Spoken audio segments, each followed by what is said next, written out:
coffee, man. I can find it.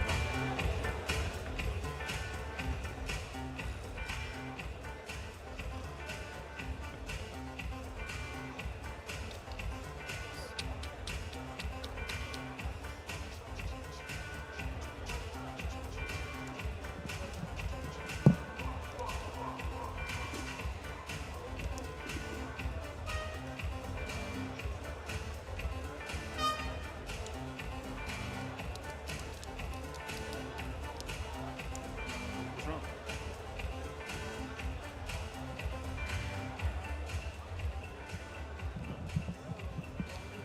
Yere düştü de.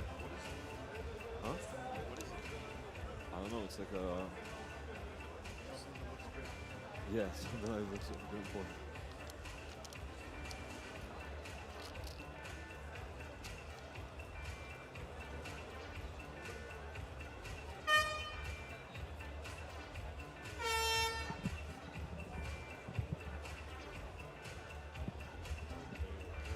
Okay. Yep, we're live. Are we live right now? We're not live, but like we're live on the commentary. See, they have reaction cameras. That's the sound. We don't have music right now. On the Yeah. in our headphones. Can you hear me?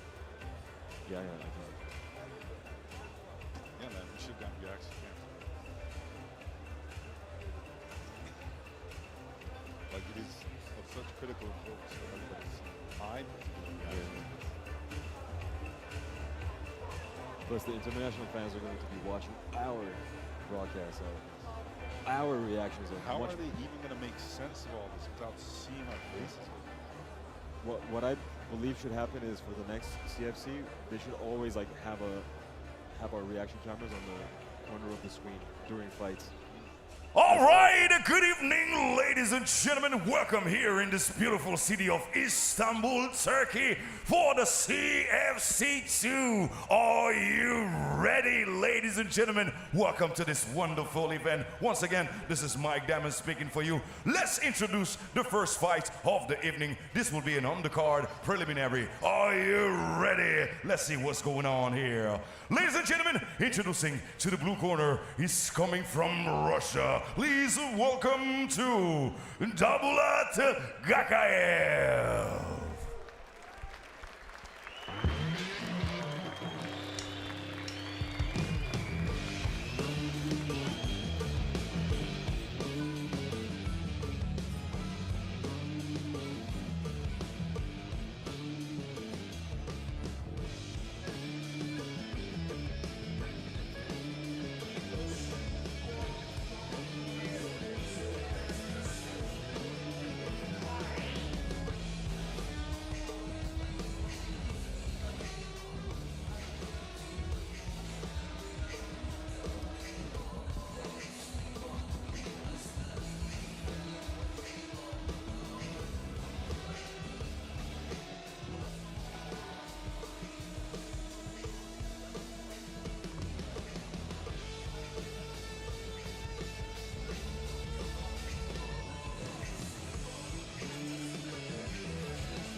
Good evening, ladies and gentlemen, fight fans around the world, and welcome to Istanbul for another historic night of mixed martial arts.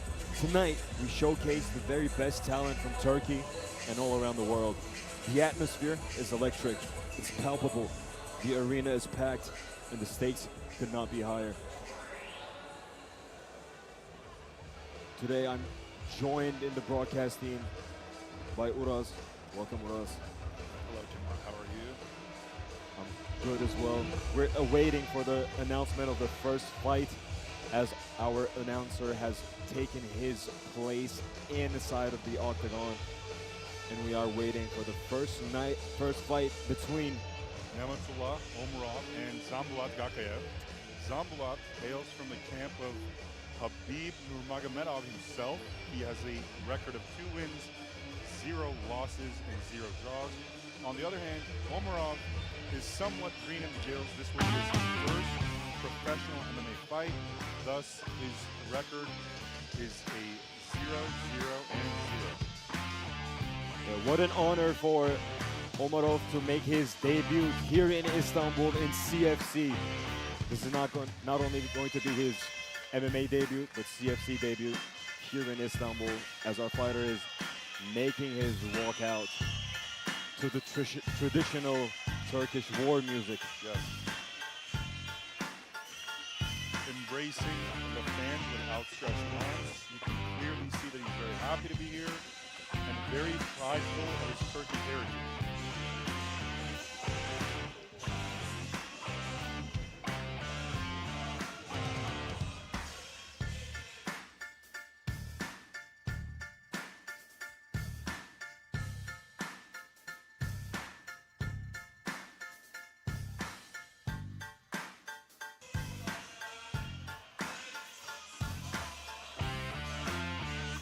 Going through the last moments of preparation with his corner.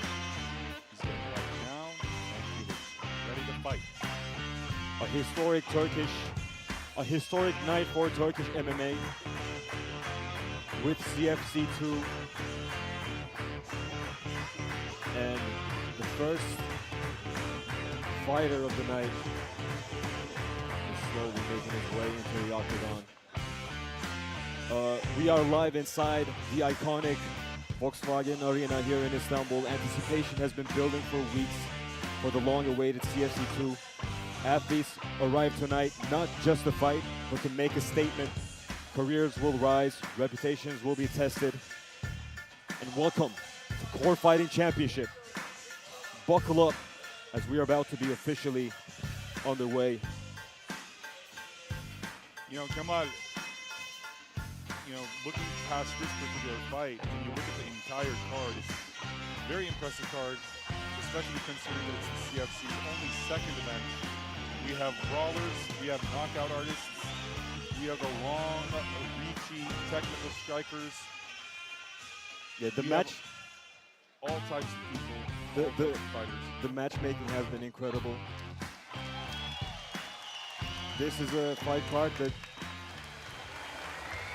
rivals that of the premier MMA organizations around the world.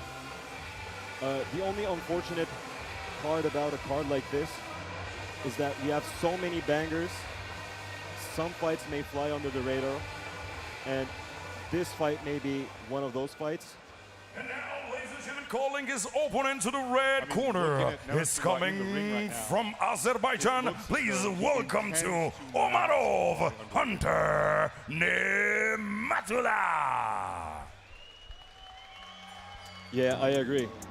These two fighters are gonna put on a show, and I anticipate that it's not gonna be at all like the first fight of the night. I think we're gonna be starting with a banger. All fighters have been very professional, very humble throughout the fight week. We have been closely watching their weigh-ins, the press conferences, and except for each other, the fighters have been really respectful with everyone else. No one really had a big weigh-in issue except for the third fight of the night, but hey, every single one of the fighters was successfully able to make the weight anyway. So no hiccups tonight here in CFC 2. Zambulak making his way to the ring, looking just as happy and as excited as Nematullah did just moments ago. The vibes, dare I say, are electric right now. I mean, even before the first punch is thrown. Yeah. The quality of the organization also rivals that of the premier organizations, MMA organizations around the world. The care, the investment, the time put in for this event to come to you live, it's very impressive. As Zambulak's about to get in the ring, the cameras are not catching it right now, but Nematullah looks dangerously sharp warming up with his striking. Both Yeah. fighters, He looks ready. he looks more than ready And Zambulat coming from Khabib's team, you know that he's ready. We are about to have some fun. Both fighters looking incredibly conditioned.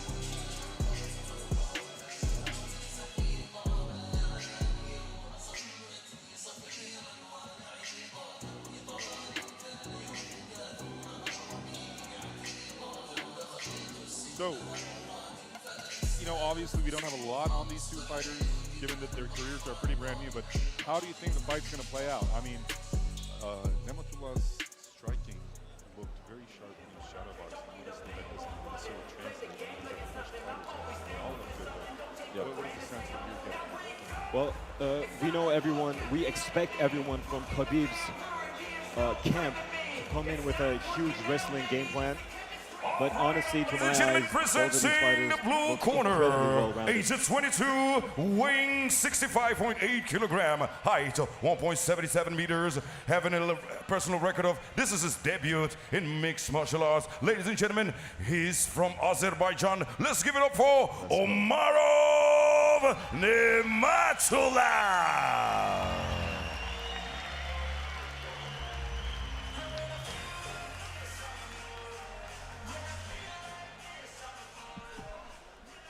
And now in the red corner, weighing age of 21, weighing 65.8 kilogram, height 1.77 meters, having a personal record of 2 wins and never lost. From Russia, let's give it up to Zambulat Gakayev. I've never seen a fighter taunt his Ladies and opponent with a gentlemen, will be split. 3 rounds of 5 minutes each. Referee in the ring, Mr. Firat Guk. I'm intimidated. By that splits, yeah. Hey, I try to do the splits every day. He did it with gusto. Yeah. All right, so all jokes aside, we got to cut the tension. And the first fight of the night for CFC2, a historic night in Istanbul. And we are underway. Gakayev lands with the left hand. Both fighters have come to scrap. Ooh. Just trying to manage distance. A big kick. Yes, both are engaging in 1-2s and kicks so far. Pretty much all strikes have been thrown already. But Nematullah is putting the pressure, and Gakayev is somewhat trying to manage the distance. Both fighters. Kick exchange right there. Ooh, both fighters have tagged each other. Gakayev with a spectacular takedown. And now he's on the top position. Honestly, we were somewhat expecting this. Gakayev looking like he may be going for a very early Von Fu choke. Nematullah Nematullah has defended Oh. well. I think good position reversal by Nematullah. A huge position reversal in the first round. Now he's dragging his opponent to his own corner. He's got Gakayev pressed to the cage. Gakayev defending well with his legs and has managed to got it with an incredibly athletic move. Now But- Nematullah is looking to pressure his way to the cage and maybe take Gakayev down. Okay, with the knee. But Nematullah is able to exert his will with regards to where the fight is taking place. They're still both pressed against the cage. Gakayev has been able to change position. The ref warns for a second. But fighters, against both back of the head fighters, strike. both fighters seem content in the clinch position right now. Ooh, a big knee from Nematullah to Gakayev in the clinch position. Knee to the head. So far, we know both fighters are durable. Both fighters are willing to take risks. Gakayev went for the trip, but it was unsuccessful. But so far, they seem pretty evenly matched. I mean, other than the fact that Nematullah pushed the action a little bit more, we have seen identical strikes almost, and we're seeing very similar positions next to the cage, with Gakayev currently pressing the action. Big elbow by Gakayev, but they're still in the clinch position. Both are trying to accumulate damage and score points against their opponents in the clinch position, but now they may look for separation. Not really. Another knee from Nematullah to Gakayev. So those are very, very high knees in that position. That's pretty impressive. Yeah, he's very flexible to be able to do that with that ease. But Gakayev definitely has a chin on him because he seems entirely flustered. Gakayev still pressing Nematullah against the cage. Both fighters are vying for underhooks. Nematullah using his knees to break Gakayev's momentum. Gakayev with the knee. Knee to the body. Gakayev turns him, they're both at the center of the ring now. Both in striking distance, they start to strike with, again, fast-paced one-twos. Great hands. Beautiful third knee by Nematullah. Shooting because those knees were not the cleanest of them. Hep bir şeyler oluşturabilmek için de. Hani bugünler için de her şey. Bu anlattıklarınız çok önemli gerçekten. Hani CFC'nin gerçekten ikinci turunun yine Türkiye'de düzenleniyor olması ve sizin burada olmanız da bizim için çok önemli. İyi olan kazansın diyelim. CFC Avrupa bekliyoruz ya. Atabey duyun bizi. CFC Avrupa. Buradan mesajı iletelim. Evet bekleriz. İlerlemekte olan Türkler olarak Avrupa'da bir ses getirmek istiyoruz. Lütfen. Kontratı bekliyoruz. Biz de sizi her organizasyonda görmek isteriz. Teşekkür ederiz. Sağ olun. Eksik olmayın. Çok sağ olun. İyi akşamlar. Gecenin tadını çıkarın. İyi eğlenceler İyi diliyorum. akşamlar. Sağ olun. Görüşürüz. İyi akşamlar. Just like these fighters have mentioned, we've also been anticipating a CFC event outside of Turkey, whether it be in Europe or in the northern African countries. It's something that all viewers, all audience members should look out for, and perhaps is coming in the near future. Now, in our broadcast, we're not gonna be having any breaks between the prelim card and the main card as we await the third fight. Ladies and gentlemen, to the next fight of the evening. Are you ready? CFC 2, here we are in the cage. Introducing first to the blue corner. He's coming from Korea. Ladies and gentlemen, let's give it up for Kyo Ram Kim.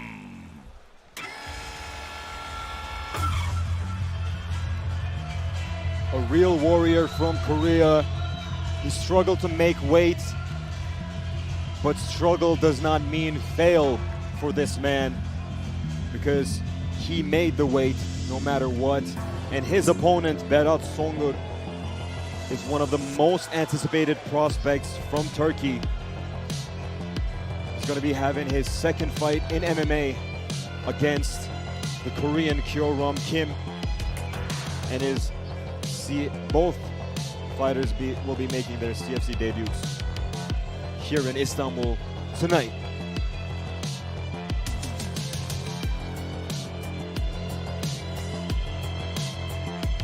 During the struggles of the weight cut, Berat Songur never left Kyo Ram Kim's side.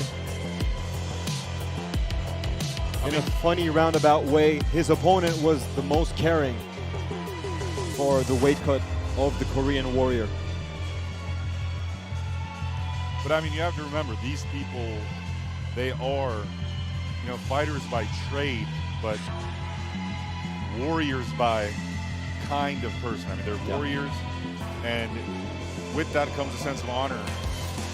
And Berat displayed so much of that during the weight cutting process, and pretty much looked like Kim's corner almost, and helping him rehydrate. And I cannot imagine how much of an opportunity this is for Berat, where he wants to prove himself.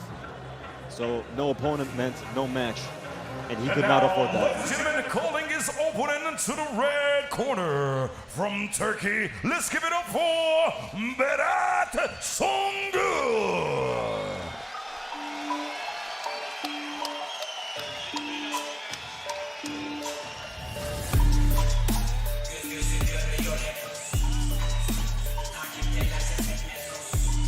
And here comes the Turkish prospect, Berat Songur, looking extremely confident, looking extremely serious. at the ripe age of 20. Let's see if he's going to reach victory against his tall opponent. I mean, in terms of the problems both of these fighters present to each other, it is going to be a similar story to the previous fight. Berat is substantially shorter, but one could say that he's faster. And Kyoram Kim obviously has the height and reach advantage. And he is a fighter that moves well on his feet. Berat is such a well-rounded fighter. He comes from a MMA gym. In the interview they made with Uras, he mentioned that he is a complete fighter. He does not come from striking. He does not come from grappling. He knows every aspect of this game. And if there's any discrepancy with his opponent in the grappling or in the striking, he's ready to take the advantage and to win in a fashionable way.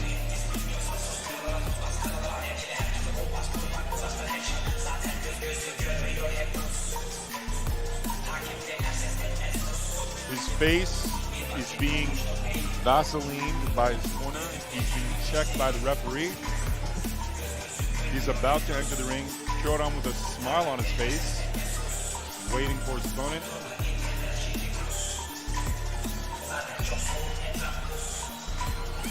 Aura. This is what you call Aura. aura. You know, the way he looks and the way he moves so far, it kind of reminds me of Mike Tyson. Obviously, maybe he's a little smaller than him, but No. So many people expect a lot from this All young right, Turkish and now, prospect. ladies and gentlemen, presenting the blue corner, Right up, age piping up the 25, weighing 70.3 kilogram, height 1.85 meters, having a personal record of 1 win and 2 losses. He's fighting for Korea. Please welcome to Kyo, Korean War Boy Ram King.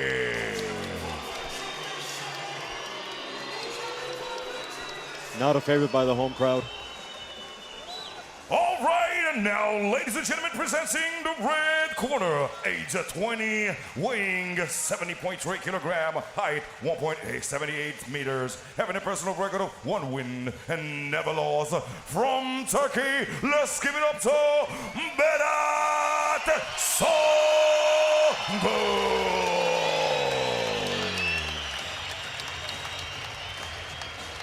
Ladies and gentlemen, will be 3 rounds, 5 minutes each. We have a special guest in the house. Please welcome our UFC referee, Mr. Mark Goddard.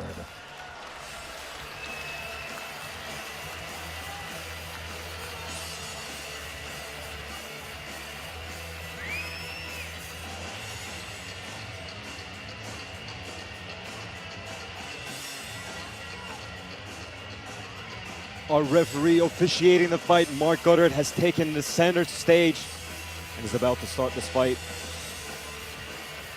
oh, excited, excited, excited.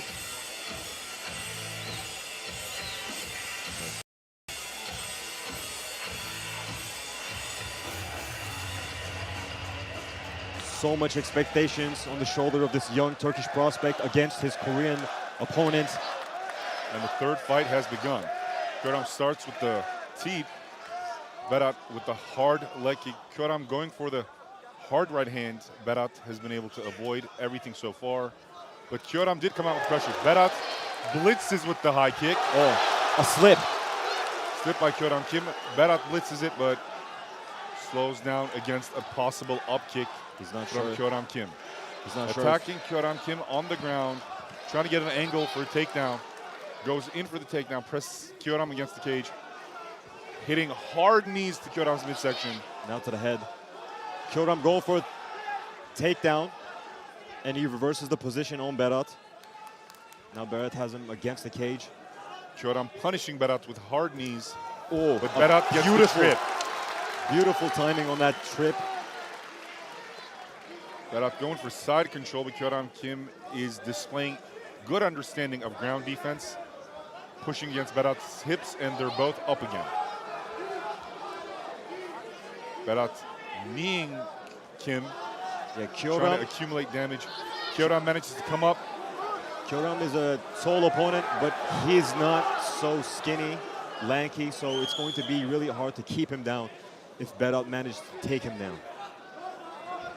And he's trying to take him down for Berat the middle of the octagon.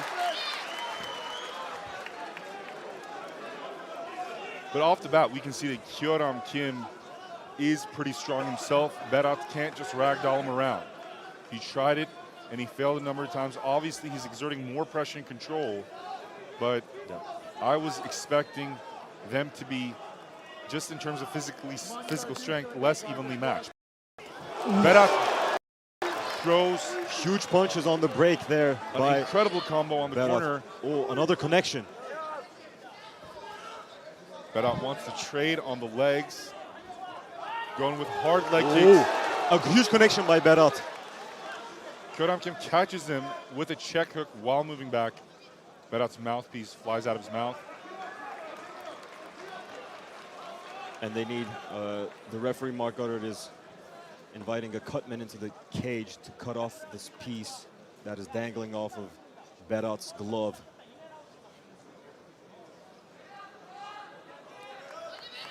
And here we go. With 2.5 minutes left in the round. Kyoram attacking on front kicks. Relying on front kicks, sorry. Berat with the hard low kick, trying to take away Kyoram's legs. But Kyoram's definitely managing the distance quite effectively. And Berat is having trouble closing the distance on the strikes, despite being very fast. Kyoram is really good at the distance, but the moment Berat manages to close that gap, he's connecting more on the opponent. Berat tries the blitz again and tries the right hand. Narrowly misses, going for the low kick again. Now, Berat displaying some interesting outfighting and infighting, displaying good boxing movement right now. Good pressure by Kyoram, but he's not really using it to his advantage, just pressuring. Kyoram tries the spinning kick, but doesn't work. Berat is going to have to find a way to close the distance, but if those bombs land, it is not going to be good for Kim. Berat is throwing everything with horrible intentions. Another takedown attempt. Takedown. Presses him against the cage. Kim defending with offense. The crowd is going crazy chanting for Berat. And Kim not succumbing to the pressure, still fighting his fight. Still defending a decent position where he can at least knee Berat in the stomach, accumulating damage. Berat responds in kind. Kim looks somewhat hurt. Berat going to the body. Ooh, a huge Tries swing. A bomb of a left hook, but Kim anticipates. Oh, it. a beautiful connection there by Berat with the left hand. Jab. Berat just connected with a very hard jab and now outboxing very, very effectively. Seeing everything, defending Oh, a everything. spinning strike. Touches the leg with a very clean takedown. Berat takes Easy takedown. Kyoram Kim down. He's in his guard, perhaps trying to pass guard, but definitely try to advance to a higher position. I'm trying to understand Kyoram Kim's game plan here in this fight. He's definitely managing the distance, not too bad, but in the grappling and in the striking, Berat is ahead of him. Kyoram Kim, I think, is trying to display a hip escape. But Berat is making good use of it, vying for side control. If he can get his right leg free. He can even go for an arm triangle, but Kyoram manages to twist well. Not to be threatened too much by that submission attempt, that arm triangle. Kim maintaining activity, though, accumulating damage with the elbows. Good fight, very interesting fight from both gentlemen. The shorter guy engaged in more outboxing. Yeah, and that is round one.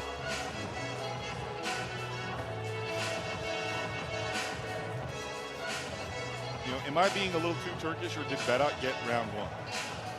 I definitely think he got round one. Kyoram Kim By the is way, that slip wasn't a slip. That was a almost a monstrous low kick that actually got the leg under Kim. I think Kyoram Kim is no slouch himself. He is managing the distance, keeping his way from the opponent, a very dangerous Berat, but Berat is good at closing the distance, and he's also good at connecting on his opponent. He's also displayed an amazing ability to maintain distance, actually. Yeah. When Kyoram was pushing forward, he was able to maintain distance. You know, not to be too critical, but it did look like in the slow motion he gets a little too overzealous with his punches. Maybe he should set his combos up instead of throwing everything. Yeah, well, for Berat, it is his debut under such bright lights. It's not his. Again, starts with the high. It's not his debut, but it is his debut in an organization like CFC. Kim trying to set up an effective combo. Berat, again, very effectively outfighting. Kyorim is nice with that pressure, but he's just not utilizing it. Oh, a good counter there by Kyoram. A beautiful left hand. A kick. Berat needs to set his shots up. I mean, he's throwing everything with such bad intentions, and he's missing wide. He's going to get gas, so yes, that's what he needs. He needs that jab. Oh, but he connects there. Not a very Hard strong low connection. kick from Berat. Beautiful movement. Berat's an interesting fighter, you know, like he outfights very well. At least he moves out of the way very well. He's moving and he's fighting to beat you. He's not there to have a sparring match.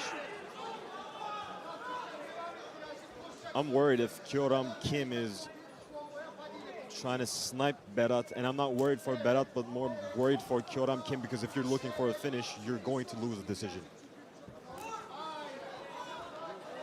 Berat has really dialed up the leg attacks, trying to take away Kyoram's legs from under him. But again, Kyoram Kim needs to use that reach. He needs to let the 1-2s go to make sure that Berat stays at his distance. He needs 1-2s and he needs teeps. Like, his movement is very fluid, Kyoram Kim, but it's like that's his only weapon, the movement. Where's the strikes? Where's the punches? Where's the kicks? And Berat knocks him down, and the Berat referee Mark connects Goddard with steps the in. Berat with And the that finish. was that. What a showing! What a debut here in Istanbul, Turkey! And Berat gets the finish over his opponent with a huge knockout in round 2. What a finish by the Turkish prospect. This is what everybody expected of him. And wow, Kyoram Kim very unhappy with the decision. talk about a delivery. Watch that again. Very nice. Nothing to complain about. 2-3 combo. Boom. The right hand lands, the left hook lands. When you can make a taller opponent than you fall like that, fall like a building, and the follow-up punches keep coming, the referee will step in. There's nothing to complain about that finish. An incredible by the Turkish prospect. We knew that this guy was a well-rounded MMA fighter. I said he did look like Mike Tyson. That was a Tyson-esque finish if I've ever seen It was. one. In the MMA octagon, in this weight class, that's the closest you can get to a Mike Tyson-esque finish. Wow. All eyes were on this guy for the entire week. And what a performance.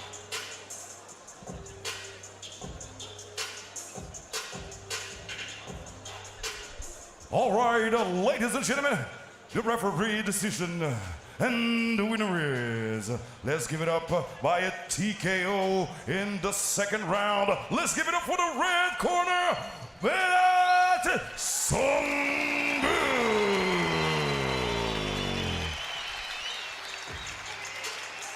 Thoroughly impressed. I mean, we Yeah. saw some technically very interesting things. The guy with the shorter reach was the more effective outside mover, and yet he finished the fight with a blitz. Yeah, what a performance. Wait, this guy is such an amazing guy. First of all, he's humble. He cut his own weight, and then he helped his opponent do his weight cut. And then he shows up in the octagon, in the cage, and he took care of business. Both fighters just displaying incredible sportsmanship, appreciating each other, appreciating the fight.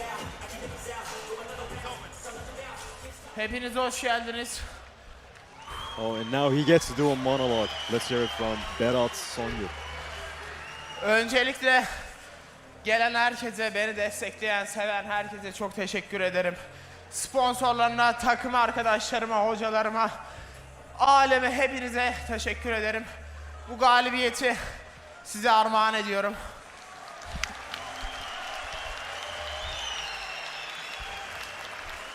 Bu organizasyonda yer almamı sağlayan herkese çok teşekkür ederim. CFC ekibine.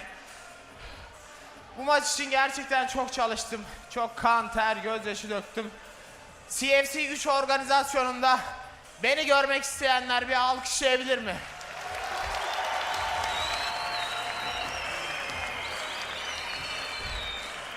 Bu organizasyonda gösterdiğim performansın çok daha iyisini CFC 3'te rakip fark etmeksizin herkese göstereceğim.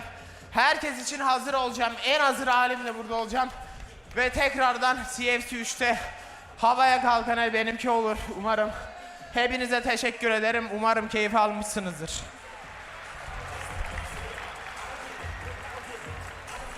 Wow.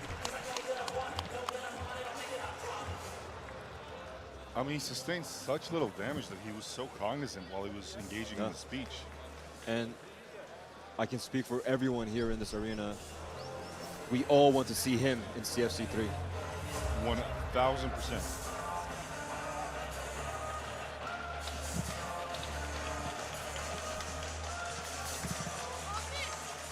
All right, ladies and gentlemen, we have a special show for you. We got a kiss cam all over you, so pay attention. It might be you. Let's see that kiss cam all together. Now we have a kiss cam. Kiss, baby, kiss. Let's see him kiss. That's what's up. It's not all about violence here. Show your love. We have another kiss cam. Show your love. This is also about action. Exactly. These couples are going to go home after this event and gonna have some All right, ladies bedroom and gentlemen, cardio it's to not do, only about fighting, it's say the least. also about kissing tonight. CFC2, baby, that's what's up. This is how we do it tonight. Not only punching and see kicking, some but kissing. Incredibly evenly matched opponents engaging in a different type of action, but everyone seems to be quite happy with it.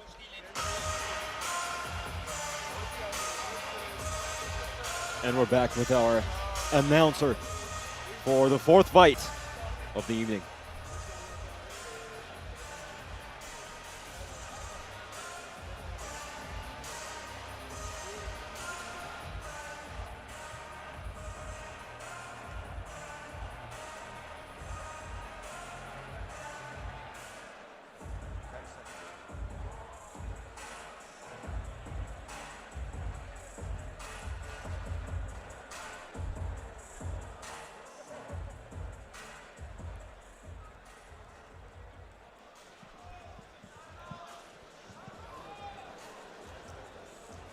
All right, ladies and gentlemen, for the next fight of the evening, are you ready? CFC2, here we are. Introducing first to the blue corner. He's coming from Korea. Let's give it up for Gun Woo Park.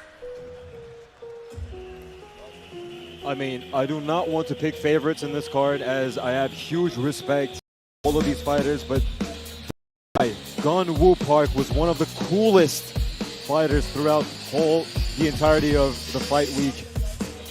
And I cannot wait to see him fight.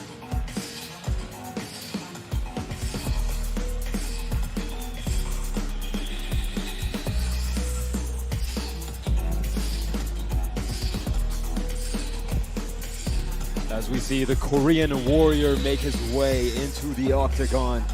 Wow, what a finish by Bektaş though. I still cannot get over this fight against Kyoram Kim. He went out there. You know, very reminiscent of Evgeny Morozov's knockout in CFC 1. You're right. From a technical standpoint as well.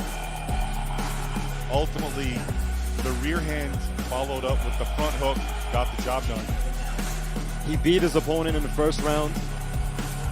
And with the cherry on top, second round finish, an amazing closure to his CFC debut. What an impressive Turkish prospect. Berat Songül.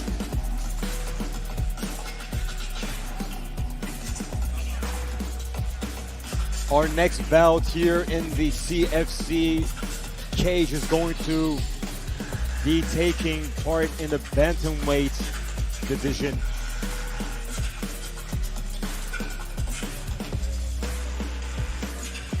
It's Gunwoo Park against cage-bound, very own champion Sahil Shakirov.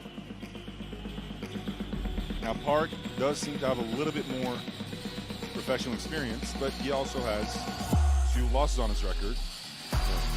Sahil Shakirov, on the other hand, 1 win, but then again 1 fight. Yeah.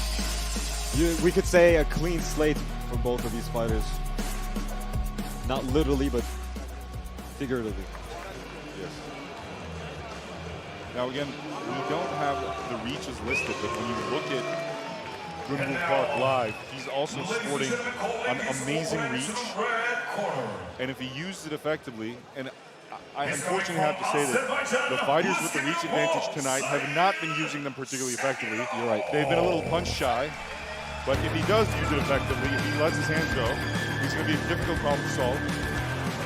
On the other hand, Sahil Shakirov is very fast with combos, and I believe he has a kickboxing world championship, if I'm not mistaken.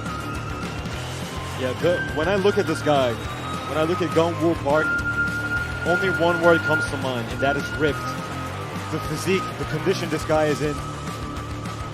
He may not be the most conditioned guy out of everyone in this card, but he has the all-around package to have such an incredible physique. Let's see if it translates into action in war against Sahil Shakirov. He made his way. He looks and moves like a Tekken character. Yeah. There has been a lot of comments for Gunwoo Park saying that he looks as ripped as an anime character, as fight ready as a Tekken character.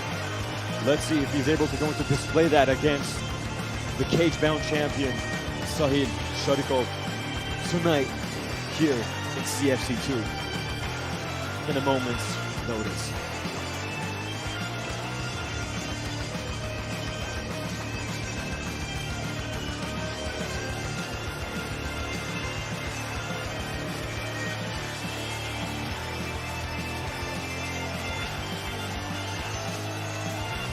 So yes, I just looked it up. Sahil Shakirov has an IMMAF European Championship. Wow. So far, we had a close matchup between Gakaev and Nemetullah, and then we have 2 finishes in a row. Let's see if Gunwoo Park and Sahil Shakirov will also deliver a finish for CFC fans. All right, and now, ladies and gentlemen, presenting the blue corner, age 25, weighing 61.2 kilogram, having a personal record of 2 wins and 2 losses. He's coming from Korea. Let's give it up for Gunwoo Park. He does look like a Tekken character. Yeah, he did the move. Yeah, he did the move. In the red corner, age 27, from Azerbaijan, ladies and gentlemen, weighing 61.2 kilogram. Let's give it up, having a record for 1 loss, 1 win, and never lost. Ladies and gentlemen, let's give it up for Sahil Shakirov.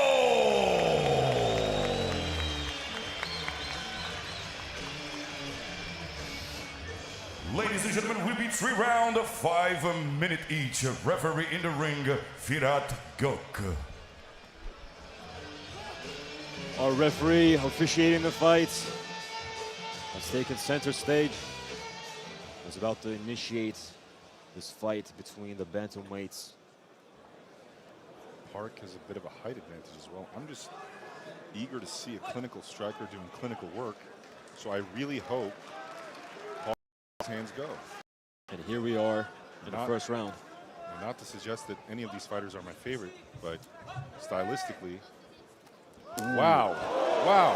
A beautiful head followed kick. by a very hard low kick to actually bring Park down, but he pops back up as quick as a cat, and he's definitely using that jab, maintaining that distance. They're throwing hard. Yes, Sahil got close, and he's throwing hard. These guys are not afraid to throw at each other. But Park is not flustered by the exchange that we just had, and Park is definitely using the length.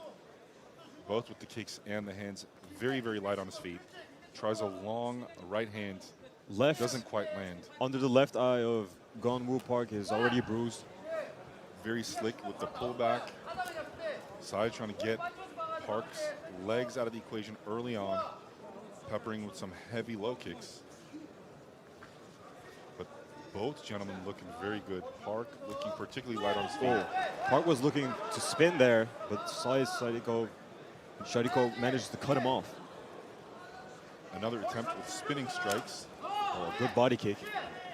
A few punches to the body, and then a beautiful left hook to the face. Park is really using that left hand very well. But he gets caught himself with a jab by Shakirov. Bro, Sahil has no respect for Gonwoo Park's Power. Power. But Gonwoo Park is using that jab at a world-class level.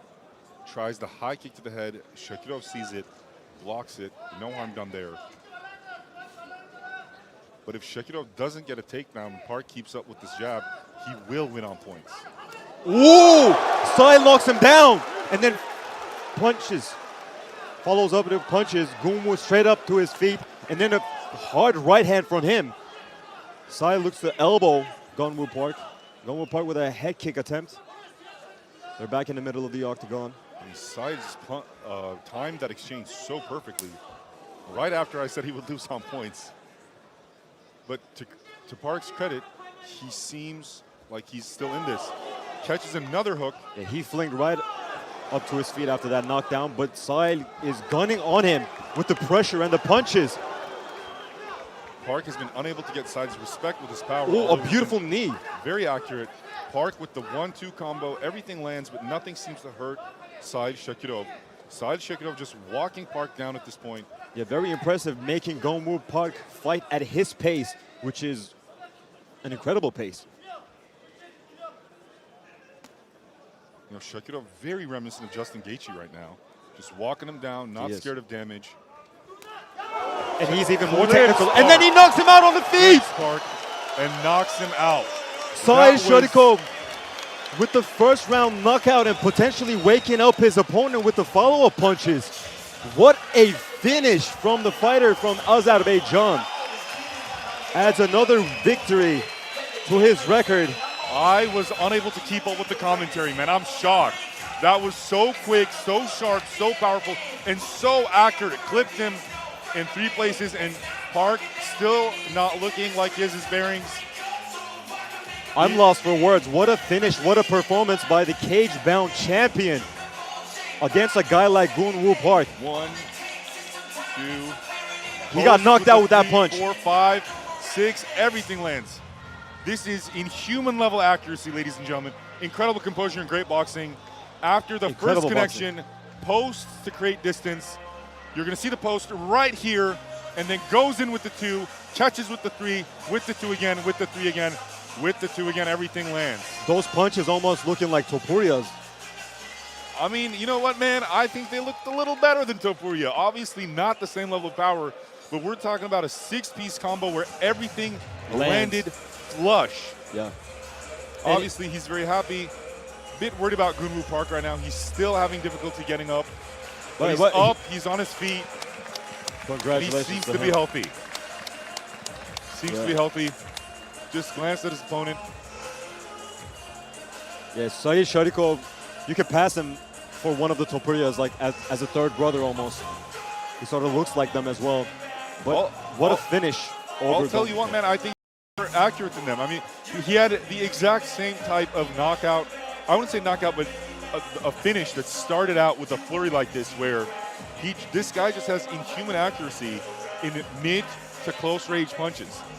Yeah, the last fight of Alexandra Topuria, the older brother, I think we watched it together on live. And he is more similar to the older brother rather than decision, and the winner is by a knockout in the first round. Let's give it up for the red corner, Sahil Shakiro. Wow. You know, Gunwoo Park struggling to stand up straight.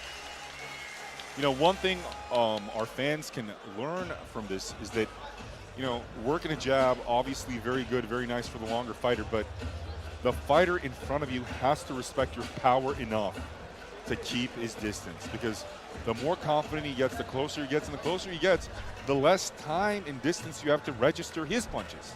Yeah. So at the end of the day, yes, you have to work that jab, but every once in a while you have to put in some hard twos, maybe to the body, some hard teeps, maybe to the body, to make sure that this guy just can't walk you down, just can't stalk you like the way Saeed Shakirov just did to Gunwoo Park and got a phenomenal finish. Yeah, we sung the praises for Gunwoo Park. We dedicated time for it. And Saeed Shakirov is just that much more impressive to get a finish like that over a guy like Gunwoo Park. A huge victory for Saeed Shakirov. What a card so far, man. It's so fun. It's so fun.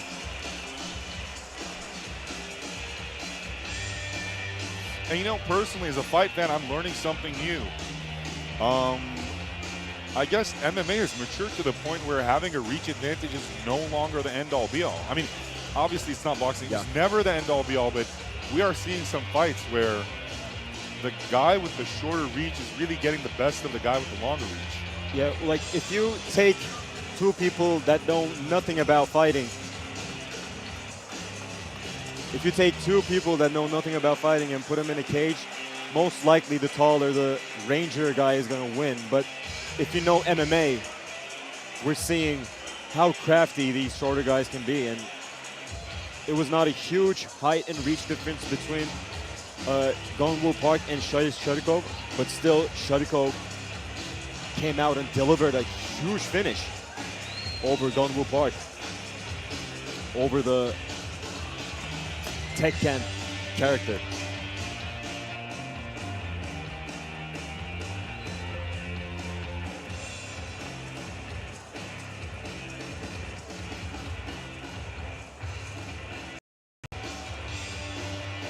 And now our announcer is going to announce the next matchup, the first women's matchup of the night between Dominika and Catherine, the Cookie Monster, versus the PFL veteran. As we go on to our announcer right now. All right, ladies and gentlemen, the next fight of the evening. Introducing first, coming from Poland, let's give it up for Dominika Stepskova.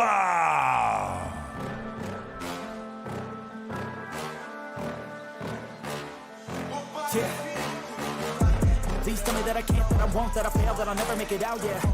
Please tell me all the bad, never good, fill my head full of every single doubt, yeah. Please say any negative thoughts, I pump off when I hear people say I cannot. I get off to the thought of proving everyone wrong, I won't stop to the top, so you better back off and get lost. I'ma stay Dominika, never running out, never heading south. the Cookie Monster. Can't put me down, I'll be getting out. You can have it down. She is making her way into the octagon.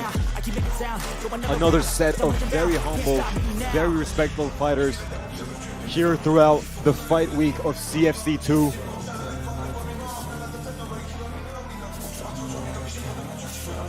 Women's flyweight matchup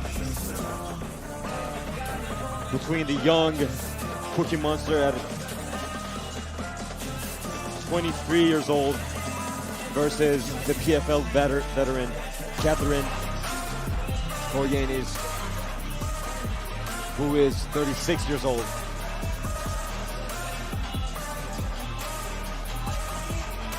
So far, a beautiful night of fights here in CFC 2. We just had our third finish in a row. An incredible finish by Saeed Shakirov, the cage-bound champion. I'll be honest, I was not expecting a finish like that against Gunwoo Park. But that just goes to show you that, hey, the cage-bound champion is a force to be reckoned with. So keep your eyes peeled for the next cage-bound.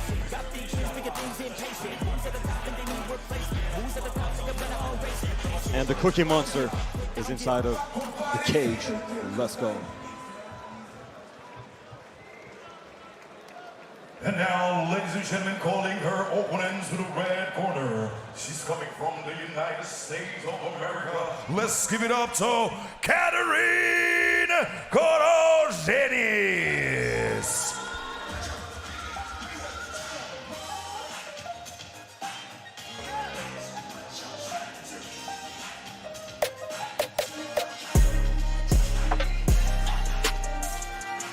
Dominica is ready for the opponent, and here she is, Catherine Corogenis from the United States.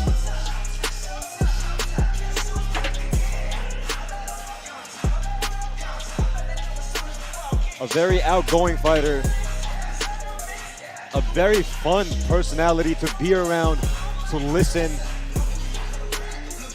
Now let's see what she has in the octagon against the young Cookie Monster. Or I should say, let's see what Dominica the Cookie Monster has against a crafty veteran like Catherine. Wow, look at the back muscles on her. Incredible.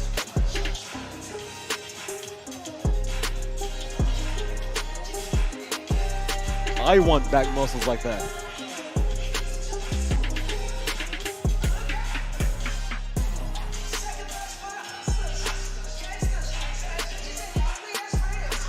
Cookie Monster eyeing her opponent. Waiting for her to come into the round. And there we see Carlos Prates next to the entrance of the cage, watching and recording the fighters come in. What a personality Carlos Prates is. All the cigarettes, all the Nutella cakes. We're glad to have him here live in CFC 2. Here tonight.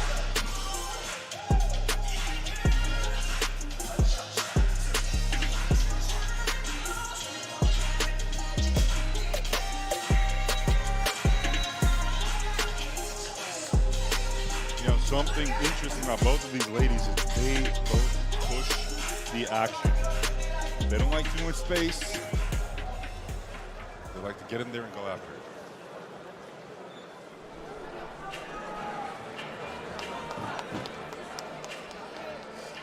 Let's see. All right, ladies and gentlemen, presenting the blue corner, age 23, weighing 56.7 kilogram, height 1.67 meters, having a personal record of 1 win and 2 losses. She's fighting for Poland. Please welcome Dominika Cookie Monster Stevskova.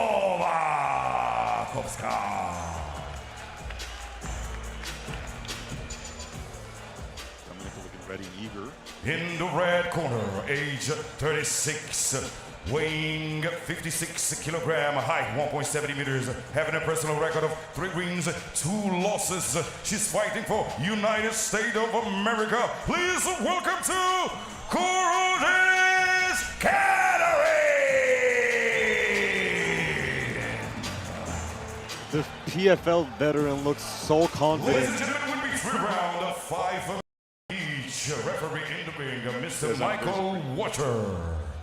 Big contrast in the way they're handling themselves in the preparatory phase. Catherine Corogenis looks incredibly calm. And Dominica, obviously not afraid, looks very vigilant and alert. Yeah. We're going to see how this pans out. Let's see if this fight will be a barn burner. We have started, and as I told you, people are in their person. Dominica starts with the feint. Catherine follows her up with the feint. People are yet to throw, and Catherine immediately in there with the pressure. Dominica on the back foot. Goes 1-2, tries to take it, but it doesn't work. Dominica with the feints. Both fighters are moving a lot. Dominica tries the jab just for distance finder. Catherine looks incredibly composed. Incredibly composed. Stalking her, just tells her to stop running from me unless it's changed. I told you these ladies were scrappy. Catherine came here to scrap. Yeah. Dominica slips the 1-2, tries to answer with her own, but misses. Dominica with the hard low kick to the front leg. Stance switch and an interesting jab attempt. Catherine Corginas goes for the takedown attempt. A And knee to the body from Cookie Dominica, Monster. Oh, a knee to the body from Catherine there. Corginas. And Catherine Corginas has established pressure against the cage, but Dominica staying active with the knees. A shoulder strike from Catherine Corginas. Catherine was looking to trade in the middle. Why do you think she changed into a takedown? Because Dominica moves very well, and she's damn near impossible to catch in there. Okay, so Catherine said, I'll take the fight to her. Yes. I'll get a little sloppy. I'll put some hands on her, and I'll smush her against the cage. Yeah, make this dirty if I have to win it. Yes. Like the great Yoel Romero said back in the day, dirty boxing. Oh, a good kick to the body. Good kick to the body, but Dominica with the great takedown Catches off of the leg catch. Yep. Now Catherine is going to look to create distance. Now you have to understand that both of these ladies are proficient, very proficient at jiu-jitsu. If I'm not mistaken, it's both of their backgrounds. At least I know for a fact it's Catherine's background. In fact, Dominica lets go. She doesn't want to be in there with Catherine in that position. Yeah, even if she was on the top position, she just let Catherine stand up. So that's a little revelatory regarding what Dominica wants to do and doesn't want to do so. It would be good if Catherine Corginas took her down again because she clearly doesn't want to be there. Yeah. Dominica catches Catherine with a nice crisp coup. Tries to get in the clinch, throws a knee. So far, crisp striking by the Cookie Monster.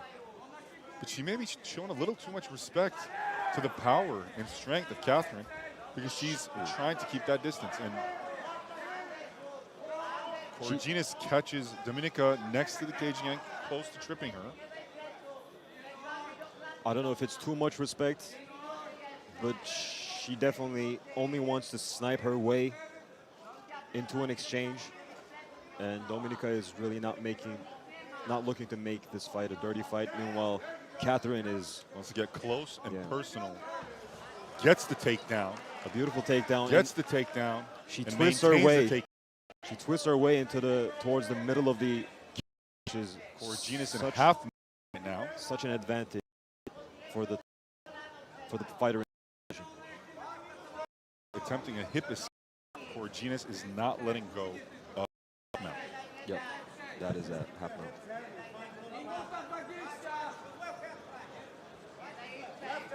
Now, if Catherine wants to advance this position, she just needs to throw that leg out. But if I'm Dominica and I want to escape this position, she has to get her right leg out of that trap that Catherine has put her into. I think she's trying to crucifix right now to do unabated ground and pound damage, but Dominica is just not letting go of that right leg. Meanwhile, Dominica actually has won a round from bottom position where she keeps striking. So as you can see, she's very, very active from bottom position. And she's also comfortable and not really looking to stand up. Yes.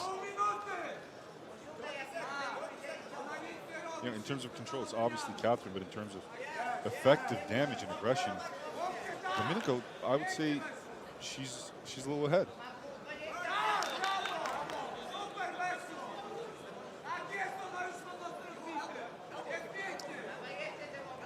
Catherine is maintaining top control, but not too much damage dealt with it. Yeah, she needs to posture up and start hitting Dominica if she wants this to count. Passed guard, and Dominica, did not pass guard, sorry. And there we conclude the first round between the Cookie Monster and the PFL veteran.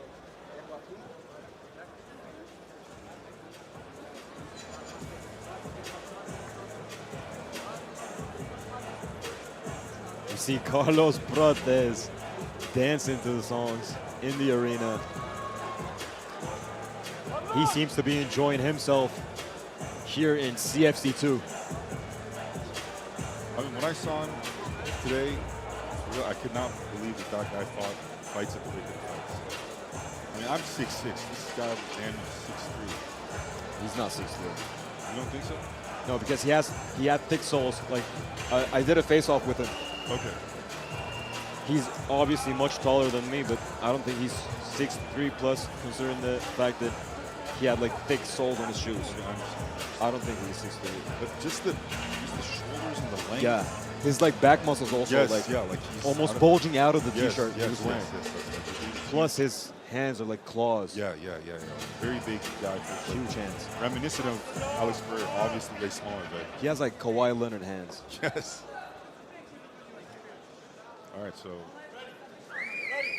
And the second round here is underway between the Cookie Monster, Dominika, and Catherine. you can see that Catherine is a little bit more touched up than Dominika. That beautiful turn. Dominika displaying just incredibly technical movement and striking, always maintaining distance, always maintaining angles. Oh, a beautiful check connection there by Catherine. But both fighters landed on each other, and now Cookie Monster, Dominika, has the cage pressure against Catherine. I'm very impressed with Dominika's boxing so far, to be honest. I mean, she's doing a very good job maintaining distance, doing a very good job creating angles. But Yeah, she wants a more technical matchup here. Catherine wants to brawl. Catherine wants a barn burner, and Dominika looking her to out-technique her. Let's see if it's going to be enough. So far, good Catherine connections. with the knees, but Dominika defends them well by putting a forearm between her and her abdomen. Oh, Beautiful huge right clipping! hand connection. A clip Huge connection. The ladies are down. And That then was so fast and so accurate. Again, I could not call it on time. it was such a Excuse the clean fans. punch They're that on the knocks ground down right now. Catherine. Catherine is establishing a good guard position. Maybe going for the triangle choke right now. Going for the triangle Oh, choke, but almost set it Dominika up. slips out of it. Looking to take Catherine's back. Good job by Catherine on getting up. Testament to Korginas's durability and heart. She's back on her feet, and she's pressing the action again. She was But not I- affected too much by that punch, but, But I'm a telling you beautiful guys, punch. Dominika is displaying beautiful boxing right now. Another one of those knockdowns, and she might even go run for a finish. But Catherine is here to fight. Catherine goes for the Nice timing, but it's not enough. But she gets her back. She gets the back of Dominika, but Dominika is now reversing the position. A beautiful mount. And she's fully mounted now. high mount, but Korginas escapes, but she's about to lose her back. She's trying to defend her neck right now. Yeah, Dominika is too high up on the back. Just use Dominika's head as a block against her arms, but is it enough? Dominika's almost about to get the submission, but Catherine clears the arm right now. Facing ground and pound. Catherine defending well, doing a decent job protecting her neck, but then she's accumulating damage with the strikes from Dominika. And as I've said before, Dominika has won a round striking from bottom position. Very active here and unusually dangerous. Dominika has Korginas' back. Korginas still trying to scramble, but things are getting closer in favor of Dominika. Yeah, Dominika with this control time plus that knockdown. She's definitely ahead in this round. If she wants to advance towards a finish, my best advice would be to let Catherine stand up at this point. I don't know. She has a minute and a half, so she could work this. But then again, Catherine's strong suit is jiu-jitsu. And her defense so far has been Very effective. very effective. Plus, they're very close to Catherine's corner. She is getting coached in the same instance. So, But all that being said, Dominika has still not forfeited Korginas' back. yeah, it's almost like we're watching Charles Oliveira or something. Yes. Korginas doing a great job defending her neck, but Dominika has such dominant position right now that there's no way these aren't being Catherine, scored. if she goes for a roll right now, she'll just give her back again. If she stands up, her legs are locked. You know what? Korginas worked it, and now Well, yeah, she She's finally reversed reversed the the position. And then now ground and pound.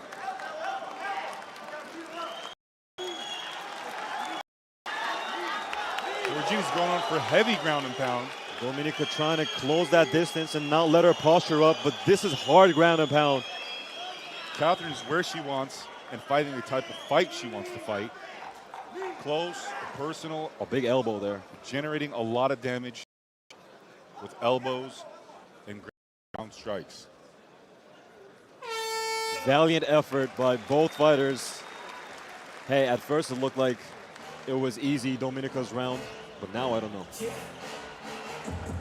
I mean, Catherine definitely finished incredibly strong, but overall, when you look at the amount of time spent in advantageous positions for each fighter, I would have to give it to Dominika. I'm just glad I'm not officiating this fight. I mean, judging. Yes.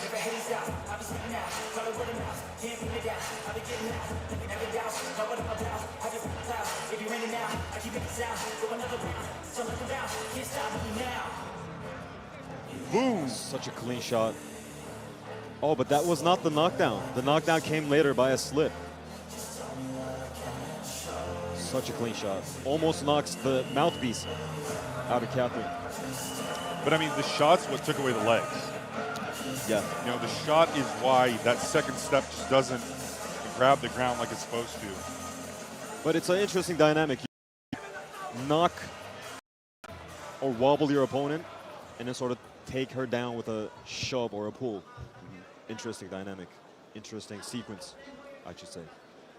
And now here we are with the second round between these two fighters as the referee starts round 2. But Catherine has definitely proved how durable she is. Catherine Kourginas in the red corner with the black trunks. And Dominika, the Cookie Monster, is in the blue corner with the red. Dominika displaying great movement. Catherine's trying to go in there with the blitzing. Yeah, Catherine is looking for big punches and a beautiful timing on that double leg. Takes Dominika down with ease this time and then looking Going immediately for the crucifix. Dominika's doing her best not to give that crucifix, but there's not much she can do. And then that ground and pound. If Catherine gets rid of Dominika's left hand here. Catherine hasn't noticed that the other leg, the right leg was free for a crucifix. Dominika's been doing a good job securing that single leg, but in that brief moment with where the legs were free, Catherine missed the opportunity to transition to a full-on crucifix. Yes. Dominika did a good job of defending it and putting herself out of that dangerous position. But she is moving in advantageous positions. She could go for a Von Flute, maybe right there. Maybe you can see it. She's dealing some good damage to the body and posturing up for ground and pound. But Dominika's doing a good job with the right arm, keeping Catherine close and thus preventing an effective ground and pound to ensue. But Catherine's just staying active, hitting the body, trying to hit the head, and not letting Dominika use what she used in her last fight to win that I've been going on and on about. Those elbows from the bottom position are vicious from Dominika. I'm just glad she has hair. If those elbows landed on me, my head would be bleeding.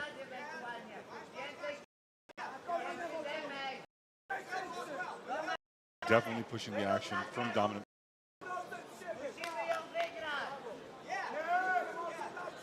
Good elbow, good forearm landing on Dominika. But for Dominika, this actually, that last fight of hers might be a bad habit that she's adapting. Because no matter if you can win a round from the bottom position, the bottom position is never a good position just to be comfortable in, unless you're Charles Oliveira. Yeah, unless you're a submission artist. I mean, correct me if I'm mistaken, but it is rated lower, correct? Rated? Like when the fights are being scored, it's scored lower to be on the bottom position. Yeah, it's the most disadvantaged position. Well, but Dominika looks like she's making some decent use out of it. Things. Attempting to take Catherine's back.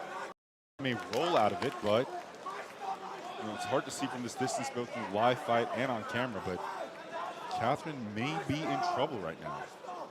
A lot of things. Dominica looks like she's very close to taking Catherine's back. She's just way too high up and way too on the right side. Okay. Is Catherine getting the crucifix? She's about to get the crucifix, and she's still on half mount.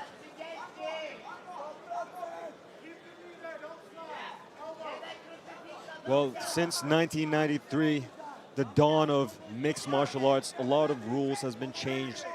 A lot of the organizational habits have changed, but one thing remains the same. If there's no damage dealt in a round, and if you take down your opponent and stay on top of them for a whole round, you win the round. That has been the same since the dawn of this sport. So, top position will always be advantageous unless that rule is changed.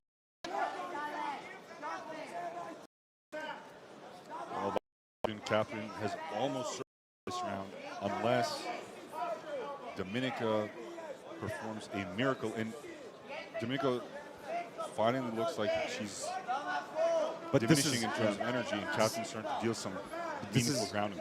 What I'm trying to say, this is such a bad habit for Dominica, because if in her mind she knows that she can win rounds from the bottom position, she will be more lenient to accept that bottom position. Oh my God. And then that's actually effective ground and pound from Catherine. Ground and pound from Catherine. Towards the end of the second round. Left arm of Dominica. Dominica slips out again, but that was a good sequence where she dealt a good deal of damage. I think this was very decisively for Catherine Ortiz.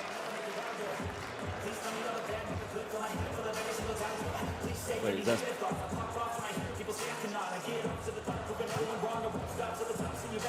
And there we conclude our matchup between the Cookie Monster and the PFL veteran. I said that was end of round 2. It's end of round 3.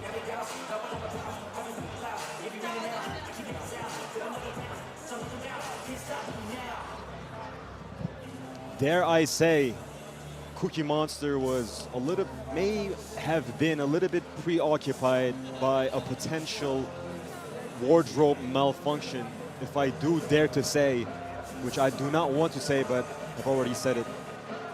I think the viewers have understood the situation. Yeah. Oh, you mean Catherine? Oh, you said the viewers. The viewers, yes. I thought you said her peer. I was actually really hoping that the unusual strategy that Dominica deployed in her previous fight would have paid off here as well, but it is a simple fact that Catherine, seasoned on the ground, has a very refined understanding of the ground game. So yeah, the first round and third round was Catherine's rounds, I believe. Dominica still won a round there in the second round with that beautiful, clean connection and the rest of the control time. But let's see if rounds 1 and 3 were enough to make the difference for Catherine. All right, ladies and gentlemen, the referee decision is going to be a split decision for the blue corner, Dominica Cookie Monster Stezkowska. the fans are booing. I'm not the first one to call a bad decision because we will always have to rewatch the fights just to see what the judges were looking out for. But that also does surprise me. But a big win nonetheless for the Cookie Monster here against a veteran like Catherine. Whether that was justified or not is up to you to debate about.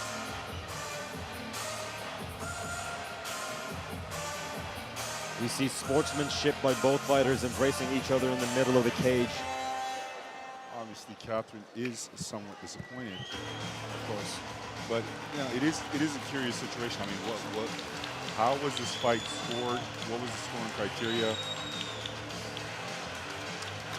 We just said that one thing that has not changed since the dawn of MMA is that if you take a person, your opponent down, and then stay on top of her or him, you will win that round. Apparently, It has changed. not anymore.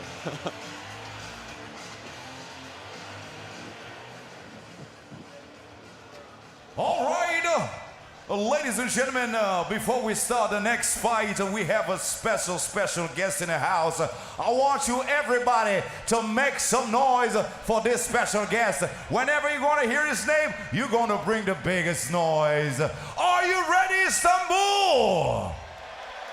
And well, our special guest comes straight from the UFC. Let's give it up for Carlos Prates.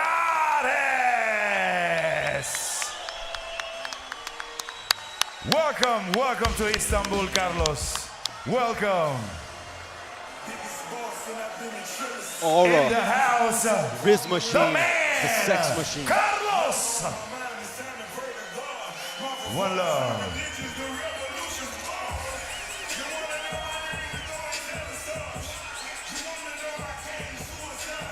Our announcer is also quite cool.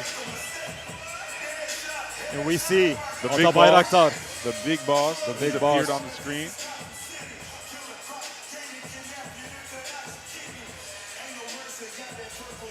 What do you think about the card so far? I mean, it's not on paper anymore. We saw Yeah, it's about half the card. Close to half the card. Yeah, we saw the first 5 fights.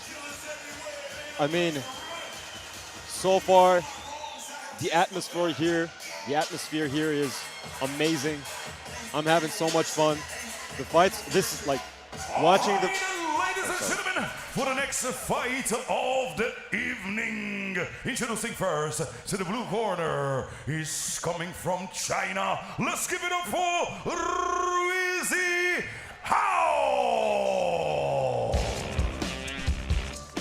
It is such a privilege to watch these fights from the commentators' table, ringside, or I should say cage side. And here we have the first heavyweight bout in the entirety of CFC about to take place in front of us as the Chinese heavyweight inner demon Ruizi Hao makes his way to the cage. Really tall heavyweight, standing 6'3". Heavyweights famously do not have to make a drastic weight cut, but Ruizi Hao had to. His previous bout was at 112 kilograms. This time he had to drop down to 96 kilograms. So let's see if that makes a difference against his performance tonight here against Mansur Shehzadeh. Let's see if that weight cut is going to play a factor.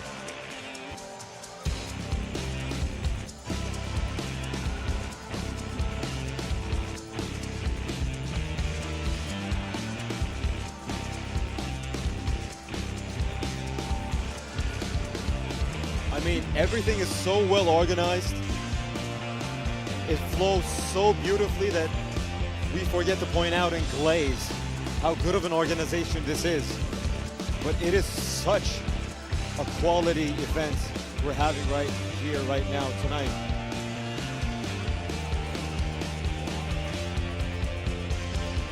I mean, the fighter transitions are right on the dot. The walkouts are right on the dot. The music is great, and the arena is packed. And the advantage of having such a young organization is that we don't have And now, ladies and gentlemen, calling his opponent into the red corner, he's coming from Turkey. Let's give it up for Masun Shehzadeh. Turkey's own Mansur Shehzadeh is about to make his way also into the cage. As I was saying, we do not have advertisement contracts here tonight in CFC2. So every fight, as soon as it finishes, the next one is on its way.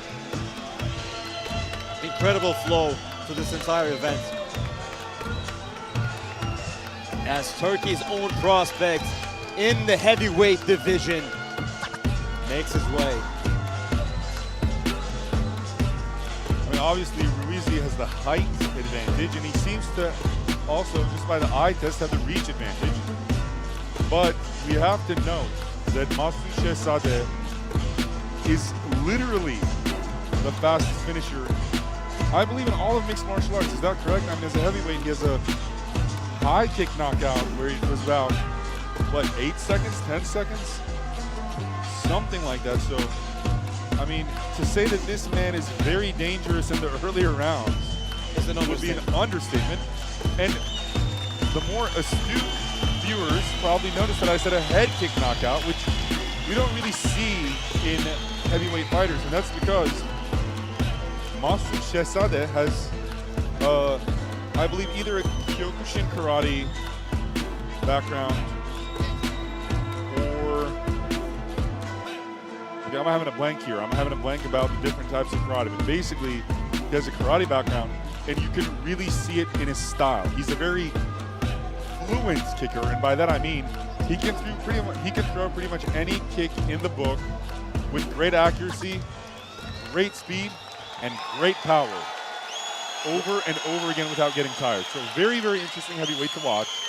Displays a movement repertoire that's very seldom seen in heavyweights. Ladies and gentlemen, presenting the blue corner, age 22, weighing 96 kilogram, height 1.93 meters, having a personal record of 1 win and never lost. He's fighting for China. Ladies and gentlemen, bring the noise for Ruizi Inner Demon Hao!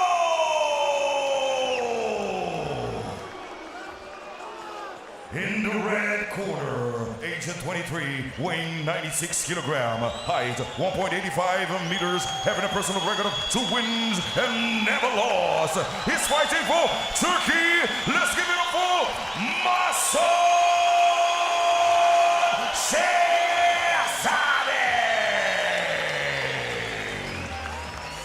You know, for the older Ladies and fans, gentlemen, will be 3 rounds, 5 minutes each. The referee in the ring, Mr. Mark Goddard. Thank you. Mark Goddard, the referee officiating the fight, is about to initiate the fight here.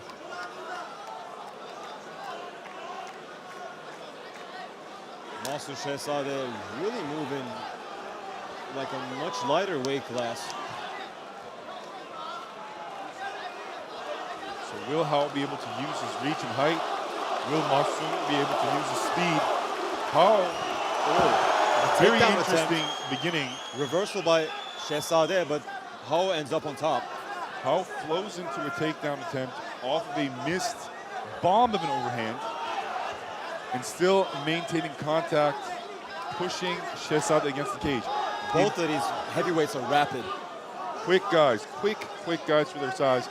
Now, from this, we may be able to ascertain that Hao respects Shehzadeh's speed, respects his power, and did not want to deal with that at all.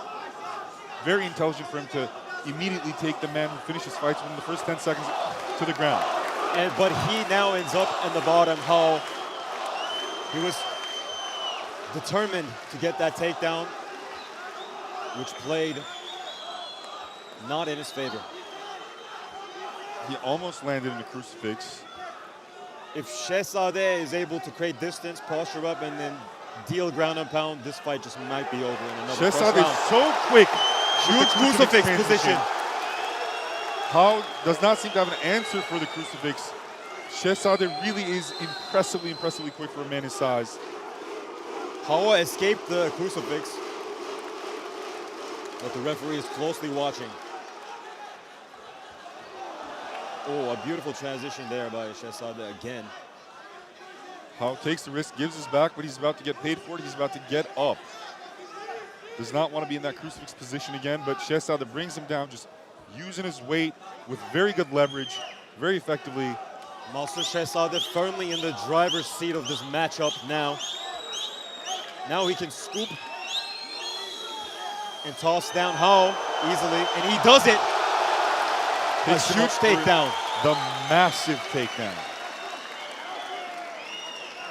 But Hao still looks cognizant, glances at his corner. Oh, He's trying to change positions. A bad move there by Hao. His core is exposed. Ate 2 bombs to his abdomen.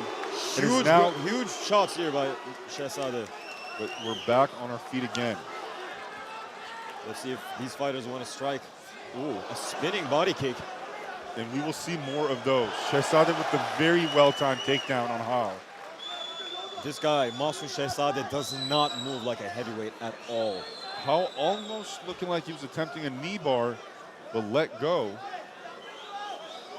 He's out of position to attack a leg bar, a knee bar, sorry. Ooh, nice Nelson control there by Shehzadeh. Oh, he's almost looking for like a Darce choke. He can finish it here if he wants to. And there he goes. That's a complete Darce choke. Hao is a little bit out of position for Shehzadeh to complete this Darce. I'm not sure if it's actually in place as much as we think it is, because Hao seems very, very comfortable. He just waved off the ref saying, I'm good. Well, the hands are correct, in the correct position to complete the choke, but his body is not. Hao seems fine. If Shehzadeh can bring his feet to the other side of Hao, that Hao would gets complete out, it. goes for a hard ground and pound, connects with an elbow. Now Shehzadeh looking to stand up, but Hao with the... Maybe Hao's going to try a Darce choke right now. Oh, Shehzadeh slips out beautiful like escape. an eel.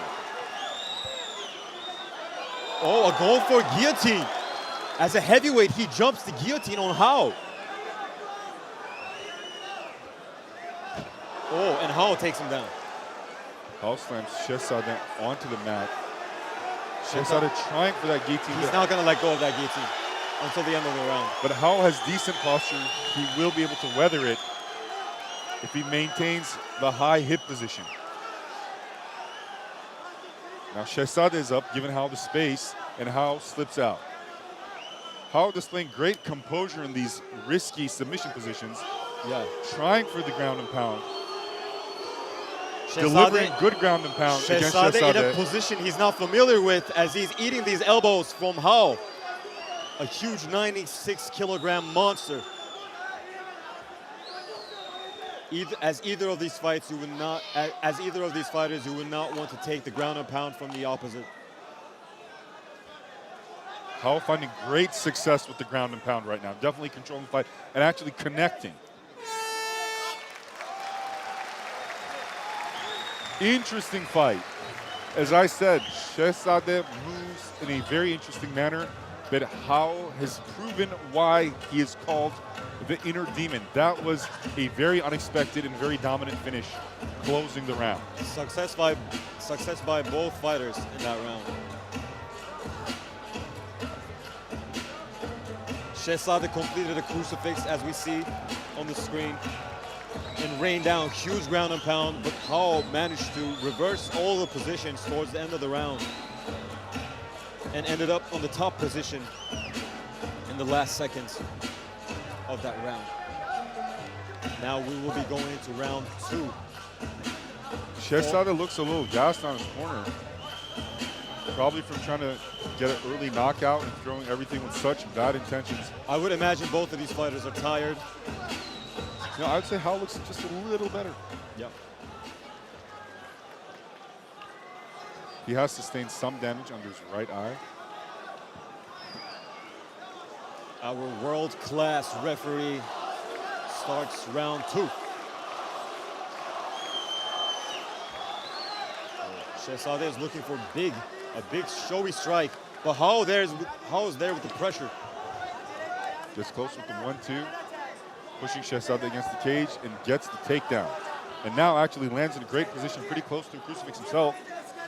Let's see if he can advance this. He showed good success with ground and pound at the end of the last round, and maybe he has learned from it, and maybe he has changed his strategy. Well, if you're a heavyweight, getting up from this position is almost impossible. But we saw both of these fighters reverse positions in the last round, so anything can happen here.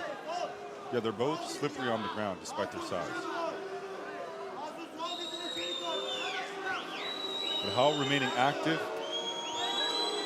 This is honestly not the crowd favor strategy by Hao, but it's very intelligent from him to neutralize a deadly finisher like Shehzadeh like this may even award him the finish towards the later round. Very intelligent strategy by Hao. And he does seem to be learning from each round, each position, where now he's stopped headhunting and he's actually elbowing the body, which is opening up Masu's head. Go to the body to open up the head, go to the head to open up the body. Yep.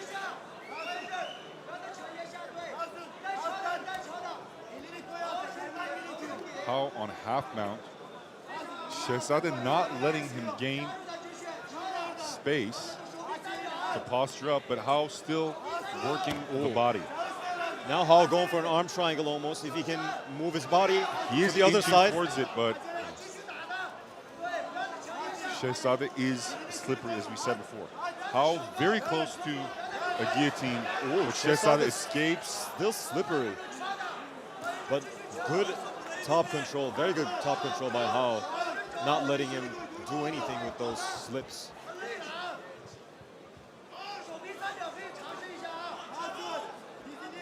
Hao is looking to, Hao should maybe look to create more distance to increase the Hard power elbow of from those. Hao. But Shehzadeh is so explosive, so quick with the position of He gets up. and he's up. Now he went for his own takedown.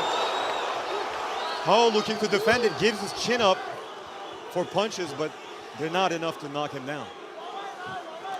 We've once again seen that Shehzadeh is a very unusually quick and explosive and slippery heavyweight for his size, but Hao has displayed good chin and good durability.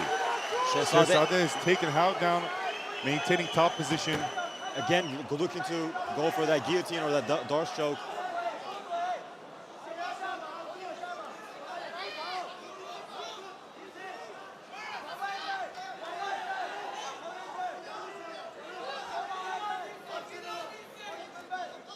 Hao looking to complete this double leg here. He connects his hands between the back of Shehzadeh's butt, but that is not enough for him to take Shehzadeh down.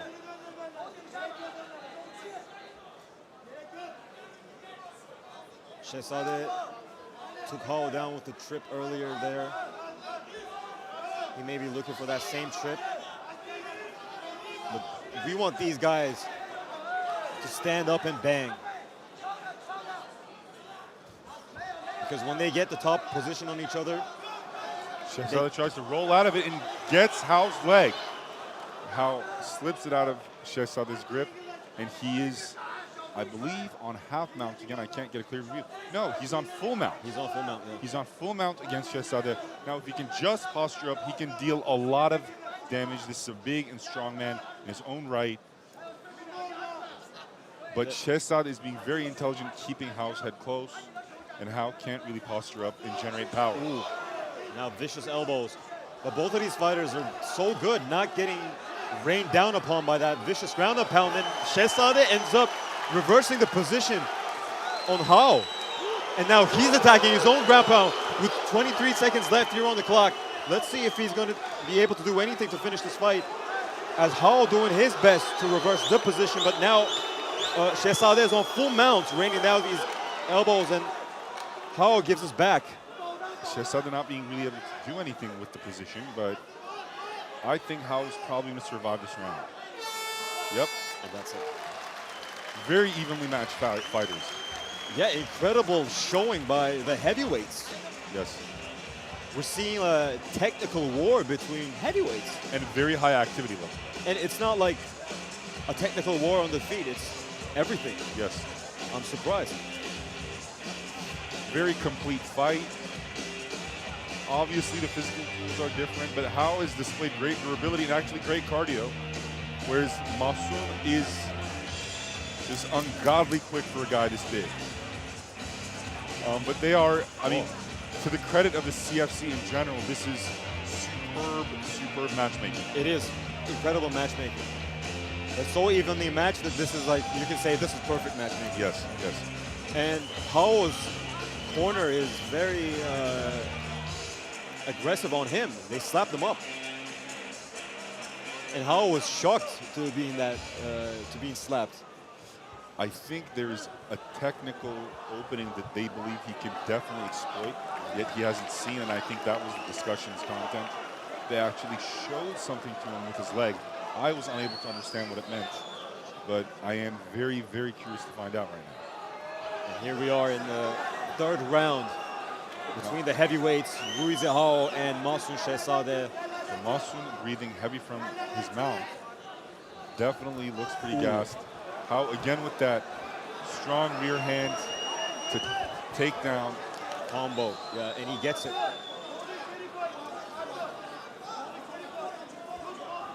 Mahsun Shehzadeh is very skillful to get his knee underneath him. Not that he is stood up, but he's almost there. Looking for an Imanari roll almost, which only enables Hall to rain more punches on him.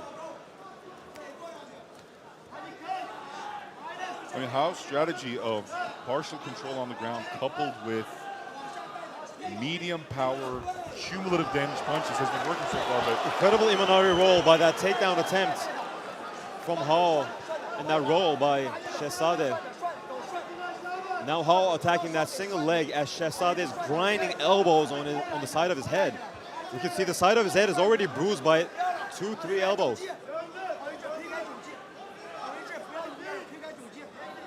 The left side of Hall's head is completely red by those elbows.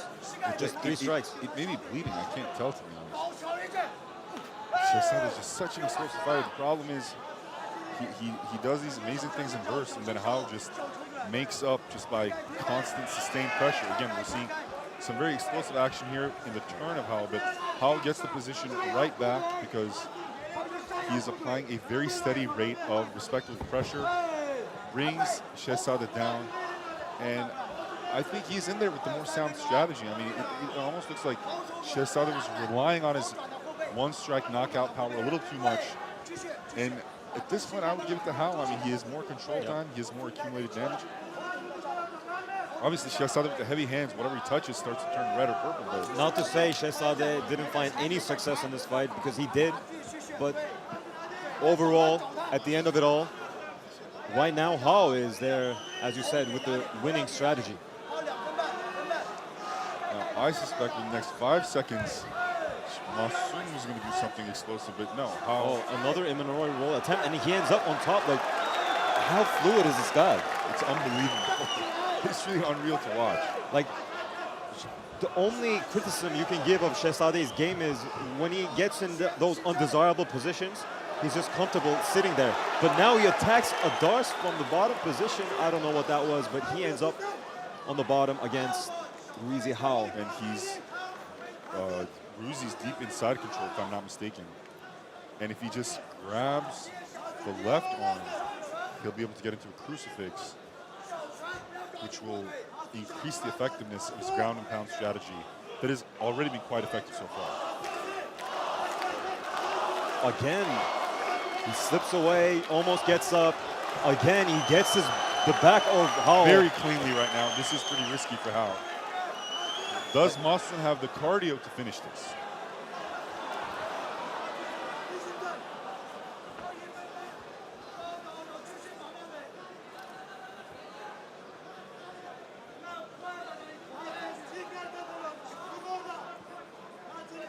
Now Hao is back on Both top. gentlemen looking like they're taking a bit of a rest. Oh, Hao is looking for that arm triangle, but a leg between. See, that's what I've been trying to tell our viewers. Shehzadeh is surprisingly flexible and mobile and quick for a guy his size. I mean, Yeah, what an awkward position was that, right? Yeah, and to be in that position as a heavyweight. Yes. Just to sit casually. Yes. And he brought his own leg up there. Yes, almost as a defense. Yeah. But all in all, is impressive as Shehzadeh is looking, Hao is implementing his strategy quite effectively. I mean, he's on top most of the time.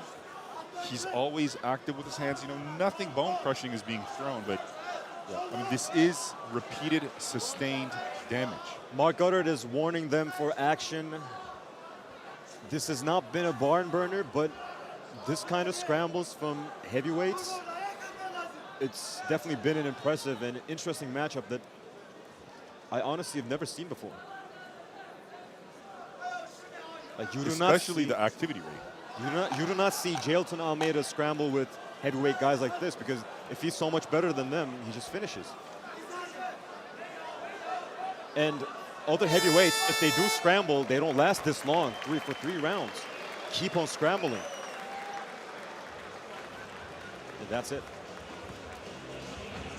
Let's see how the judges will see this fight at the end of 3 rounds. It was a close matchup. I believe it should be 29-28. I'm not sure. It could also be a clean sweep. We'll see in a minute here. As Who are you rating in favor of? I think you're right. I think Hall edged it out in the 3rd round, definitely. I would say so. I mean, obviously, we can't read these fighters' minds, right? But, you know, upon thinking about the fight once it's done, it does seem as though Shehzada was trusting his power and speed, maybe a little too much. Maybe cardiovascularly, he wasn't up to par with Hal. But that being said, it's not like he wasn't active. It's just that when you really think about it, as a 96 kg fighter, Hal was All right, incredible. ladies and gentlemen, the referee decision, and the winner is, let's give it up for the blue corner.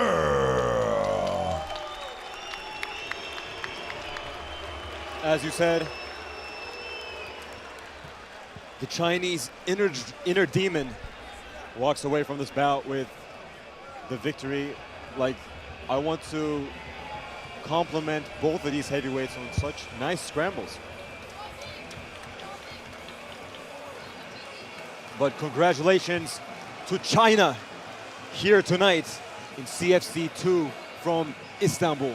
Congratulations to Ruizi and his team, and particularly to whoever that came up with the game plan, because he did not mess around. He immediately took Mostrom down, nullifying his most dangerous weapon, which is an absurdly early start. And dangerous power. Yes. And without skipping a beat, our announcer here is about to announce the next fight up, which is an anticipated rematch from CFC 1. Gumanch Dadev famously stepped up short notice against Russell Rahimov in CFC 1 in their first matchup. Russell won a decision. Now both fighters looking to make a statement in their rematch.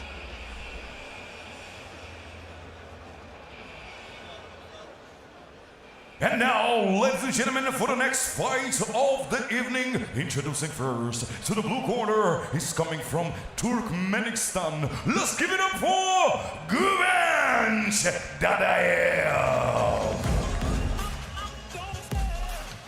I have mentioned before during this broadcast that when I look at Gunwoo Park, all I can think about, the one word I think about is ripped.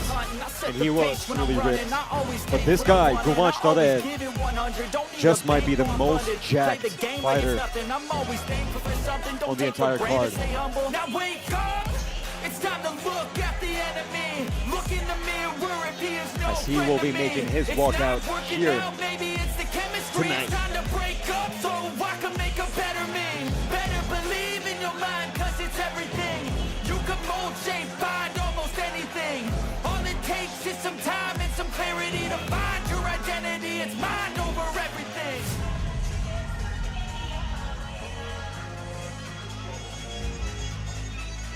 A funny exchange there between the announcer and the referees.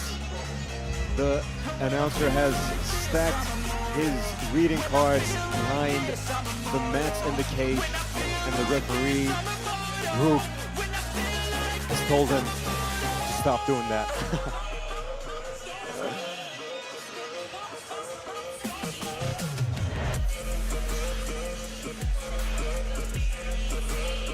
Both of these fighters, Russell Rahimov and Gumanch Dadev, has an air to them.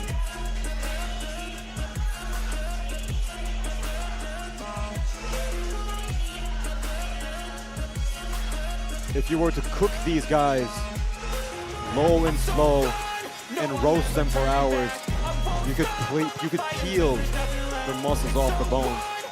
That's how ripped and jacked both of these fighters are. And let's see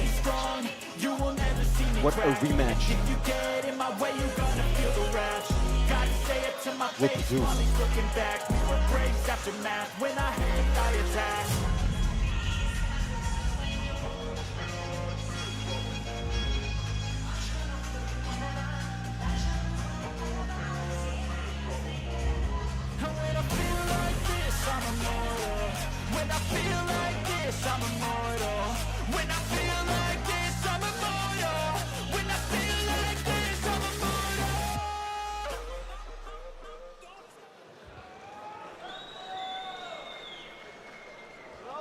And now, ladies and gentlemen, calling his opponent to the red corner. He's coming from Azerbaijan. Let's give it up for Rasul Rahimov.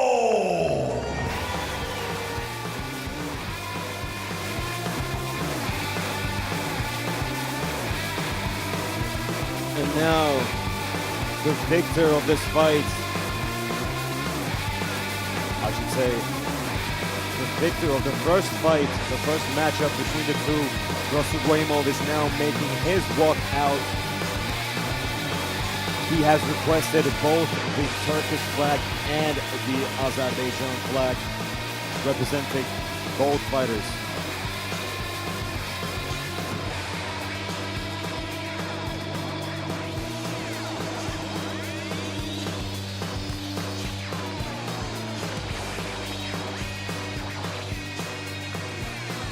Rasul, like I said, hoping to represent both of the countries here against the Turkmen Guvanch Daveev.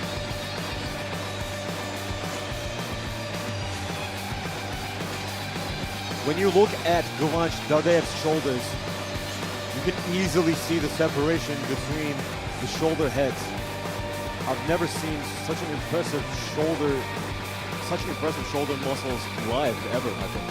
Yeah, the guys trying to walk out of here and place a decent place in a classic physique competition.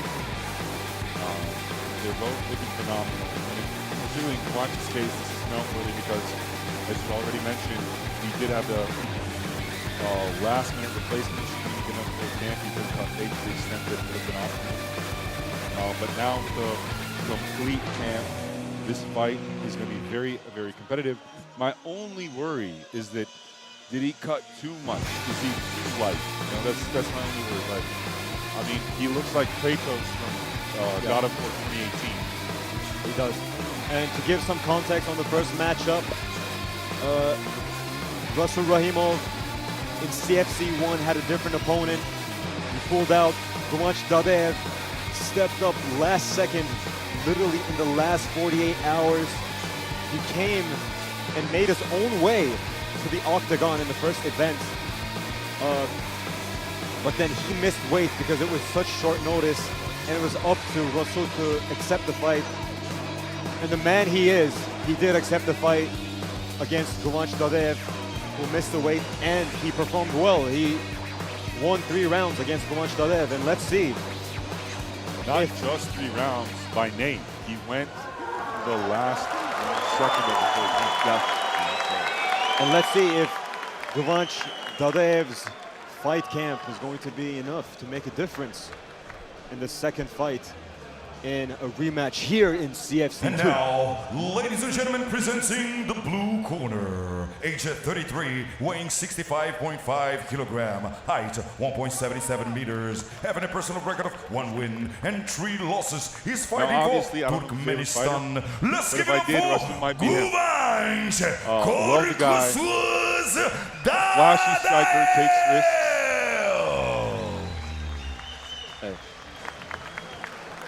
In the red corner, Asia 24, weighing 65.8 kilogram, height 1.83 meters, having a personal record of 6 wins and 3 losses. Ladies and gentlemen, he's fighting for Azerbaijan. Let's give it up for Rasul Sagittarius Rahimov.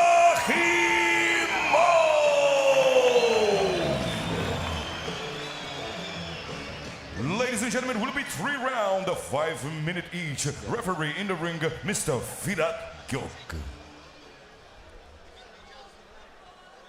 Now the rematch between these two fighters about to take away. This is going to be entertaining. There's a little bit of bad blood between the guys. It's a lot of bad blood.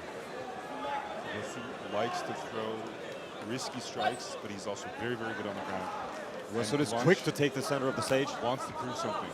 Wesu starts out with a very hard low kick. Ooh, a huge punch by Russell and knocks his opponent out in the first round. It's the first round and the first punch knocks out Gumaçtudev. The fight camp makes no difference. Russell wins the first match by decision and absolutely shows out in the second match by knockout. What the hell?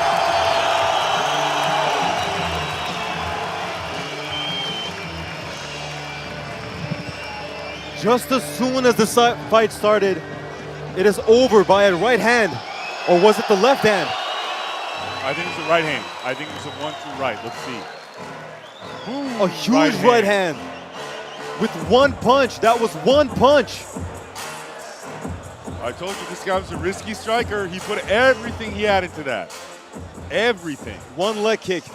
He reads his opponent and then boom, My just throws the God. naked right hand, which completely puts out Gumaçtudev in one punch. What a finish. And there we see him celebrating his victory. You know, for boxing fans out there, that right hand was pretty much a carbon copy of the way Gerald McClellan used to throw it in the 80s. Complete commitment, good distance.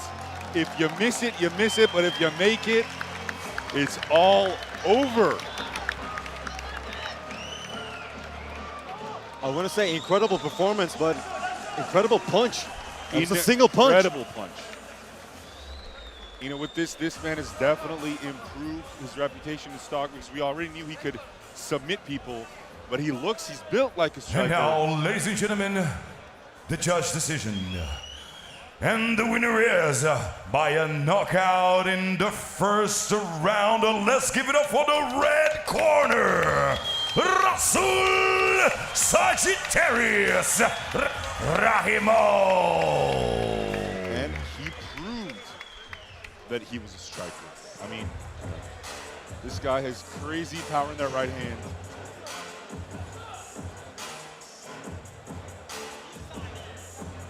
Yeah, he put it all on the line with that huge strike, and he put all this power behind that. No, really, like, we'll check it out afterwards. That punch is the exact punch that Gerald McClellan built his career on. But good for Rasul Rahimov. Tremendous display of Incredible one finish. punch, striking power, athleticism.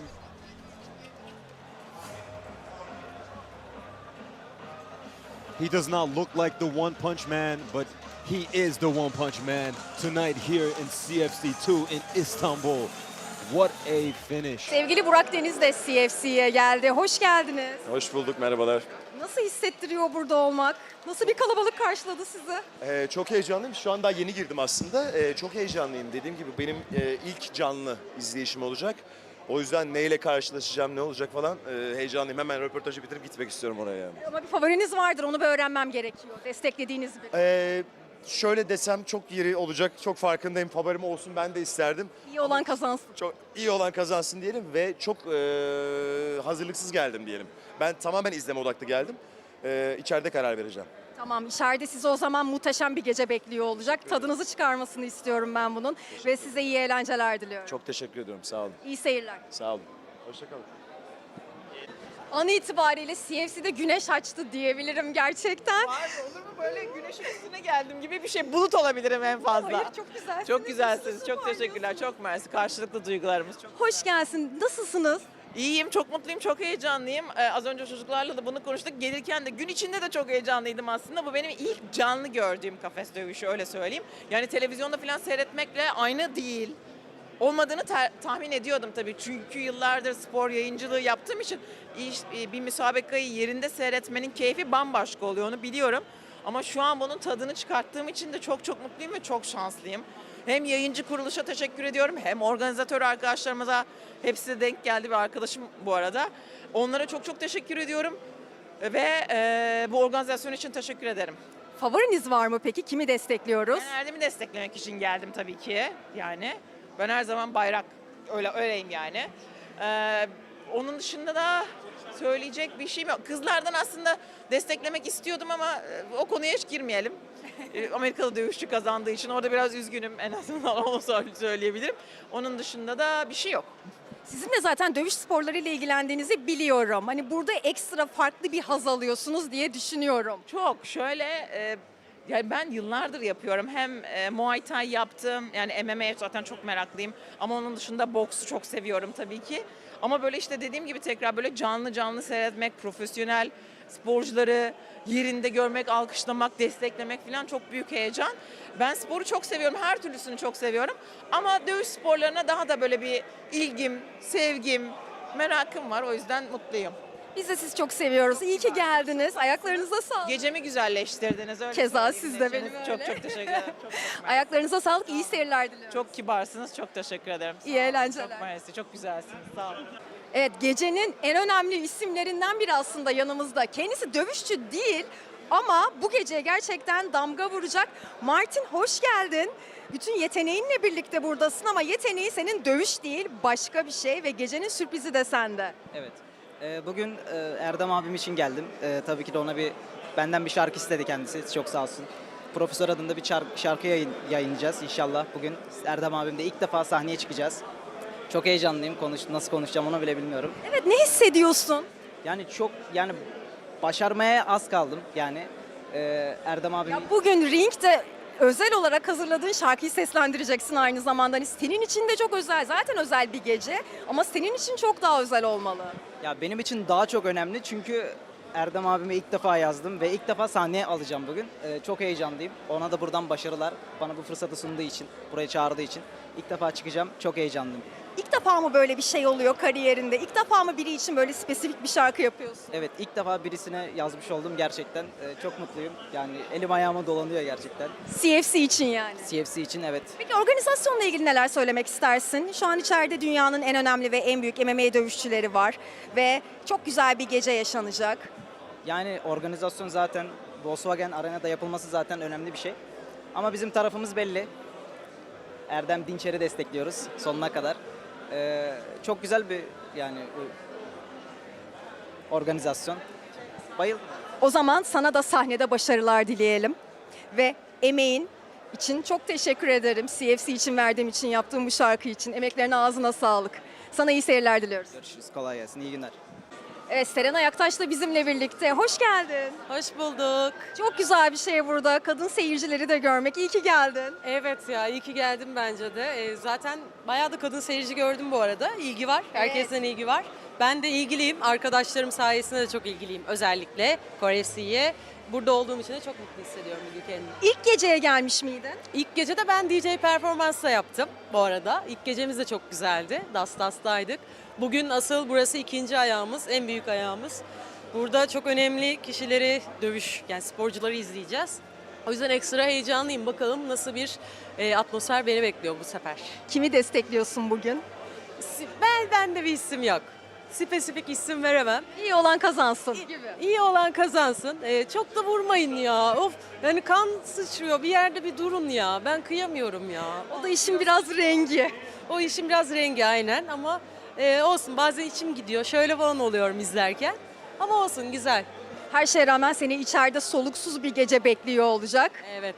Tam olarak öyle. Bakın anahtarım da var gördüğünüz gibi. İyi ki geldin. Ayaklarına sağlık, renk kattın. Teşekkür ederim. Siz de öyle. Çok güzelsiniz bu arada. Siz de öyle. Çok teşekkür ederim. Ben çok teşekkür ederim. Çok sağ olun. O zaman keyifli seyirler diliyorum. İyi eğlenceler size. Teşekkür ederim efendim. Çok sağ olun.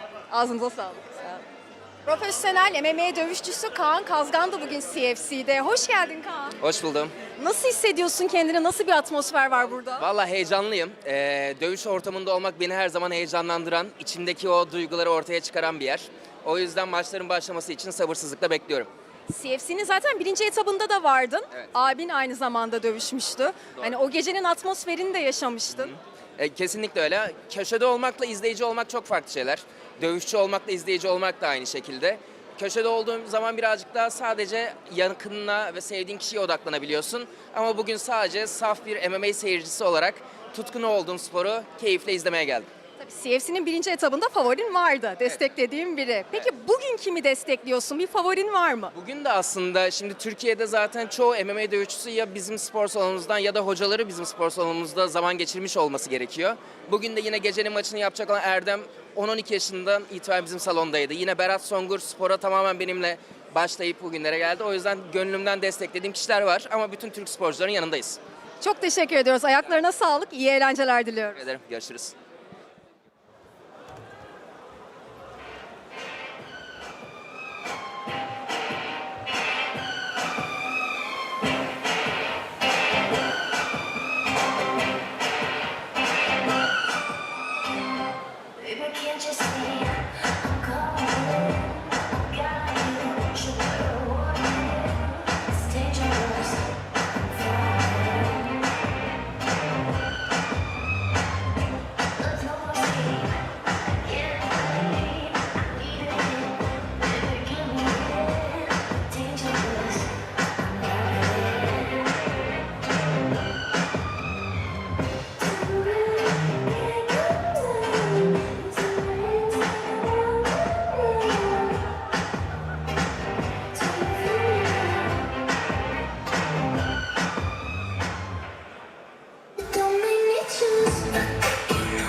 All right, ladies and gentlemen, for the next fight of the evening, introducing first the blue corner. Let's get ready, CFC 2.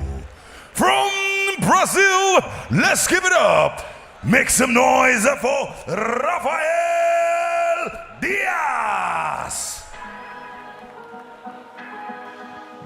Rafael Diaz, one of our favorite fighters. Not that we're picking favorites on the card. We love all the fighters. But the two Brazilians, Rafael Diaz and Michel Lima, both came in with huge aura. Now you're about to see what I mean as these fighters make their walkout.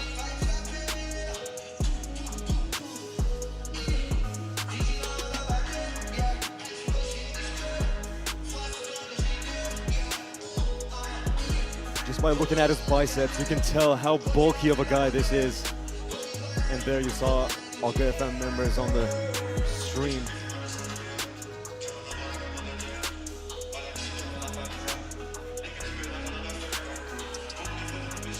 Oh, Rafael Diaz just threw his hat to someone in the audience, and they caught it.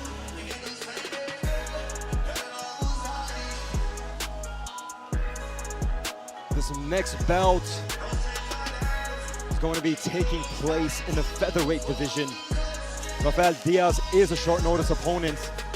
Orta Gudaev originally had a different opponent that had to pull out, and Rafael Diaz stepped up short notice, came in with Michel Lima to take part here in CFC 2 in Istanbul.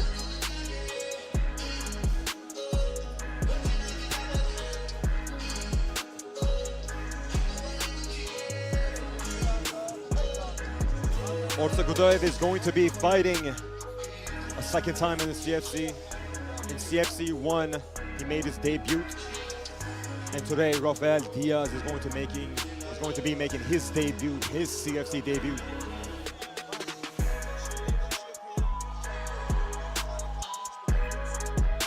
Ben de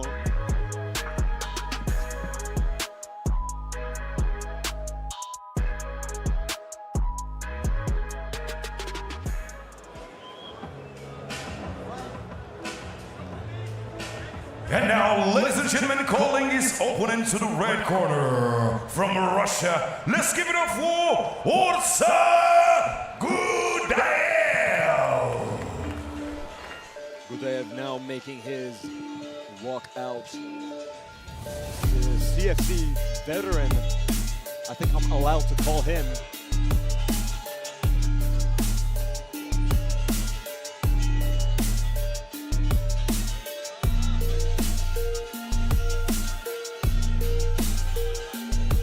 Well, I think at this point, Rasul, Lunch, and probably Shariko were the most veterans out of anybody here. And now Orta Gudaev is coming in with the speed. He's rapid. An impatient fighter who is impatient to start his fight. Let's see if he can perform against the short notice opponent in Rafael Diaz. I mean, in terms of build, if they stand up and strike, Rafael Diaz presents a unique problem in that he, I believe, is somewhat shorter than Orta Gudaev, but definitely has the reach advantage. And he also has that kind of pit bull, stocky type build where, I mean, if I had to bet, I'm going to bet that this man hits like a mule kicks. And I know that to be true for a fact in Orta Gudaev's case, so bombs might explode in a couple of minutes when this fight gets going. I mean, to replicate the victory that Rasul Rahimov just had is not going to be an easy task. But a finish in any other way, expect that from these two vicious killers, Rafael Diaz and Orta Gudaev. Both of these fighters have huge records, so there's not going to be a lack in experience. There's not going to be a lack in skill or technique. Let's see. And now, ladies and gentlemen, presenting the blue corner, Asia 33, weighing 68 kilogram, height 1.63 meters, having a personal record of 22 wins and 10 losses. He's fighting for Brazil. Let's give it up, ladies and gentlemen, for Rafael Diaz.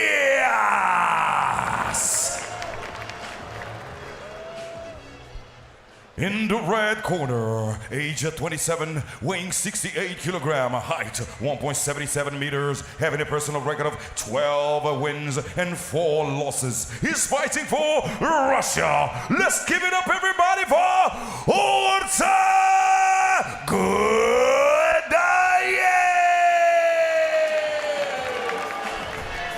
Both fighters very... Ladies and gentlemen, will be 3 rounds, 5 minutes each. Referee in the ring, Mr. Mark Goddard. Success.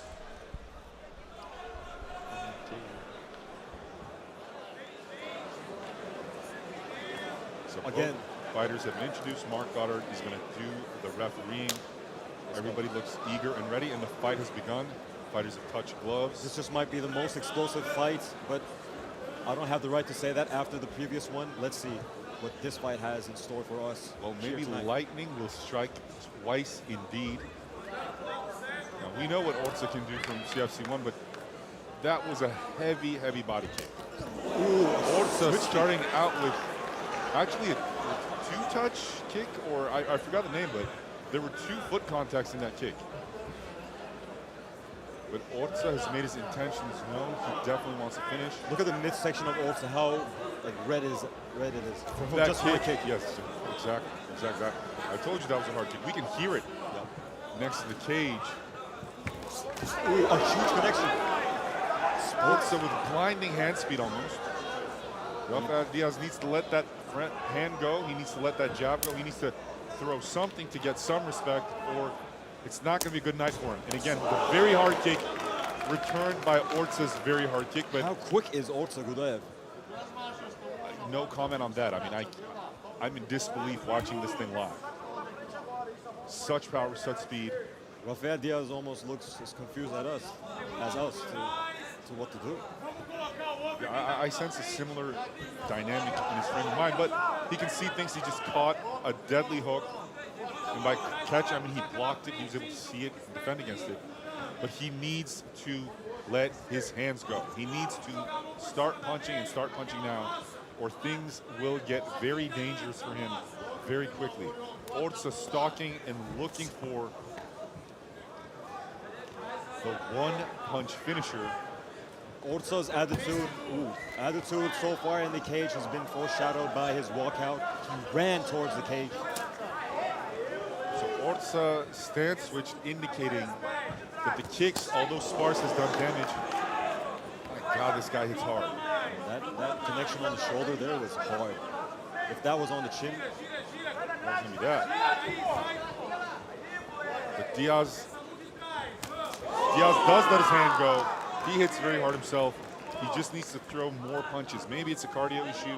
Maybe he doesn't want to gas out. He's also here with a beautiful spinning wheel with kick. a perfectly landing spinning wheel kick, but my God, Rafael has a chin on him. Nothing happened. Diaz just eats it. He's in there. He doesn't look flustered at all, but he better start doing some damage himself. Another spinning attack. That was a back fist or an elbow. That was what got the job done in the first CFC for Orza Gudaev. But again, Diaz has a chin on him, and he is not flustered. He just needs to let his hands go, as I've said time and time again. Orza gaining confidence with each connected strike. A huge connection with the left hand, but nothing is happening to Diaz. This is insane, ladies and gentlemen. If you can only hear how hard these punches are, and yet Diaz is completely unflustered, completely unfazed. That punch that connected there was a knockout punch. I'm so confused how Rafael Diaz just ate that. I'm in disbelief. I'm twice these dudes' size, and that would have knocked me out.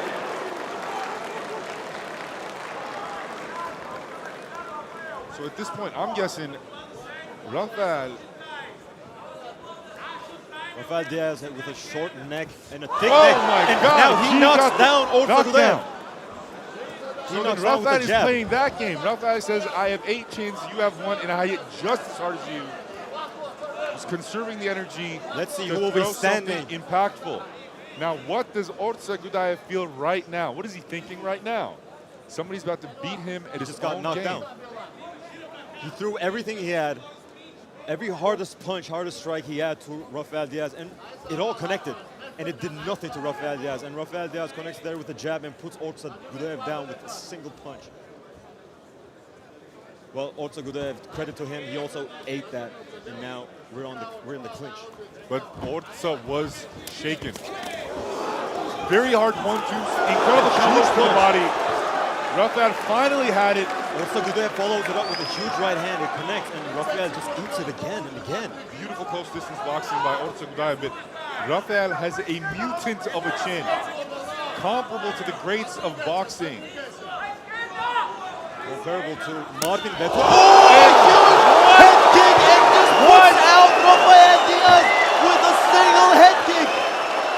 No one expected that. Orza Gudaev just threw a naked head kick which puts out Rafael Diaz, what a flush connection, and Rafael Diaz is up.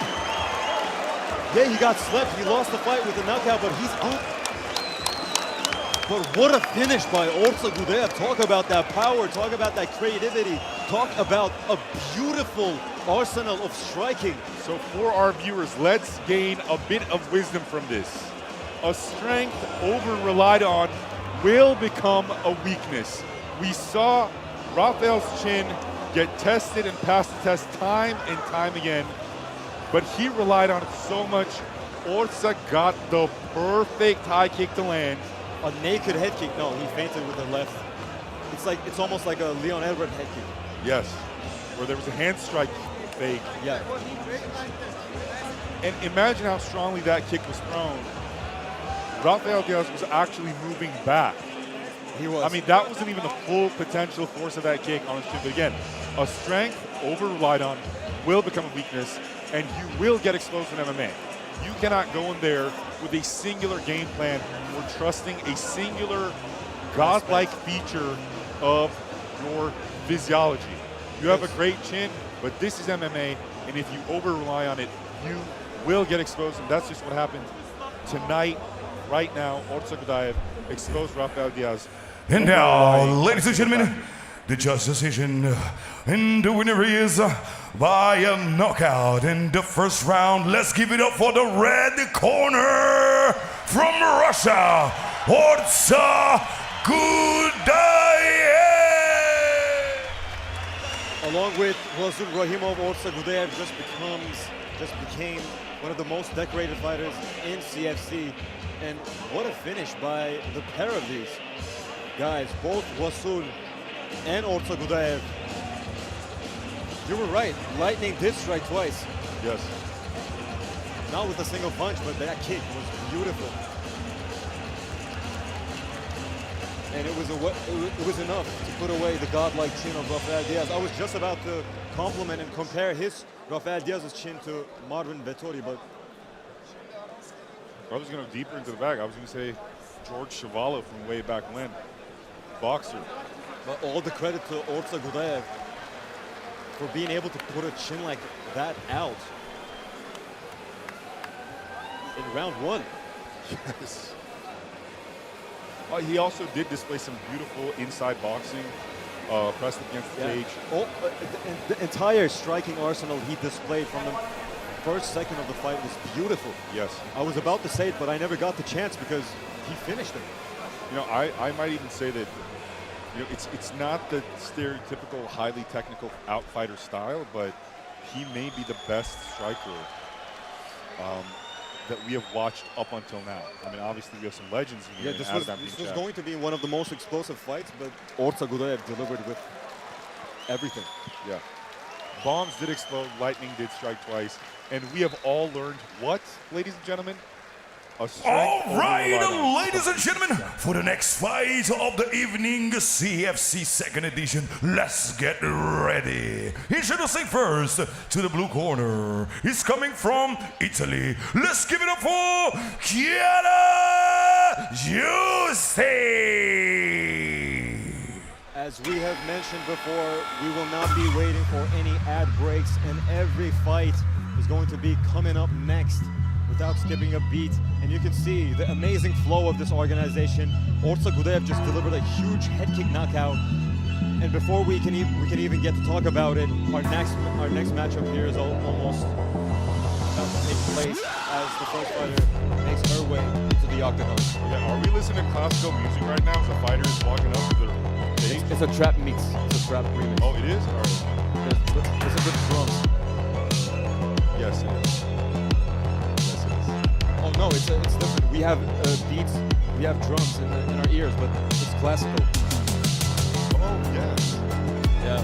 Chiara Guisti, she makes her walk out with a classical music piece.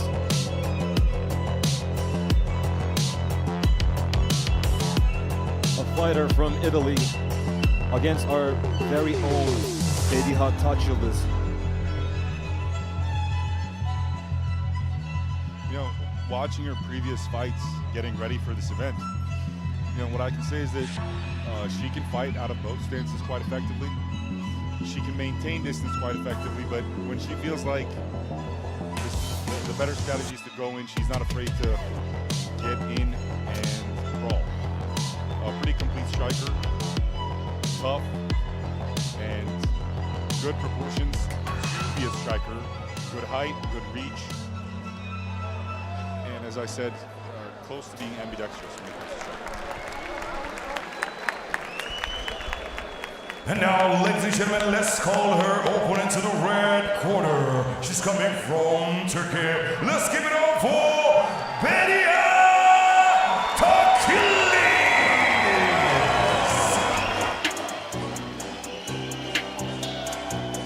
Both women's MMA matchups on this card has been anticipated quite a lot during and even before the fight week.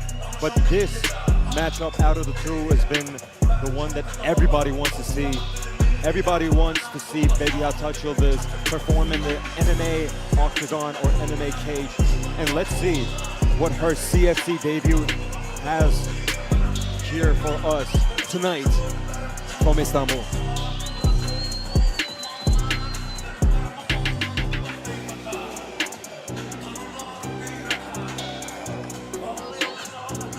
Now, you said aura about Berat earlier, but I think we have an aura master here right now. Yeah, Bedia is. At the expense of sounding cheesy, I mean, this woman looks like a warrior from past ages. She has, like, I don't want to compare the two because the audience may laugh at it, but if you were here, you would know what I'm talking about. She, as a women's MMA fighter, she has the aura of Botan Pereira. She really does. She really does. It's great. Like, I can understand why the viewers would be like, man, you're blowing a little too much smoke, but this no. is a stoic monster Yes. from our own country. Yes, yes. Stone-faced and ready to unleash ill intentions. Now, all this being said, we have to appreciate that Bedia is a superbly technical striker. Do not mistake the zeros on her record as inexperienced, because she has been well involved in combat sports for her entire life. And now, today, she gets the opportunity to display all that greatness, all that technique in the MMA octagon and in the CFC cage. She is among the most internationally decorated Muay Thai and kickboxing fighters of all time. Yeah, a not just in living the world, legend. not just in Turkey, of all time. Yes, of all time in the world, yes. A true living legend. And so humble, so nice to talk to. Wow. I would call her an aura merchant. And but now, she also backs it up with all the skill and all the technique. ladies and gentlemen, presenting the blue corner, age 26, weighing 67 kilogram, height 1.78 meters, having a personal record of 1 win and never lost. Ladies and gentlemen, from Italy, let's give it up for Chiara Giusti Giusti.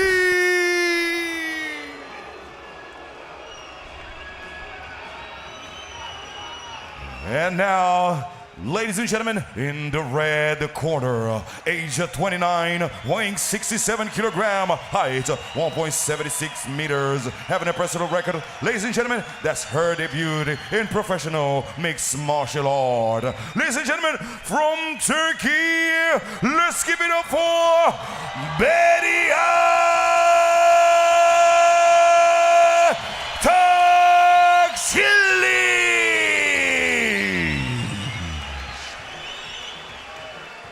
Will be 3 rounds, 5 minutes each. Referee in the ring, Mr. Michael Watcher.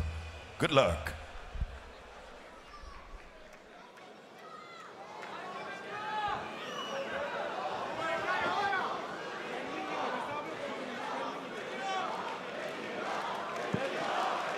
The second woman MMA match of the night is now on their way. Kiara looking like she wants to box instead of Muay Thai, but They I have with the seen high previous guard. fights where she'll do something very interesting. She'll be in low boxing positions, but then she'll throw high kicks from that position. A huge connection from the left hand. Hard by touching this. Maybe she wants to change the strategy, stay a little taller. But she seems like she was able to eat that shot, and she's moved on. She's looking good. Using the jab as the rangefinder. Maybe feints a kick and then goes for that kick.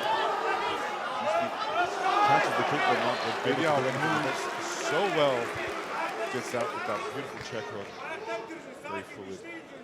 But I'd say Juicy looks like she's pushing the fight a little bit more than Vidya. Vidya likes to fight on the outside. She's had success. Juicy's right cheek is already getting red from that check hook that Vidya used to exit the action in the earlier exchange. Vidya looks comfortable. Kiara is almost like waiting her to make a move, like almost like waiting for Vidya's permission to start the fight. Vidya, good one to the body. Oh, a huge connection by Vidya and a huge combination. Almost all of those punches connected on Kiara's face. Both sides of the face are leveling up right now. Both ladies become very focused.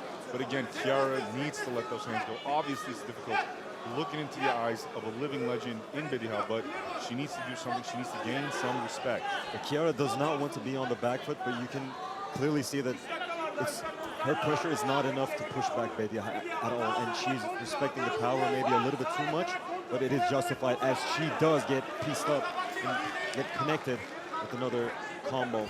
Vidya's just so active. Kiara tries to take Vidya to the ground, but Vidya can switch the position, is on high mount, delivering hard ground and pound. Kiara looking for that leg lock attempt.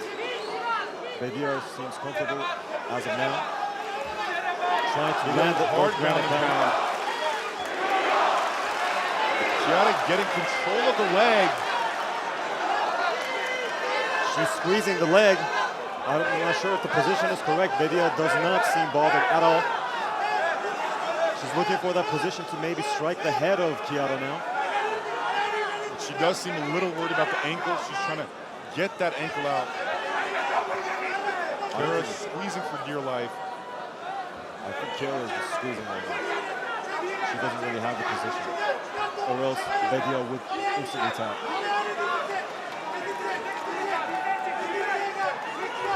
Not to say that she's the type to tap, but she is in a dangerous position, although it has not been doing damage so far. This is a submission that hurts a lot, and you have to tap instantly. That's why I don't think she's in any danger, and she escapes that leg lock attempt. Now Kiara looking for another type of leg lock, but this kind of submission does not exist.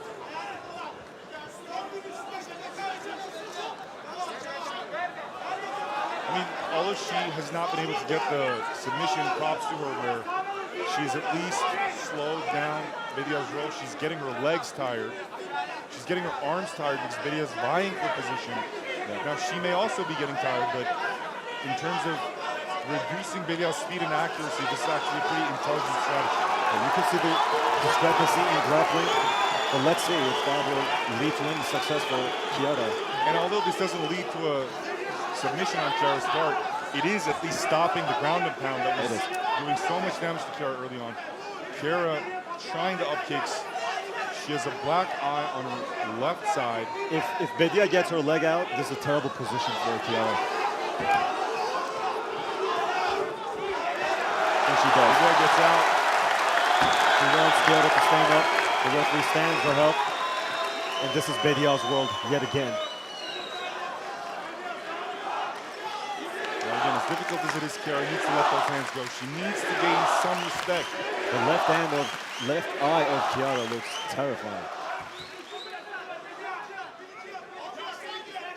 Vidya so calm, so collected, vying for the right distance to unleash her strikes. Easy work avoiding that high kick. Again, left hand to the body. Combination. Changes stances. And that's that for the first round. No, obviously in terms of damage, Bedia is, I mean, miles ahead from Chiara, but what do you say regarding the submission attempts and the control time that that entailed? Yeah, I can only think of one word, which is outclassed.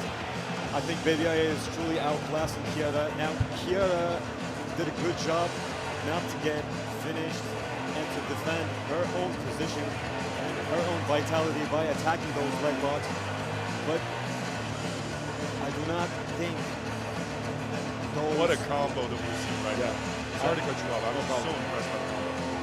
I don't think those leg locks are going to be enough for Chiara to advance for a finish. They're only enough to stall against Bedia, and that's all it is doing. It's only stalling. It's not leading to Chiara's own success in the fight. I mean, even in the last slow motion footage that we just reviewed right now, you can see that Bedia is just so much more straight to the point with the punches. She doesn't overloop them, whereas Chiara seems to overloop them a little bit, adding some distance to the punch and losing speed. Yeah, you can just see the difference in experience in striking. But even the small advantage that Chiara has in grappling, she was able to use it just to stall and not to her advantage specifically. But let's see what round 2 has in store for us now. Let's just hope that Chiara can even the fight out just a little bit more by letting her hands go. Bedia is so masterful maintaining her own distance. Never an inch too close, never an inch too far. This is an elite world-class striker. So tries the back leg oblique kick. Props to Chiara for wanting to stand up against. She actually snuck in a pretty hard low kick to the thigh of Bedia. Now Bedia is so intelligent with her stance switching, you can never really just wail on one of her legs because she'll always change which leg is up front. Giving her a bit of boxing looks, Bedia. Level changing. Just there with a huge left hand. But Chiara really needs to use those arms as rangefinders. Because it is very likely that no one alive can beat Bedia just with kicks. I mean, they shouldn't be able to. So Chiara, she's that queen.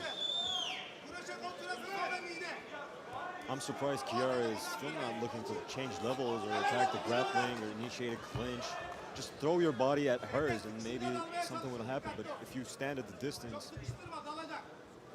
I mean, all before that, she could just start punching with her. But Bedia is just so clinical with the striking. Everything goes through the guard. Everything is so accurate. But Chiara's inactivity with her hands is definitely not helping. So, a huge right hand there by Bedia as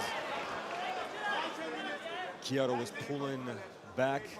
Now Chiara is attacking that single leg, but Bedia is quick with that sprawl and the takedown defense and the underhooks, all of it. I think she's going to go for a trip. She looks like she might go for a trip, but she's so dangerous in these positions because she can nice clinch. Elbow. But actually, Chiara got into the clinch earlier. Chiara has to make the this situation with elbows and knees, but Bedia again goes back to her own preferred distance. Chiara has to apply almost Catherine's tactic and make this fight dirty, because as long as she wants to stand it up, it's not going to be able to outstrike Bedia Taşyıldız, and unless she gets crafty, she's also not going to take down Bedia Taşyıldız. So, agree with everything you said, just with the addition that she needs to punch. This is a fight. You have to punch in a fight. She's a good fighter, but she needs to punch just to create opportunities, even if they don't land.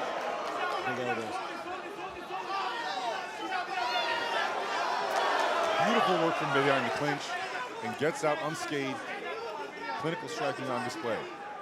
Like, even if you don't punch, you have to throw your body at hers and somehow make it dirty, take her down, do whatever you can. Think about the 2 knockouts we had tonight. How did they occur? They both occurred off a short jab that didn't reach. Beautiful 3-piece combo from Bedia. Everything landed clean. Strike to the back of the head maybe, but good attempt. It was not illegal because it was not thrown at the back of the head. It just landed there by accident. But that's exactly what I'm talking about. See, that landed. Yeah, and that's not a legal strike. You have to throw more of that to at least create an opportunity for yourself and not just stand there like a sparring partner against a world-class deadly striker.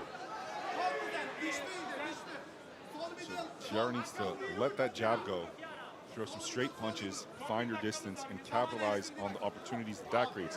That was a good attempt, and she actually got out of the exchange with a good low kick. So let's just hope that more of the same will come. She's leading with her slower strikes. Legs are slower than hands, hooks are slower than jabs, and she seems to be initiating her combos with hooks and with leg kicks. If she just started jabbing, things may look very different for her. Meanwhile, Baby masterfully managing distance. Complete composure, complete control. Chiara 2 rounds into this fight, still maybe having a little bit too much respect for Bedia Tache with his both power and the technique. Like at this point, you got punched so many times that you can't be afraid of a knockout. Just go. You just have to go. Bedia is so good managing the distance, and every time she gets an opportunity, she lands on you.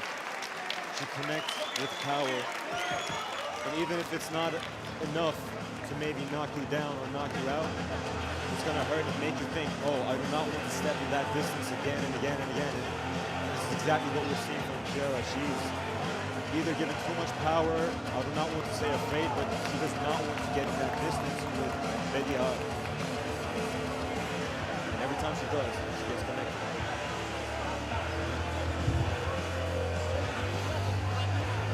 So if I was a judge, I would score this fight 2-0 Bedia. And at this point, for Chiara to achieve victory, she needs a finish. For a finish, my best advice for her to look for maybe another leg lock or a rear naked choke. But if I'm in her corner, I don't know what to tell her. What technique to give her so that she can take down Bedia. I mean, I may be biased because I love boxing, and I have a 3-letter word that would do Chiara a lot of good. Jab. She needs to start jabbing. But she is not going to start jabbing Bedia in the 3rd round like prime GSP. So out of the tools that she has been using. Yes, come on, let's go. Those straight punches, Chiara, let's go. And again, it's not like I'm, I don't have a side here, but I believe Chiara is a better fighter than she's displaying right now. Yeah, nice. Finally a takedown. She threw her body at hers. And a takedown off of what? Nothing. A 1-2 combo. She tried a 1-2 combo. And we're on the ground. Obviously, this is a better situation for Chiara to be in. Now, if Bedia wants to stand up, she needs to get a little bit of distance. Posture. Chiara is now firmly on top. But that fence is going to help Bedia stand up if she goes for the stand-up.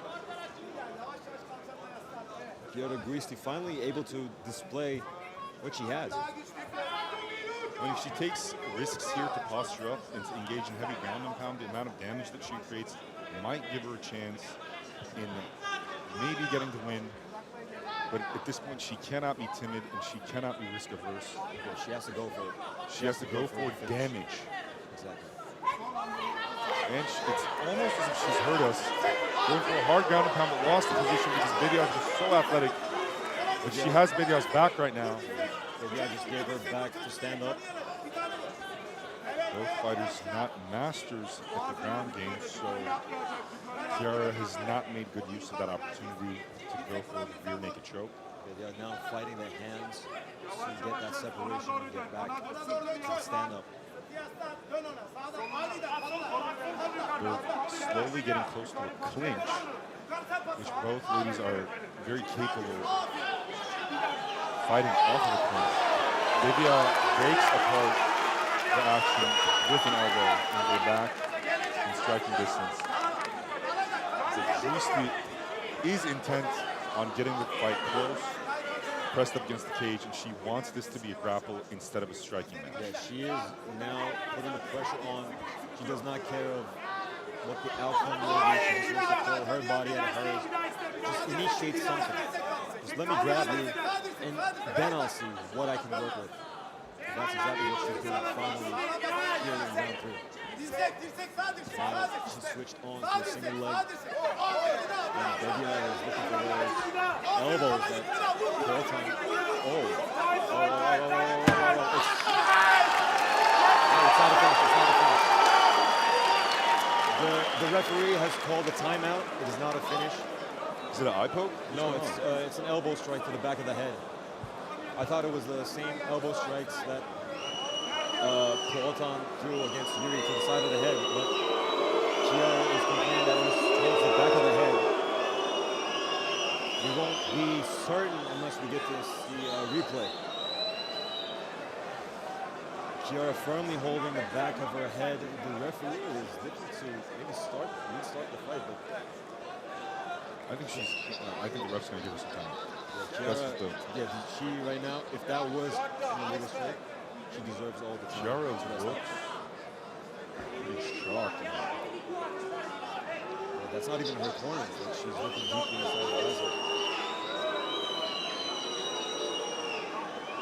This is so gruesome. She is looking pretty out of sorts. At round 3, you cannot award a no contest, I believe.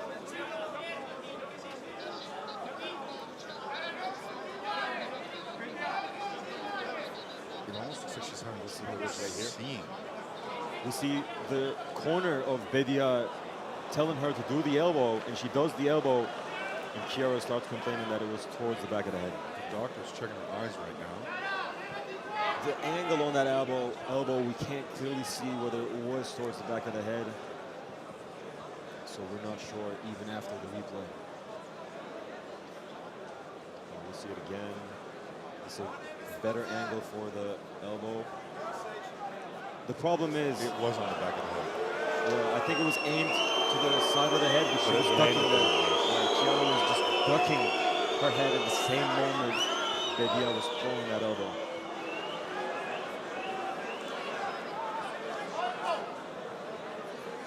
Chiara is emotional there with the referee. I would imagine she wants to continue fight, but nobody wants to fight with a handicap.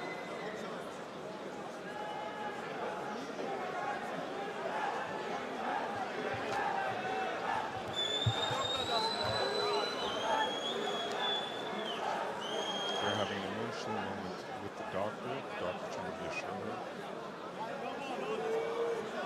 But my sense is that she's having vision issues. Even if they call it off, it should go to a majority decision, probably. Victory. And the referee calls it off. Bedia celebrates her victory, but I'm not sure if she was rewarded with victory just as of yet.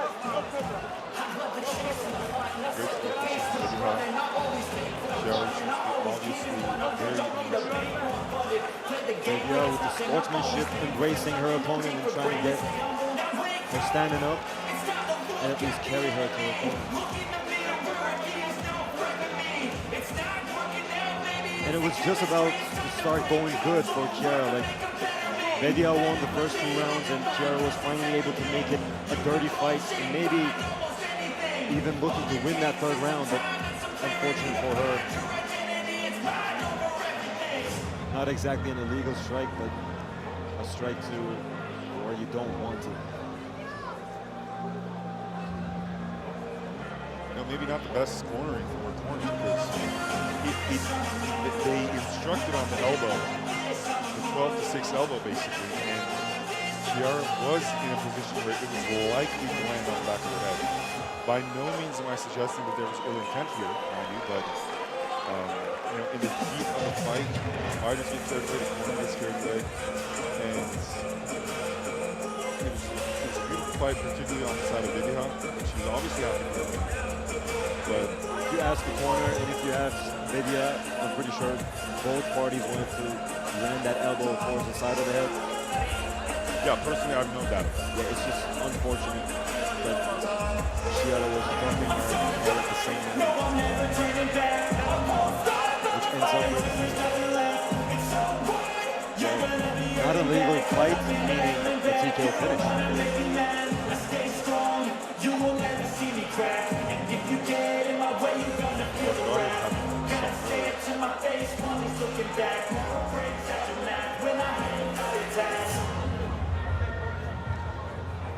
All right, ladies and gentlemen.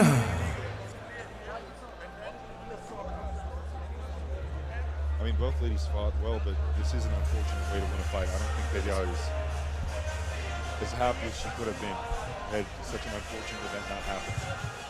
Well, either way, she was winning the fight, and hey, it's just my humble opinion, but I do not think she was going to get finished in that third round, but that's just speculation.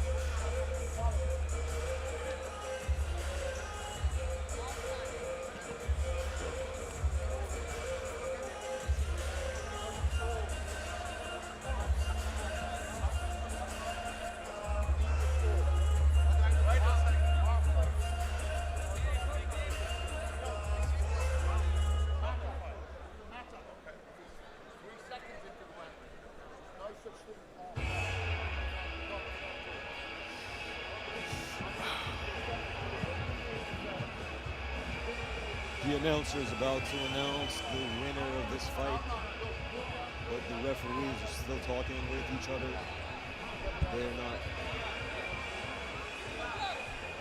They have not come to a consensus on what the final decision should be. Chiara's used to still having trouble getting up.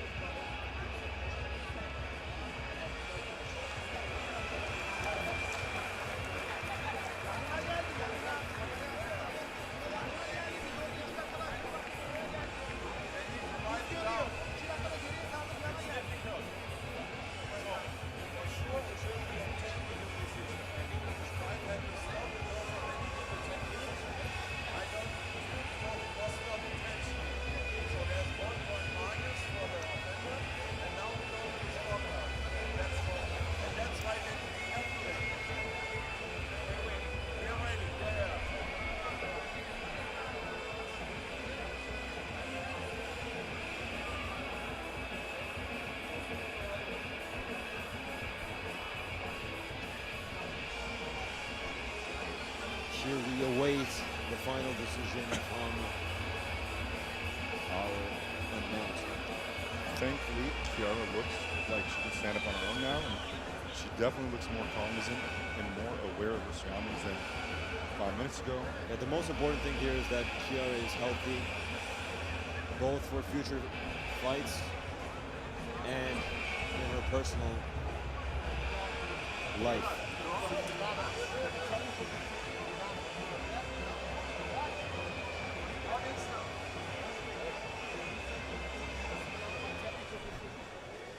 Are still yet to reach a consensus. Chiara seems responsible for what's being said around her. And again, that is the most important thing, the health of these fighters. These people really do put their health on the line for entertainment. Well, even if it was accidental, there is no shaming quitting to an illegal strike. So, Chiara, proud. You have nothing to be ashamed. But you do have to jab. Yeah, you do have to jab. And it is not easy to jab against an elite world-class striker like Bedia Yildiz. Touch it. Because even when I was young, I've been in a fight one time in my life, so I don't pretend to know what it feels like to be in that situation. But I have watched a lot of fights, and despite the feelings involved, there is a brutal technical aspect to it. And that entails that if you don't jab or if you don't throw the straights, you can't. All right, ladies and gentlemen, the fight was stopped due to an illegal shot behind the head. But still, the referee and the judge, we have a scorecard. And The score will be a draw. What? You know what? Given that it was acknowledged that the strike was Herkese iyi illegal, akşamlar diliyoruz. I am quite happy Arkadaşlar, with the decision that was made. 3 hakemin de ortak kararıyla lütfen müsaade edin. Well, if you ask for permission, you're gonna get booed. You should've İlk just iki said it. raundu kazanan kırmızı köşe, son roundda da yasal olmayan bir vuruş, baş arkası vuruşuyla rakibi maça devam edemediği için son roundu da mavi köşe kazandığı için 3 hakemin de ortak kararıyla 28-28 puanlamayla beraberlik sağlandı. Wait, how does that make sense? It was 3 rounds. İyi seyirler.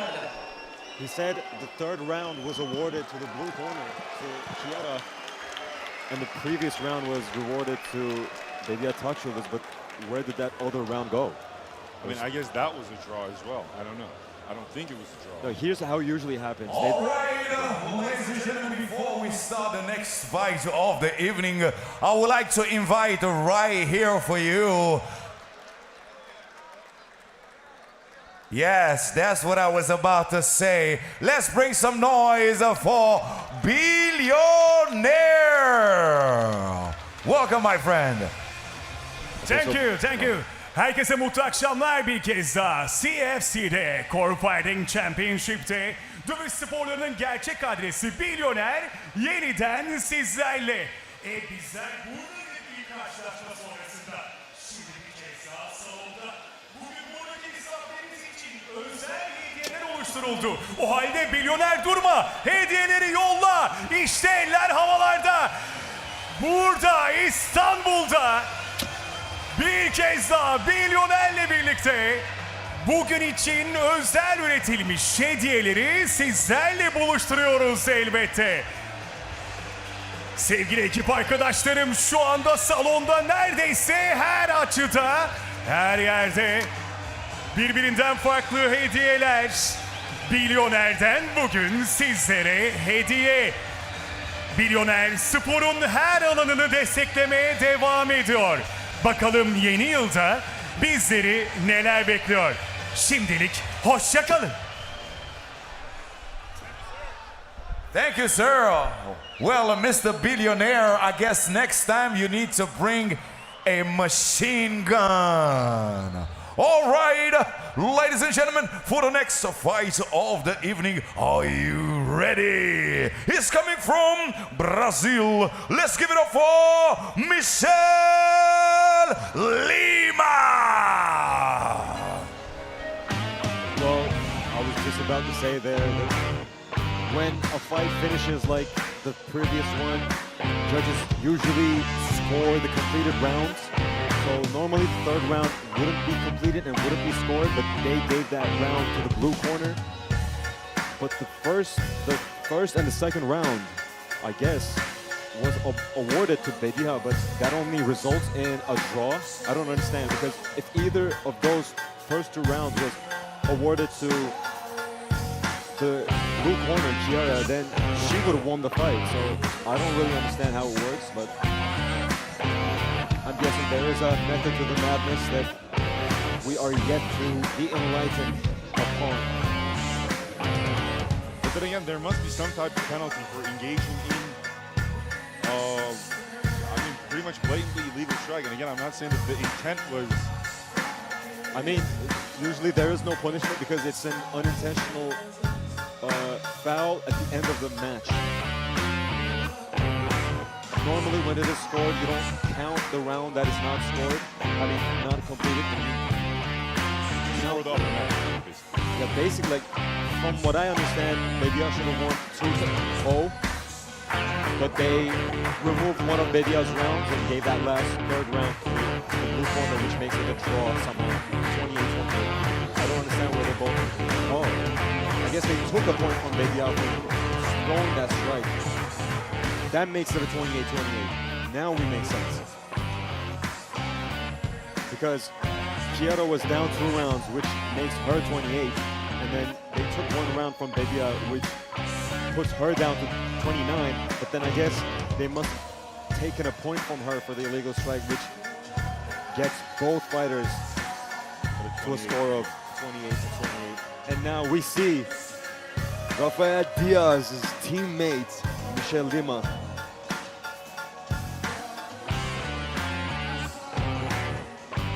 make his entrance.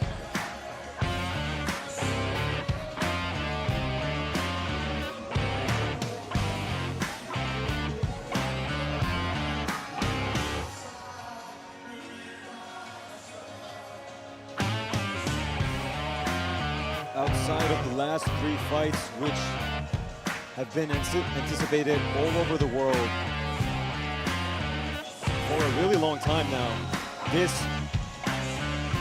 matchup between Michel Lima and Jamaluddin Aliyev is also very anticipated, especially because of Aliyev's beef with Ishfaq. And now, ladies and gentlemen, calling his opponent to the red corner. He's coming from Turkey. Let's give it up for Jamaluddin Aliyev.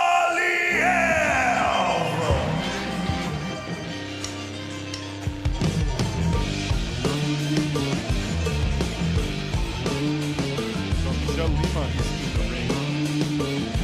And Jamaluddin up.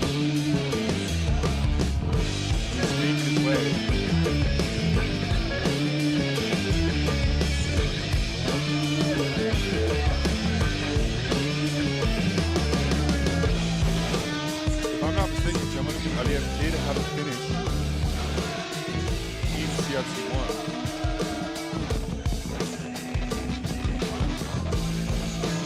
All in all, both of these guys are very, very good strikers. Aliyev, stylistically, I would say is a bit more similar to what we saw from Russell right now. Not to say that he has the same level of power, but he will take risks in his striking. Whereas Michel Lima veers more towards being a counter striker. He is a little bit more clinical, someone like Baby Haas.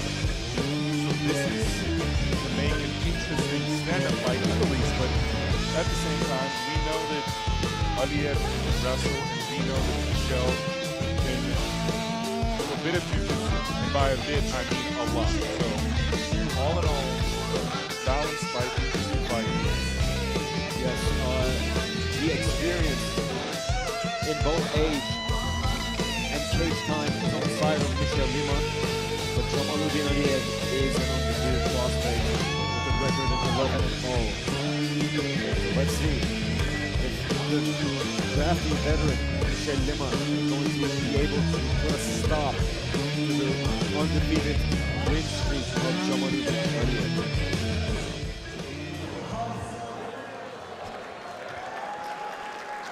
Both fighters are here. All right, ladies and gentlemen, presenting the blue corner, age 33, weighing 61.2 kilogram, height 1.75 meters, having a personal record of 19 wins and 6 losses. He's fighting for Brazil. Let's give it up for Michel Panico Lima.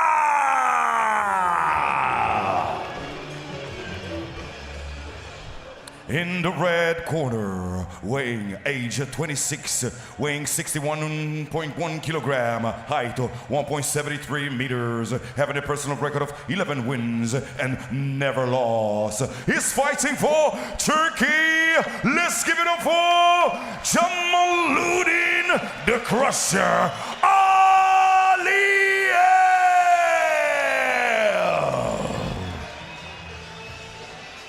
Ladies and gentlemen, will be 3 rounds, 5 minutes each. Referee in the ring, Mark Goddard. A referee yet again, the decorated referee, Mark Goddard. Both fighters looking very eager, obviously very, very good strikers. And obviously one can wrestle and one can do jiu-jitsu in the least. Yep. Very similar heights, but Michel Lima definitely more experience. We are on their way, and this matchup should also be another one of those ultra-explosive matchups. Let's see. See kicks and a beautiful jab thrown. Both fighters are not afraid to engage. They're both in their striking distance. Michel Lima with the experience advantage and Aliyev with the undefeated prospect advantage. Both fighters are similar to a Muay Thai style and a lot of Muay Thai type action going on right now. Both fighters are very active with regards to movement. Michel Lima delivered a low kick while almost being knocked out by a teep to the face, but missed that by half an inch and just landed a beautiful two following a good jab. Tries the same combo again, does not have success. Michel Lima definitely doing a little bit more work on the striking, definitely more active with the striking. And displaying beautiful strike selection, by the way.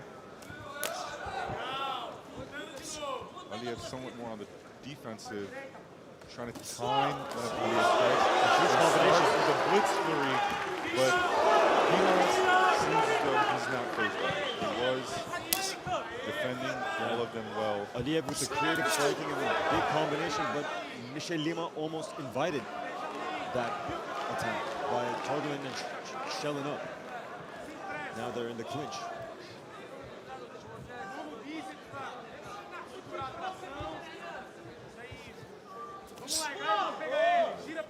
Elbow. Now Lima was able to reverse the position in Aliyev. A huge elbow and another combination by Aliyev against Michel Lima.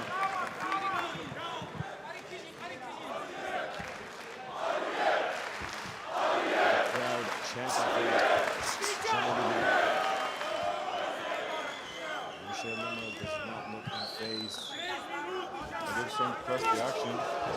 Guys come up, but Michel Lima catches Aliyev with a good hook. Aliyev with that beautiful creative striking.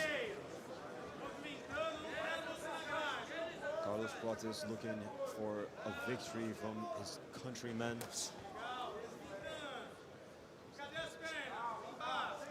And we see Rafael Diaz there in Michel Lima's corner.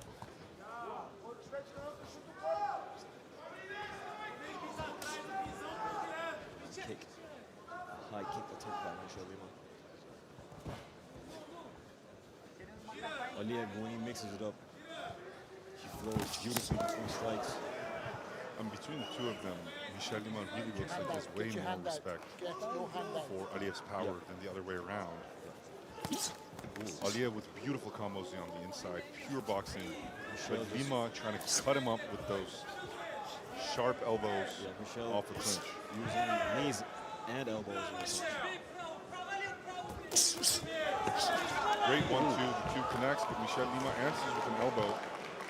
Aliyev trying to take Michel Lima down and maybe trying to protect his face a little bit from those elbows. Yeah, it almost looked like it was a panic shoot, but it only looked like that because it came right after that elbow. So he lets go of that double leg takedown attempt as Lima punches him on the separation. They're back on the feet. Lima adjusts his swords. Ooh, a huge combination, a huge connection by Michel Lima. The 1-2 connected on both the 1 and the 2. And they're still moving forward. But Michel Lima displaying some beautiful, beautiful, beautiful striking. A long two to the body, unusual punch for MMA, but he actually gets it to connect. Aliyev wobbled there for one moment, but now he has his composure back right away. Michel Lima with oblique kick attempt. Fakes it and goes to the body again. Just very variable, high-level strike selection from Lima. But again, Aliyev is tough as nails, very durable.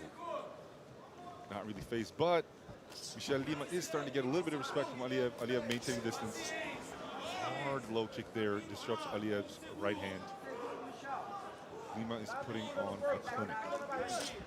Lima is looking for another combination to catch Aliyev, but Aliyev with the pressure. Oh, and then Lima now catches with him with a right hand. Now caught him with the left hand. Now started emote on him. Lima's getting comfortable here at the end of the first round. Lots of action, but in terms of class, Lima has seemed to outclass Aliyev. And again, not to read these guys' minds, but I'm getting the sense that Aliyev is somewhat worried right now. He is thinking to himself. In my humble opinion, Jamaluddin Aliyev dealt a little bit more damage in that round, but as you said, I agree. Lima is looking more and more comfortable. Lima is seemingly coming alive in this fight as Aliyev might be fading a little bit more, but we will see what these fighters have in store for each other in the round, in the upcoming round.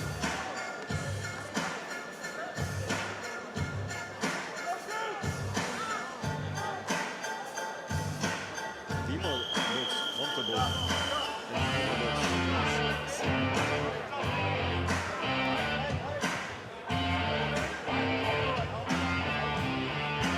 Lima is not too tired, seemingly.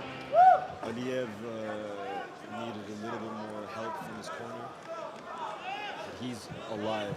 I don't think Aliyev was ready for the level of sharpness and striking expertise that Lima is displaying right now.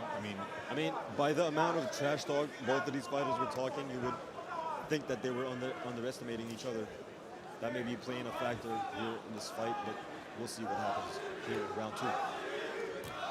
Lima is definitely displaying better technique in pretty much every facet of striking.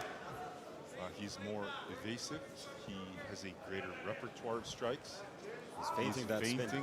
Better. He's feinting a wider variety of strikes as well, not only throwing, but feinting them as well. So for our viewers, if you want to see high-level striking against higher-level striking, this is the match for you. Lima with the switch kick attempt, but Aliyev times it very well with the hooks. Aliyev blitzes in with the 1-2. Almost lands.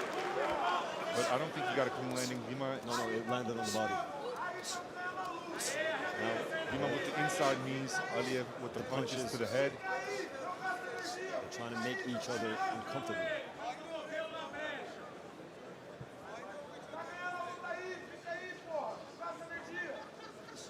Both men neither somewhat really resting right now. neither really looking to take each other down. So far, they both had success on the feet.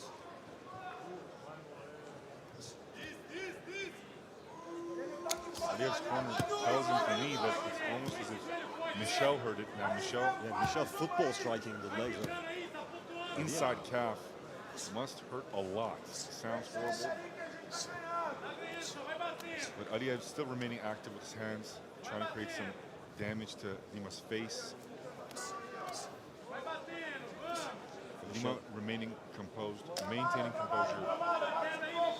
Gotta just warn them to generate more action.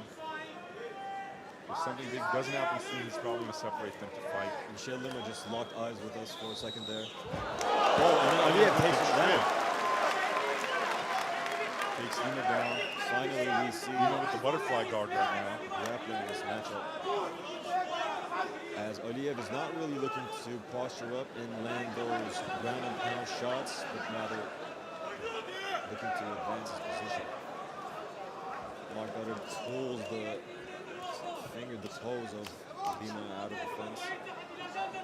Both fighters active with their striking on the ground, but Lima definitely has secured a good guard on Aliyev and not letting him posture up for the ground and pound. But Aliyev's still getting some decent damage done with his left hand.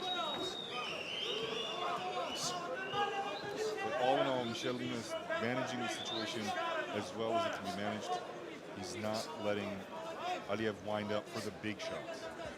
Still sustaining some damage, and obviously... I would give my back now to Aliyev to stand up here if I was Lima, because there's still 2 minutes left in the round, and this ground and pound is getting more and more vicious. He's lost postural control, and Aliyev is hitting him with hard shots. He's also starting to get bruised up his face with good leverage.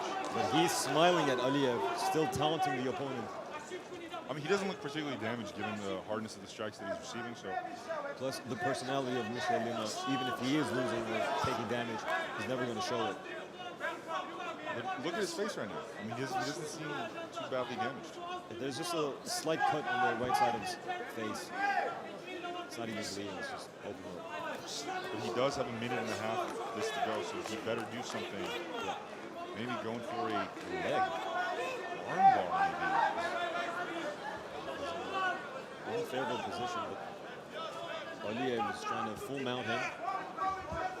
Well, he has saved his back from the cage. Wow. He's A actually dorsal. turned it, but It is a dorsal. And he tapped. Jamaluddin Aliyev submits Michel Lima with a dorsal in round 2. What a crafty prospect this undefeated Jamaluddin Aliyev is. Manages to out-grapple and submit Michel Lima in round 2.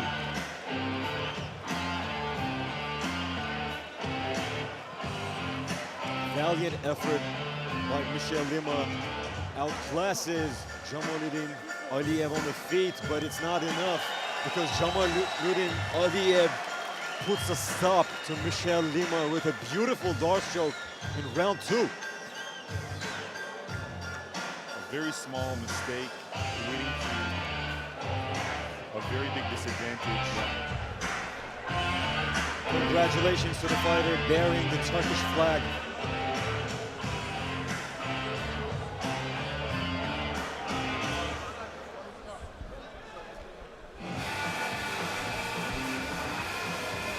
This is what Aliyev had to do to win against Michel Lima. I would say that they were evenly matched on the feet, but Michel Lima had the slight edge. So it took a grappling exchange and a submission to put an end to him and to finish the fight.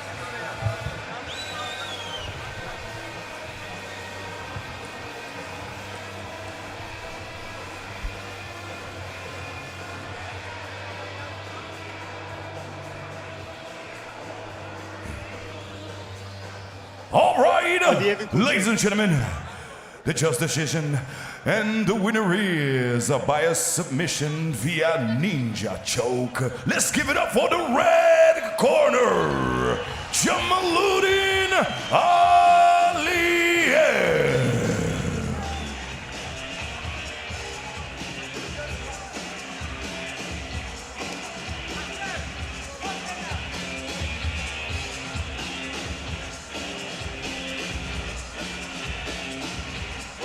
Fighters showing a good deal of respect for each other. Yeah, this is what you love to see. This is what we come here for, the sportsmanship. I mean, that's not all. Yeah, of course. Aliyev famously said that he would finish Michel Lima and the famous fighter in the next bout, Ishfaq Sayed, in the same night. Let's see if Ishfaq gets his win. Let's see if the matchmakers will make a match between the undefeated Ishfaq Sayed and the undefeated Jamaluddin Aliyev. Both fighters fighting out of Turkey, bearing the Turkish flag and representing the country on the world stage. Let's see if Aliyev has something to say to the crowd, and he seems to have something. Istanbul, assalamu alaikum. Thank you, thank you. Я на самом деле очень счастлив. Был тяжелый бой. Очень такой воин-соперник. Хочу поблагодарить сперва мой отец, мой брат, которые приехали, подготавливали меня. Моим менеджерам, Джавад, Джаваншир. Также неделю назад, если честно, я очень сильно заболел. Я не мог полностью себя показать. Я не восстановился. Я восстановился только когда ко мне приехала моя мама навестить. И эта победа сегодня для нее. Так, thank you. I'm next fight UFC, иншаллах. Если кого-то забыл, я извиняюсь. Мой тренер Эльдар Алиев, Дагестан, Алибек, Кроссфит. Всем, кто помогал, спонсора, автокамал номер 1. Thank you.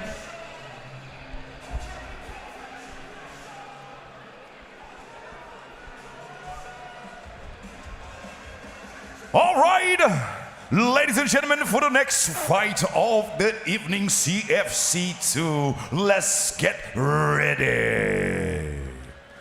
Introducing first, he's coming from Chile. Let's give it up for Eduardo Torres.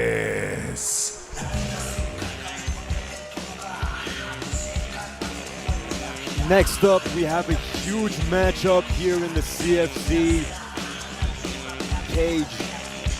A long-anticipated, long-awaited matchup between Eduardo Torres and Ishfaq Saeed. Ishfaq Saeed, one of the stars of this card. A lot of people have been waiting his next matchup. And we will see it now against the cyborg Eduardo Torres from Chile in the bantamweight division. Eduardo, similar to Michel Lima, is a very technical striker and a very professional person. He's also been one of the very stoic people on the card. He came here to do his job. Let's see if it's going to be enough to put away Ishfaq Saeed in our featured fight here in CFC 2.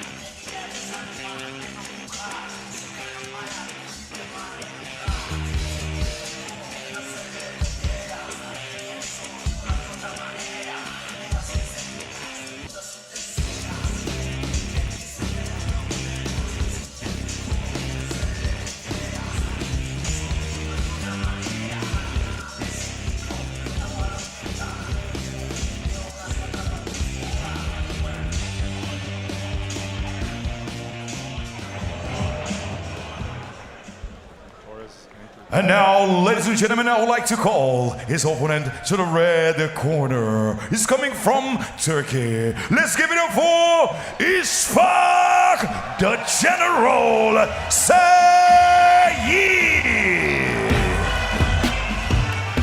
This is it.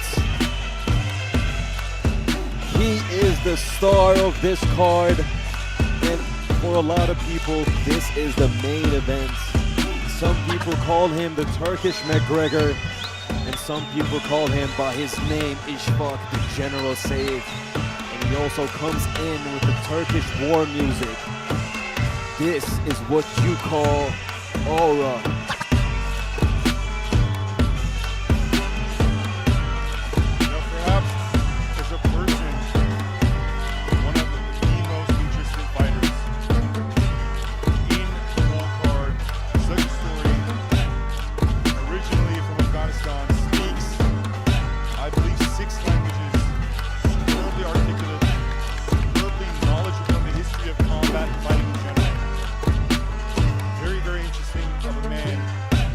Guy is not just an elite fighter, he's also an intellectual. He knows a lot about history, he reads a lot of books. And he will be gunning for victory against Eduardo Torres in a moment's notice here in CFC 2. In the CFC podcast that I had with him, he was talking about how he learned what fear was from reading about the Battle of Thermopylae. Yeah. Spartan War.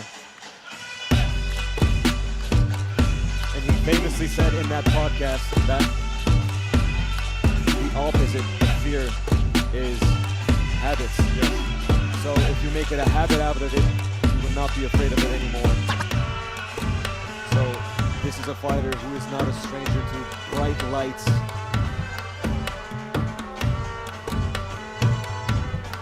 He has come here to show up and show out. Let's see if it will be enough to put out the cyborg from Chile.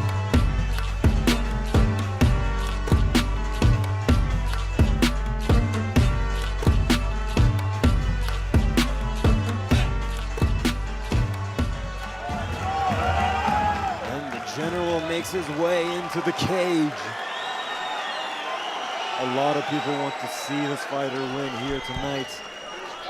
All right, ladies and gentlemen, presenting the blue corner, age 30, weighing 63 kilogram, height 1.75 meters, having a personal record of 18 wins and 3 losses. He's fighting for Chile. Bring the noise for Eduardo, the Cyborg Torres.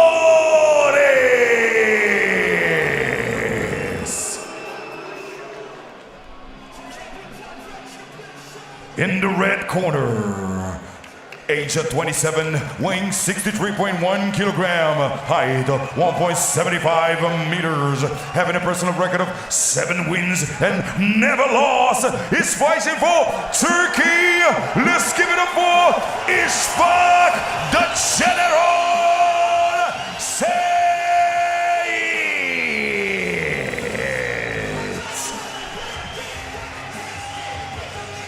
Ladies and gentlemen, this bout is 3 rounds of 5 minutes each. Michael Washer will be the referee for this fight. Good luck. The General against Cyborg. Let's see what these two gentlemen have in store for us in this matchup. As stylistic as different as you can possibly get, you have a clinical striker versus a judo fighter, or rather a fighter whose primary martial art is judo. So Ishfaq has 1,000 ways under the sun to get you down. Yep. And Eduardo Torres has that kick that you just saw, so it's going to be interesting.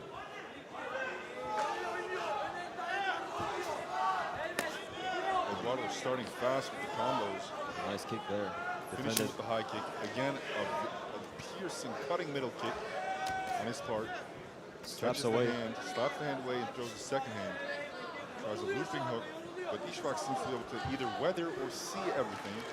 So he's looking quite relaxed. And his own is the crowd going ballistic for Ishfaq now. Eduardo is dialing up the pressure. Let's just hope he does not get carried away and open himself up for the takedown. Oh, a nice connection there by Eduardo Torres with the right hand on Ishfaq's chin. And gets out the way, does not get caught. Catches him again. Another connection. And gets out the way. As I said before, this man is a clinical striker in a card stacked full of clinical strikers. But Ishfaq, there's the takedown attempt we were waiting for. Goes in for the expected takedown. Let's see if he's going to be able to complete and take the Cyborg down.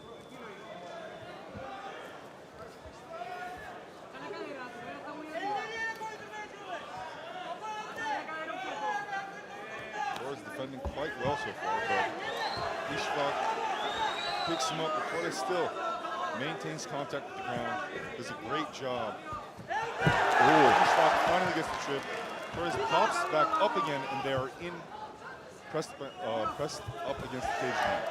Ishfaq is gunning for this takedown, and he ends up on the bottom. Such an odd series of events where Torres is on full mount against Ishfaq's three consecutive takedown attempts. Let's see Ishfaq gets out the way, and Ishfaq is a master of evading chokes, and he does it just now. Such composure on Ishfaq's part. But Torres is surprisingly well against the grappling. But this says a lot for Ishfaq because it means that even if Eduardo Torres ends up on top, what is he going to be able to do? Nothing. Not a lot so far.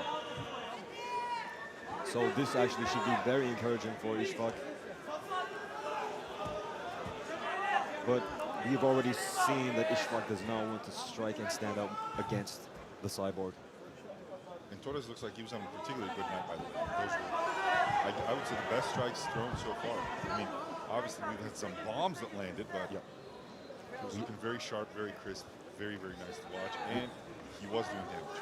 We had lightning strike 2 times in a row here in the CFC cage tonight. And let's see if one of these fighters is going to be able to get the finish.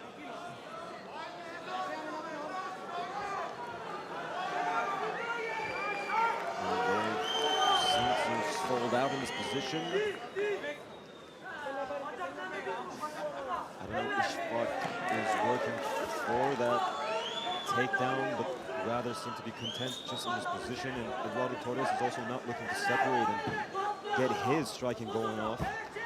So both fighters are actually content with being in this position. I'm personally very impressed with Torres' ability to defend takedowns. I mean, he's doing an incredible job.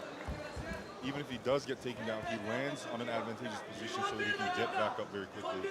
Well, he has the experience on his side. So Eduardo Torres is no slouch. Let's see. Eduardo Torres punishing Ishbak with Oh, the knees, huge and elbow. a huge elbow, and gains back his distance again. Seems to maintain the hard-won distance with a high knee to Ishbak's head. Tries a spinning heel kick. It was telegraphed.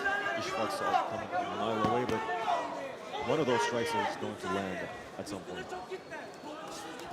And Ishbak does not want to be in that position when that strike lands.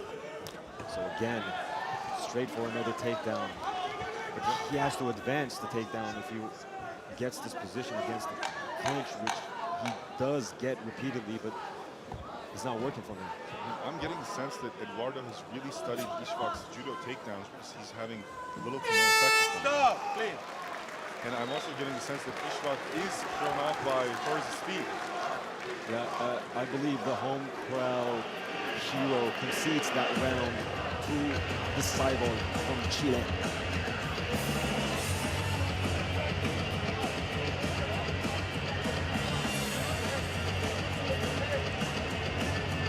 As we mentioned before, Ishbak famously here with the grappling heavy strategy, and Eduardo Torres ahead on the striking.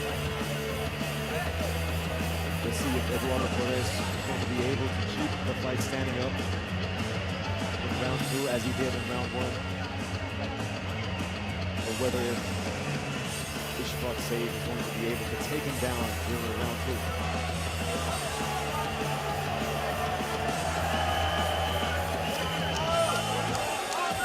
Uneventful first round for such an anticipated fight, but this is how it usually goes down. Remember Sean O'Malley versus Aljamain Sterling round 1. Let's see what round 2 has in store for us here tonight. Here by Eduardo Torres. Nice job. Nice kick to the midsection. But now they clash, and a connection there with the left hand. Oh, and now Ishbak connects on Eduardo Torres. But the moment he connected, he looked to engage in the grappling. Oh, now he has his hands connected right behind Eduardo's butt, and that's a successful takedown by Ishbak. But still not in a particularly advantageous position. Yeah, just Eduardo Torres is just so good with defending those takedowns. Even when he's taken down, he's so good at springing back up to his feet. Ishbak gets him down again. He tries to pop back up again. So in terms of control, obviously this is good for Ishbak, but yeah, he's being more relentless with the takedown this time. you can see that it's not having the intended effect. I mean, he's never able to gain a dominant position on the ground.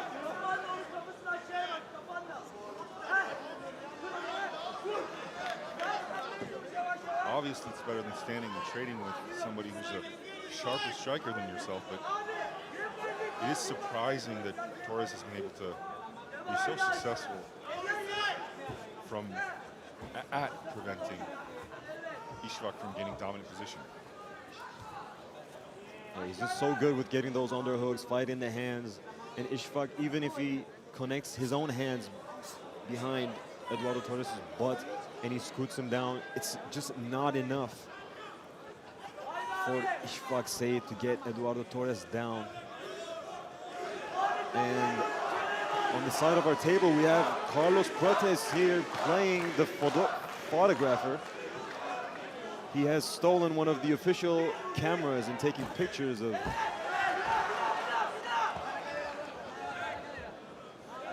the crowd.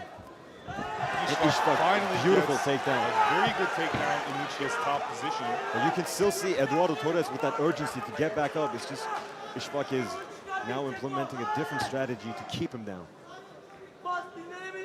Torres, if I'm not mistaken, has 2 deep overhooks against Ishbak, so he's preventing him from posturing up to deliver ground and pound. But in terms of control, Ishbak has been in control this round and has been slowly starting to exert his will. Yes, So far in the second round, Ishfaq has successfully implemented his will. I respect Torres for the amount of effective defending he's been able to do, but at this point, Ishfaq is pretty much where he wants to be. Grinding Torres down. Like you said, Eduardo Torres is good with defending that distance so that Ishfaq does not rain ground and pound on him. And he's also quite good with using the fence, the cage, to get up. Now Ishfaq is trying his best not to give Eduardo Torres any opportunities to stand up from this position here. Now he can finally rain down some amount of ground and pound. Watch your head, okay? Yeah, I told him. Let's go.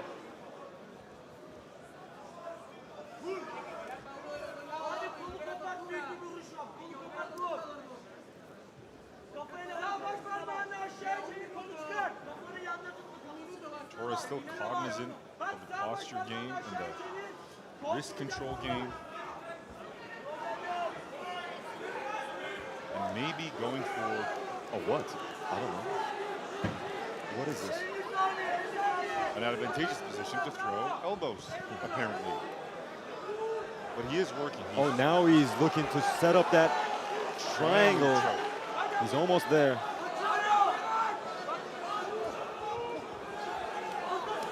You can't see the angle. But he has taken the risk of letting Ishfaq gain enough distance to throw some hard shots, which Ishfaq did. And it did not really phase Eduardo Torres. So it was a well-calculated decision by him. And that, wow, I don't think the triangle is completely there, but the elbows from bottom position are working wonders. And Torres has locked his legs.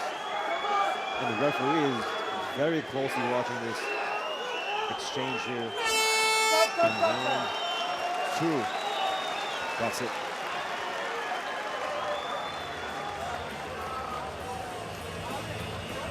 Again, another fight that I'm glad I'm not judging. A stool malfunction there by the corner of Eduardo Torres.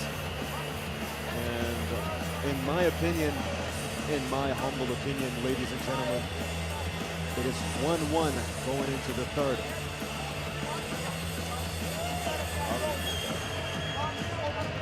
Eduardo Torres was able to deal more damage in round 1, and Ishfaq just had perfect top control in round 2 for the entirety of it, not letting Manuel Torres do anything but that one triangle, the triangle attempt at the end of the round there, but in my opinion it's 1-1 going into the third right now.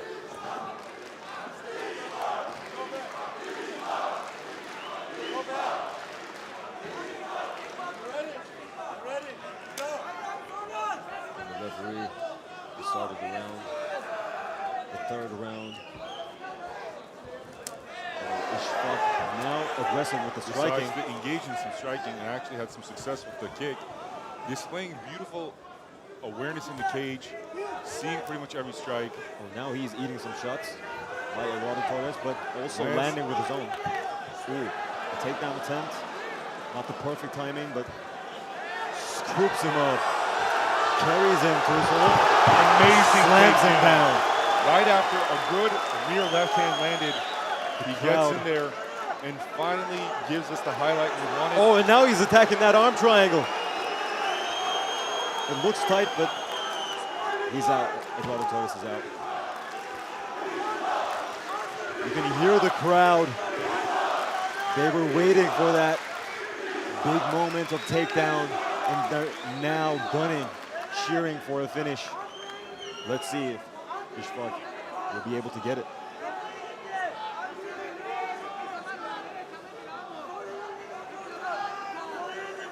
Would you call this position half mount?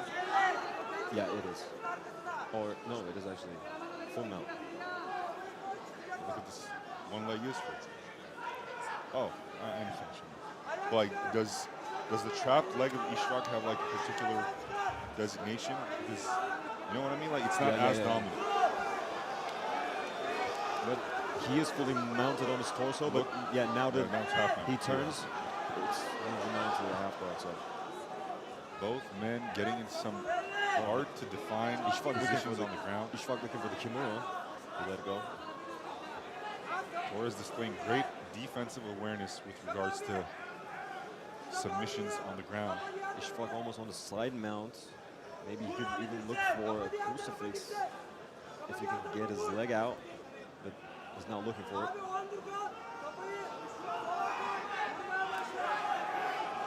The crowd also looking, cheering for some action here in round 3. They want to see Ishfaq finish this fight against Eduardo Torres, but Eduardo Torres is no slouch. This guy is no walk in the park. I mean, he's proven to be highly technical in every facet of this, even on the ground. I mean, obviously, this is Ishfaq's bread and butter, but he's been hard to get the better of. Getting close to a triangle choke with a slam. Ishfaq slams him to get out of it, and it has worked. Oh, now Eduardo Torres rolled to get out of that position, which worked, but Ishfaq still in top position, now reigning ground and pound. And he's about to lose his back to Ishfaq. He has lost his back, I believe, to Ishfaq. But he's also about to get up. Ishfaq with the knees to the leg. These don't look devastating, but you can be assured that they hurt.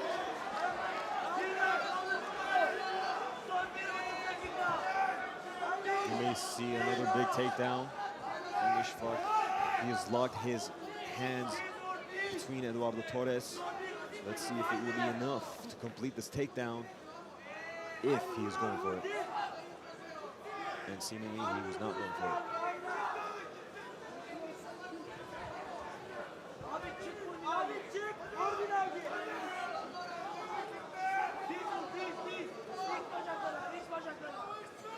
Ishfaq's corner telling him to throw some knees and remain active in this position. But yeah, Ishfaq does seem tired. But so does Torres. If you can't go for the double leg, you should switch to a single leg. But he has let go of that double the takedown attempt altogether. But now he's back on it.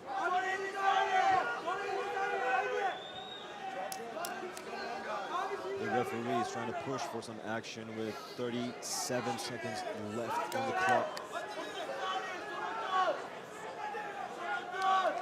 And the referee breaks it up. He wants to see some action. I believe Ishfaq will quickly shoot for another takedown here. If it is 1-1 going into the third, these last 20 seconds may determine the winner of this fight. Ishfaq does go for the takedown attempt. And as Torres pressed up against the cage, almost about to pick him up. Again, he lets it go. 10 seconds left. Tries the hip throw and gets some success with it. That's enough, I think, for him to get that round at least. Obviously, Ishfaq took this fight. Yeah, I believe so. The second and the third round should be awarded to the home crowd, the hometown hero, Ishfaq Said. Let's see if judges agree. I'll say Torres did make it look better, but Ishfaq wasn't effective. And he has this highlight. How's that for true? He may have been looking to make a statement here tonight against Eduardo Torres, but as we mentioned, Eduardo Torres is no slouch himself. He did not let Ishfaq Said make that statement against him, but still, a winner will be rewarded, and we think that winner will be Ishfaq, the General Said.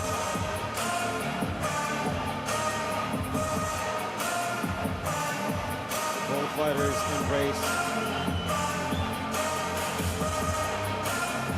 They congratulate each other.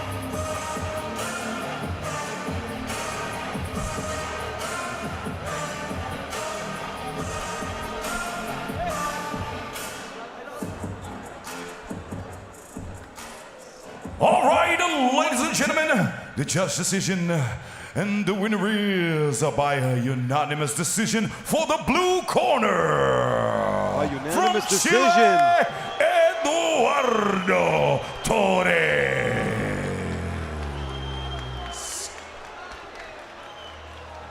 The judges did not agree with our final consensus here on the broadcasting table. We are shocked, if I have to describe the faces I'm seeing around me right now, especially in this Turkish crowd. We were not expecting Ishfaq Sayed to be awarded his first loss here in CFC 2, but Eduardo Torres, according to the judges' scorecards, manages to outscore, outgrit his way into a victory against Ishfaq Sayed, the home crown hero.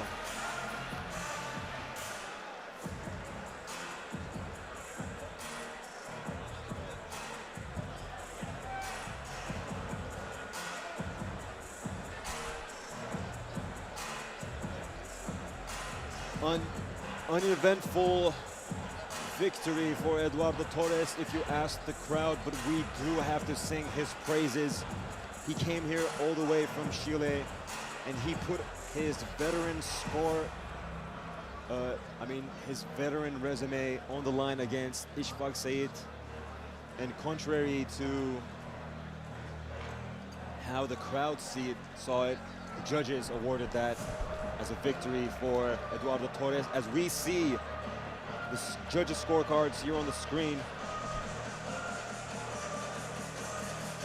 You know, to cut my colleague off, after having spoken to some experts, I've been informed that the judges' decisions might have come down to the fact that Ishfaq was not particularly active on his dominant positions, and the fact that he got so close to being submitted by All right, ladies and gentlemen, we are at the main event of CFC second edition here in the beautiful city of Istanbul, Turkey. Let's get ready for the main event, CF2.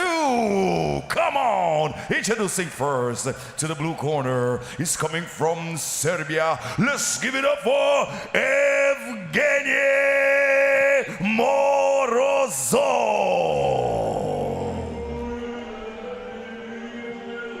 What you were saying? What was I saying? Oh, so yes, upon reviewing the whole situation with an expert grappler, just now, what he informed me was that the fact that Ishfaq did not display high levels of striking activity on the ground, and the fact that he got close to being submitted with the triangle choke were probably factors that played into the judges overlooking his control time. It was an effective control, shortly speaking. In summary. And now, what a fight card. What a fight of nights as we move on to the co-main event of the night between the decorated General Evgeny Morozov versus James Goku Lontop.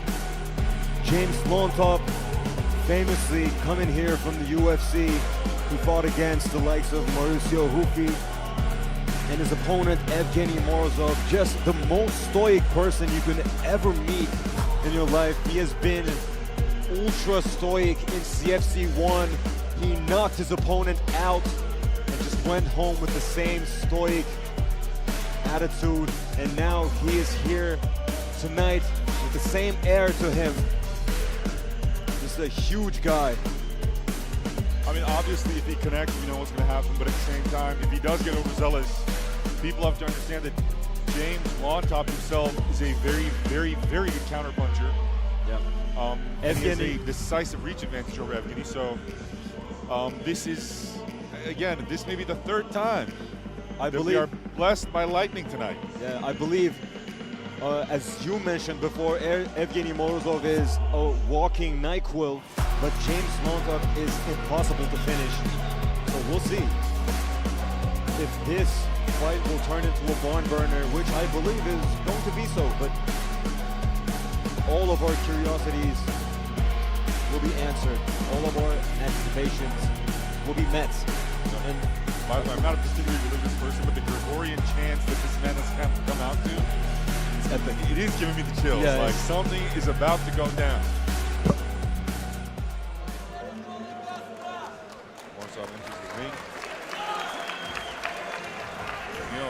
And now, ladies and gentlemen, it's time to call his opponent to the red corner. He's coming from Peru. Please welcome the Super Saiyajin God, James Lonto.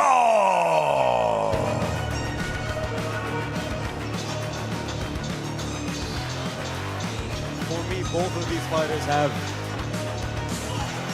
incredible aura.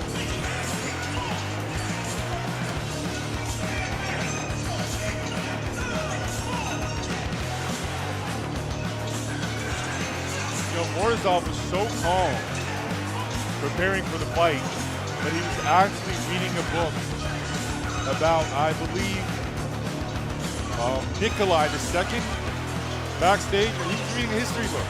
And I said, "Are you really that calm?" And he said, "Yes, I am." Wait, you're talking about Lonto? No, Morzov. Oh, I saw him reading that book as well. Yes. Both of these fighters are both very stoic, very calm throughout the entire fight week. Despite James Lonto maybe looking like a gangster, he truly is a gangster. But he's a very respectable, very calm, and very stoic person, just as is Evgeny Morzov. This may be the most highly stoic matchup, the most high-level matchup we may see tonight as James Lonto makes his way inside of the cage.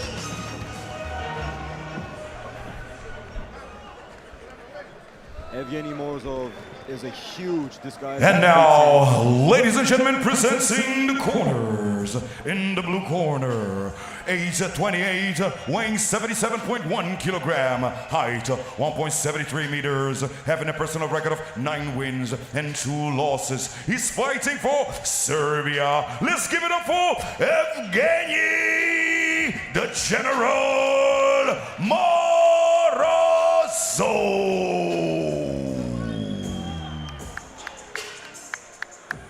In the red corner, age 26, weighing 77 kilogram, height 1.85 meters, having a personal record of 18 wins and 6 losses. He's fighting for Peru. Let's give it up, everybody, for James Goku Lonto. Will be 3 rounds, 5 minutes each. Our referee in the cage, Mr. Mark Goddard. Good luck.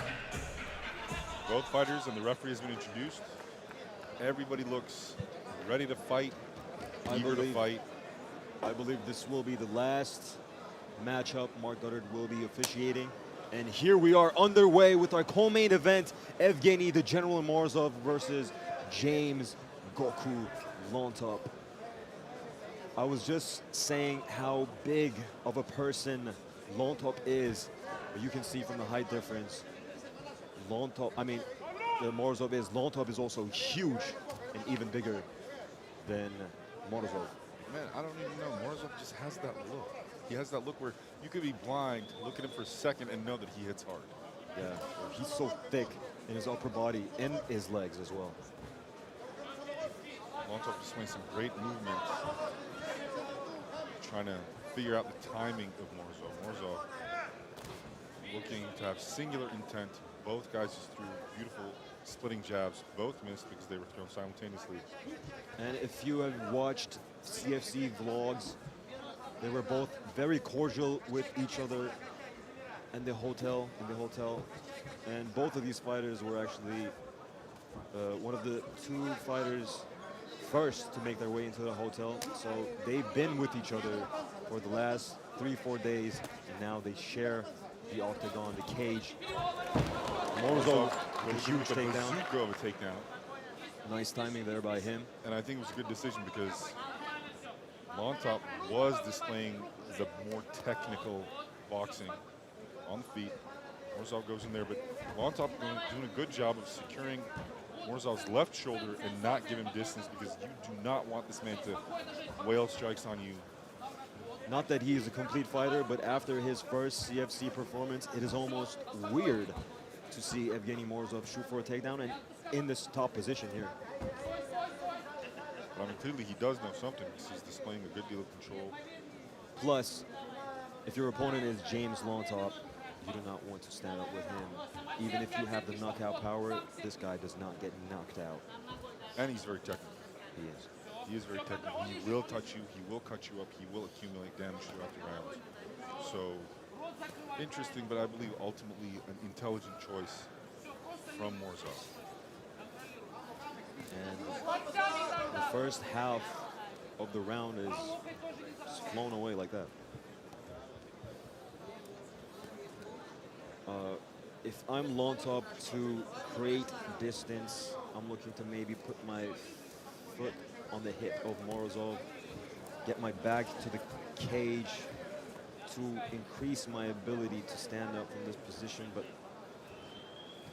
so far, Morozov has been doing great with the top control. He's not letting Lontop. He's past Lontop's guard, got into side control. Yeah. Maybe is trying to advance to a crucifix to let those hands go.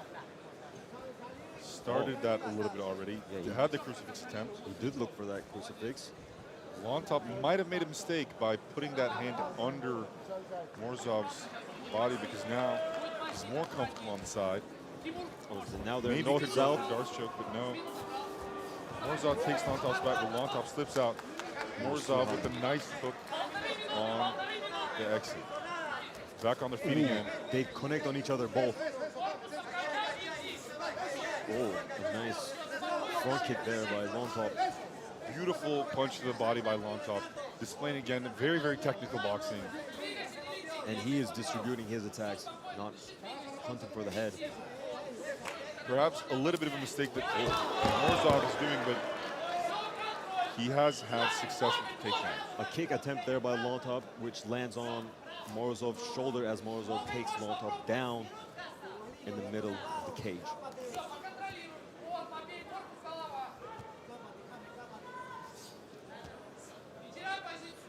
I mean, Morozov has to take note of the fact that the referees just do not care too much for ineffective control time. If you're on the ground and if you're on top, they want you to do damage or they want you to get close to submissions. So if this is a strategy that he deploys, he may be in for a surprise, just the way Ishfaq was right now. And the referee, Mark Goddard, is a referee that stands up. He's not afraid. Morozov has had Lontop's back. Sorry to cut you off there, but I thought something interesting was about to happen. But we're on the side of the cage again. I was just saying that Mark Goddard is not a referee who is afraid to demand action from his fighters. And Morozov attempts the judo throw, but loses grip on Lontop. Lontop is back where he wants to be. And that's the first round.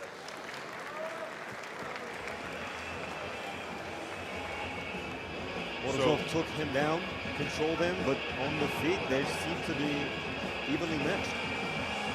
You know, I disagree with that. I think Lontop has gotten better of him on the feet. And it comes down to exactly what you mentioned earlier.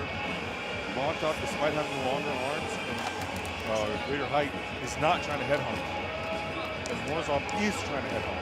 Yeah. And the worst thing you can do as a power puncher with lesser reach than a sharp opponent is to get too trigger happy on the head and start throwing too many rounds. And he is doing one of those mistakes. He needs to stop headhunting. He needs to go to the body. He needs to set up his power. Like Teddy Atlas always says, you have a bomb, but you need the rocket to deliver it. If you can't deliver it, it doesn't make a difference.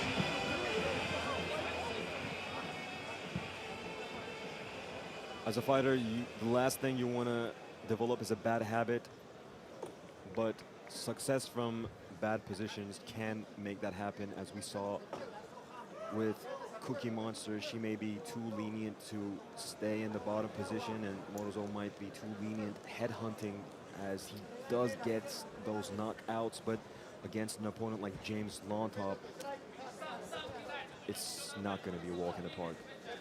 I mean, look at this, man. Look at this. Fakes the double jab, goes to the body, changes stances, tries a bit of that peekaboo, then throws a long jab. I mean, this is like a master class in the variety of striking that you can do. A nice uppercut there by the long top. But Morozov is tough as nails, and he did not wobble, he did not buckle one bit. But he has to change up his striking. And he did. He had a nice hard jab to the body. A little bit more of that, and things may change. The God of Thunder might bless us again. Nice blitz combination there by Morozov. Closes the distance. They separate. Ooh, and he knocks him down. Morozov knocks down James Lontop, and he's rating ground and pound. Referee Mark Utter looking to stop this fight as Morozov rains more and more ground and pound on James Lontop, but James Lontop is not out. He's impossible to put out, but now he's laying flat on his stomach. Morozov looking to rain more ground and pound shots on James Lontop. Is Lontop's chin for real? I mean, this guy's still in this. This is amazing. That was a beautiful combo by Morozov, and normally when he connects with that, well, that's all that it takes. But clearly, Lontop is in the fight, showing tremendous chin and tremendous heart right now. Guys like Mauricio Hufi were not able to put James Lontop out. They were only able to win decisions against them. Sergey Morozov almost showed the glimpse of that potential finish, but James Lontop chin still stands. And now he's trying to escape this bottom position under Evgeny Morozov.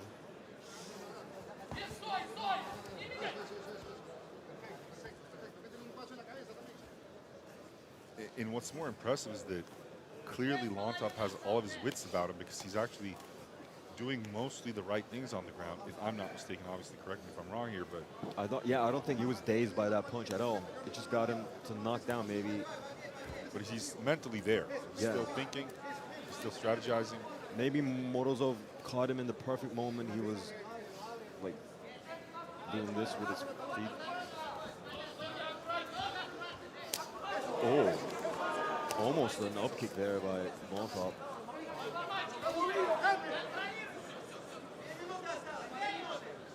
Morozov displaying tremendous tenacity here, not backing down. Oh, now Lontop looking to rain down elbows from the bottom positions and looking for another up kick. Sergey Morozov might be too trigger happy, but we'll see if that trigger is going to be able to put down Lontop. He does seem tired and he's backing down. And I also think that psychologically, the fact that James Lontop is still in this has not helped Morozov at all, because that was one of his better punches. And although he did get knocked down, he's completely back in the game again. Well, this is what James Lontop has built his career on top of. His chin, his durability, and his grit. Let's see if he's going to out-grit Morozov here in his co-main event in CFC 2.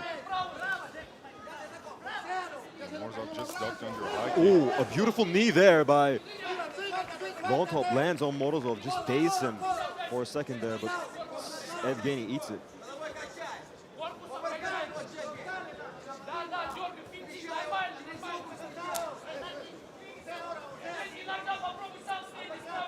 Morozov needs to remember what got him the knockdown in the first place.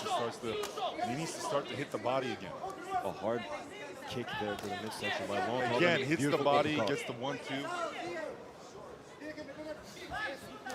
Oh, Morozov is looking for that head, looking for that big punch to land on the chin. You can see it in his eyes. James Lontop is such an amazing chin. Morozov almost throws his body at Lontop, and Lontop with the elbows, and another one. Morozov also displaying that he has a bit of a chin. Nice exchange there in the last second.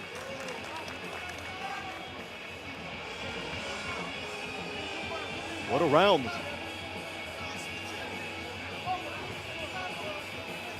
I'm still getting the sense that a minor adjustment on the part of Morozov in terms of going to the body could still make the difference. Make a big difference. Because we saw it. Strength over relied on will become a weakness, and if he gets caught enough times, he will go down like Rafael Diaz did. Yep. But different from Rafael Diaz, Lontop is not relying on his chin. He's attacking the body. Yes. He's attacking the legs. He's being active in that octagon against Evgeny Morozov, and he's being effective. Very, very much so. Like, I would say 1-1 maybe, just because of that knockdown. We would maybe give round 2 to Morozov, but potentially 1-1 going into the third here. Yeah, I would agree with you. Not just the knockdown, but also there was some good ground and pound for a good, like, 3 to 4 seconds after.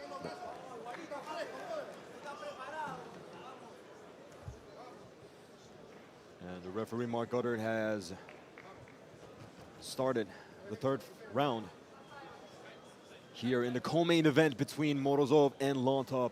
Let's see if these killers are going to be able to put one another out before the last bell. You know, Morozov can make use of Lontop's level changes with that high kick. I don't know if you noticed, but he did it right after a very obvious level change. And he does seem to have reestablished hitting the body again. Let's just hope that he keeps it up. He has to hit the body. He has to use his legs as well. He has gotten a little too confident with his head hunting.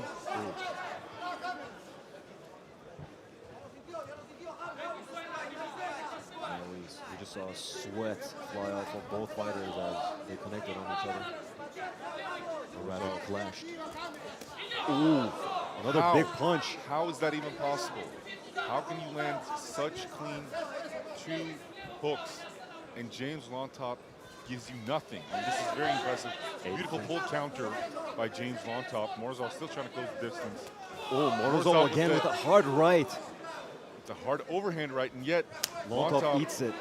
And responds with nothing. I mean, this guy responds really, with his leg kicks. So yeah, responds. I mean, when I meant response, I mean he's not dazed, he's not confused, he's not flustered at all. And I think this is doing a lot of damage to Morozov's morale in the ring right now. He's catching him and he's catching him clean, but nothing seems to happen. Yeah, I do not think Morozov had a decision in the books for himself, but hey, this is James Lontop. Ooh, a super punch.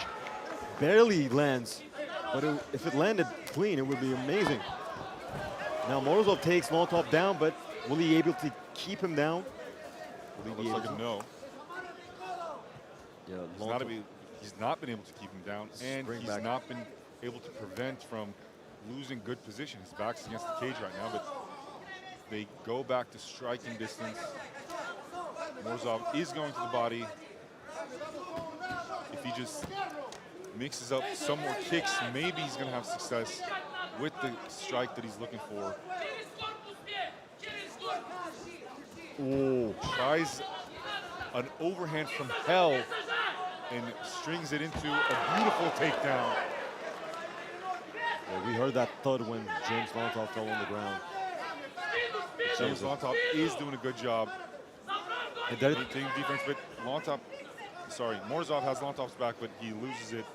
A quick spin from Lontop. They're both so sweaty at this point, it's almost impossible to keep that top pressure, top position. Oh, a nice, beautiful spinning back fist by Morozov lands clean on Lontop, and Lontop just eats it yet again. A nice punch there to the midsection by Lontop. Ooh, a beautiful uppercut. Ooh, a nice elbow. But Morozov eats it this time. The chins on both of these guys. Incredible.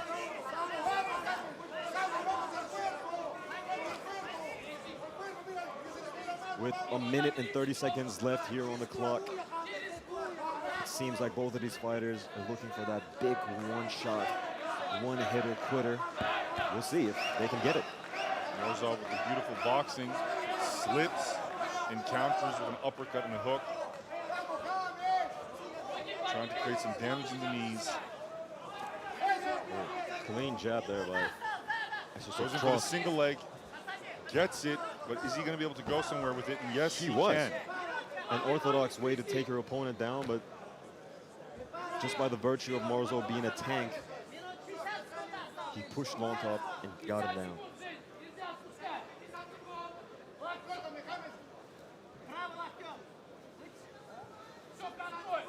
He's going for side control right now, I believe.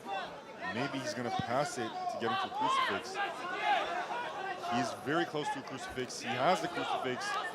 Oh yeah, he can just rain ground and pound, but he loses the left arm, so they're just too slippery too. Lontop has good protection against the crucifix. Morozov can't do a whole lot of damage, but vying for good positions. These should make a difference in the scorecards. Yeah, they're just way too slippery to apply any type of dominant grappling position on each other. But now, Evgeny with the elbows and the punches and the ground and pound here at the last second of the third round. And there you have it, ladies and gentlemen. If it was indeed 1-1 going into the third, maybe Morozov there with the last second effective ground and pound could have swayed the judges' scorecards to his favor. We shall see.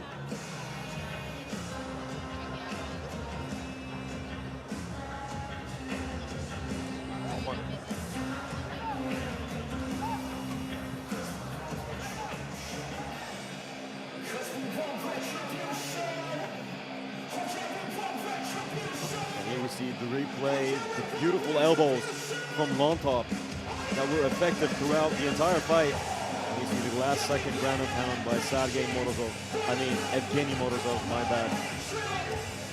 I mean, had we not gone into this fight with the expectation of a knockout, you would have appreciated it more. This was a great, great, great fight. But to be honest with you, this fight was never a recipe for a knockout. You don't think so? No, because we all knew James Lontop was this unbreakable chin. And yeah, Morozov has all the power to one hit and quit you, but James Lontop is just unfinishable. And in a moment's notice, we'll see how the judges have scored the co-main fight, the co-main event of CFC 2 here in Istanbul tonight.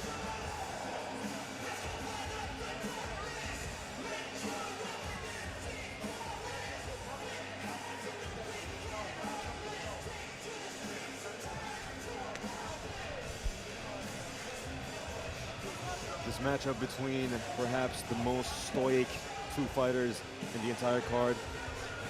It was a close matchup. Let's see how the judges awarded the rounds.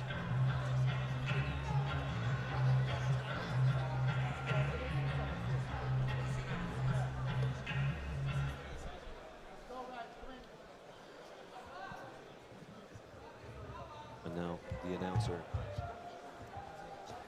shall read the victor. Can I have the 12? Give me the 12. Give me the paper. The 12. Give me the paper. The paper. No, the other one.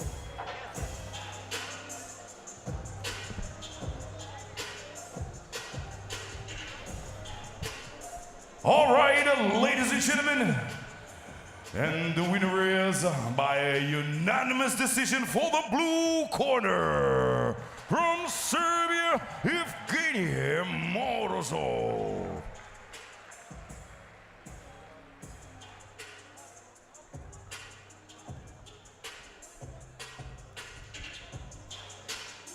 And the judges have seen it for Morozov, as we have expected a little bit, but it was a close matchup. And with that, we can conclude Orta Gudev, Russell Roymov, and Evgeny Morozov as the most decorated CFC fighters here in CFC 2, as all three of these fighters have now scored their second victory in the organization. You good there, buddy? How do you say that word? Organization. Okay. Wait, how do you say civilization? Civilization. Civilization? No, you could also say civilization. Now, photographer. Yeah. That stumped you earlier.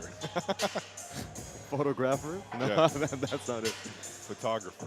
But here, we're about to take place in the main event of the entire night between Erdem Dinçer and Mavlut Tifiev, the most anticipated fight here in CFC 2. All right, ladies and gentlemen, we are at the main event of CFC second edition. Are you ready? Let's give it up. Introducing first to the blue corner is coming from Uzbekistan. Let's give it up, everybody, for Mavlut Tifiev. This fight is a rematch of a fight that they had in Muay Thai, and is also a match that was supposed to take place in the first installment of CFC, but because of technical issues has now been moved to CFC 2, and we shall see if these fighters will be able to put on a show for us in CFC 2 here in Istanbul tonight. Mavlut Tifiev, the Tiger, is making his walk out.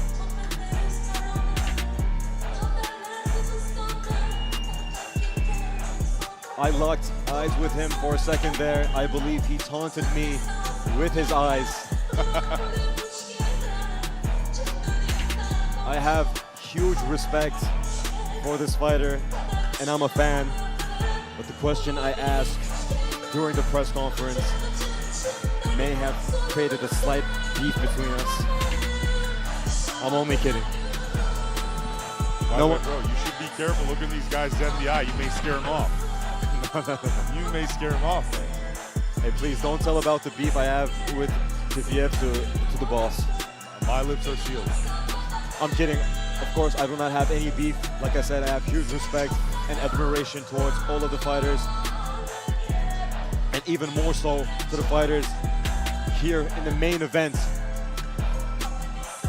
Mavlut Tifiev said in the press conference that he does not feel away from home. He said that wherever I fight is my home, is my house. So let's see if he's going to be able to score a victory against the home crowd hero, the Turkish Professor Erdem Dinçer here tonight.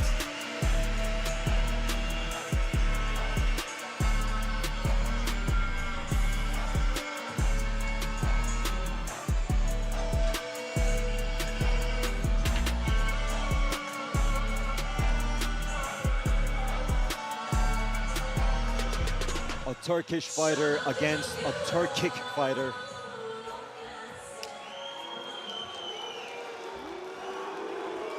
All right, ladies and gentlemen, and now let's call his opponent to the red corner. He's coming from Turkey. Let's give it up for Erdem, the Professor Dinçer. Kick this kill, kafes kapanmalı paslar real. Kick this kill, çığ gibi büyüyen flow and feel. Kick this kill, kafes kapanmalı paslar real. Kick this kill, çığ gibi büyüyen flow and feel. Kick this kill. Kick this kill. Kick this kill. Kick this kill. Bana rap ederin hadi kararını tanımadım inadına dinliyorum hepinizi karalarım ben de papiyim kelimelerine sarılarım başarılı dedikodularınızı bozarım bütün herkese çeneni kırarım nefesini keserim adıma finale yazarım şunu önüme çıkarırım kafesi kapatırım ya da sazı gibi kaçıran bir profesöre beklenen bugüne vakit geldi profesör hepinize ringde mermi sahnede rakipse paniklendi her bir vuruk suratına nasiplendi ölüm kalır gün bugün derdi ringde gözlerine perde indi mücadelem sert pis ve terli bu Muay Thai tekniği dersi verdi Kick this kill kafes kapanmalı paslar real Kick this kill çığ gibi büyüyen flow and feel Kick this kill kafes kapanmalı paslar real Kick this kill Keyvan daha sert her an daha sert Kickboxing jump devam et I mean, with the elaborate and dramatic entry into the arena Obviously, everyone here rooting for him, the hometown hero, Erdem Dinçer. But we must keep in mind just how good of a striker this man is. We are talking about the first non-Thai welterweight champion at Rajamnern Stadium in excess of 150 total fights in his career, including his amateur record. Literally too many fights for him to remember. He is making his MMA debut here, but he is a well-decorated combat sports athlete.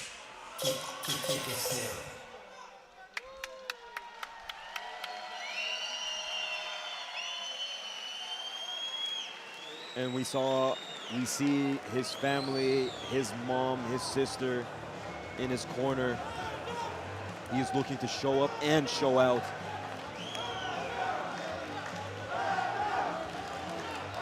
There seems to be some talks between him and the big boss.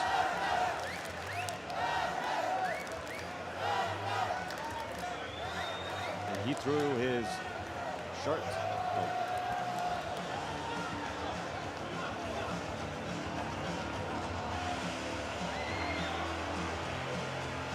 Showing love to the fans.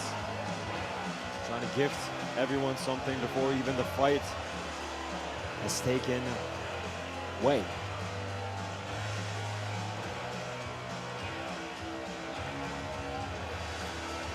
Our main event here in CFC 2.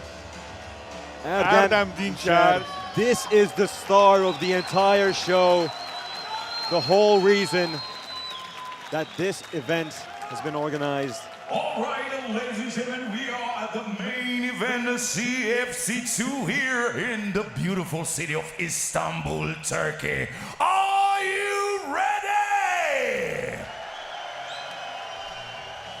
That's what's up, everybody. And now, ladies and gentlemen, presenting the blue corner, age 35, weighing 65.5 kilogram, height 1.75 meters, having a personal record of 3 wins and 1 loss. He's fighting for Uzbekistan.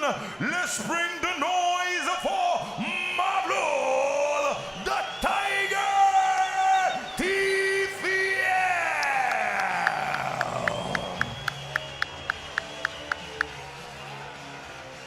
In the red corner, age 24, weighing 65.5 kilogram, height 1.77 meters. This is his debut in professional mixed martial art right here in the cage. Ladies and gentlemen, he's fighting for Turkey. Let's give it up for Erdem, the Professor.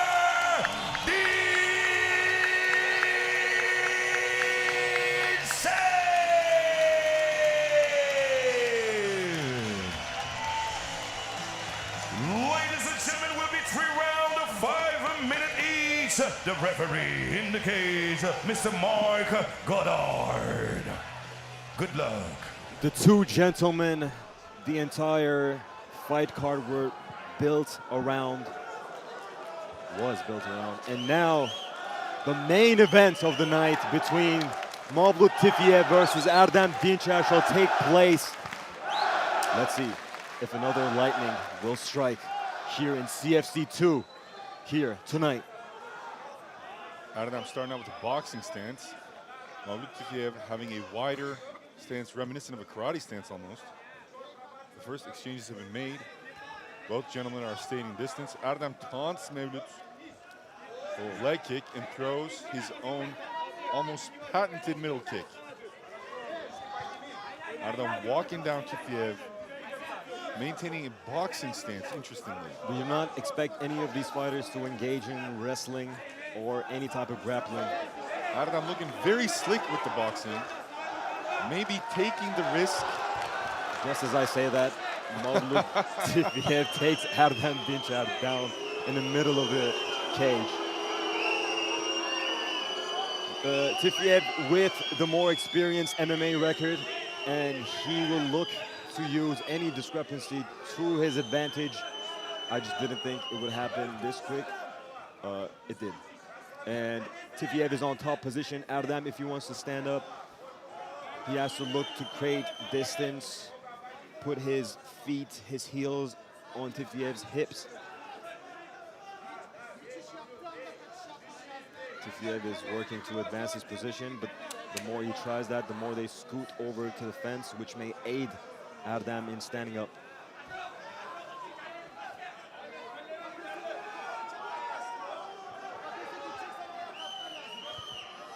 And Erdem has successfully scooted his way all the way to the fence. Let's see if it will aid him in the stand-up.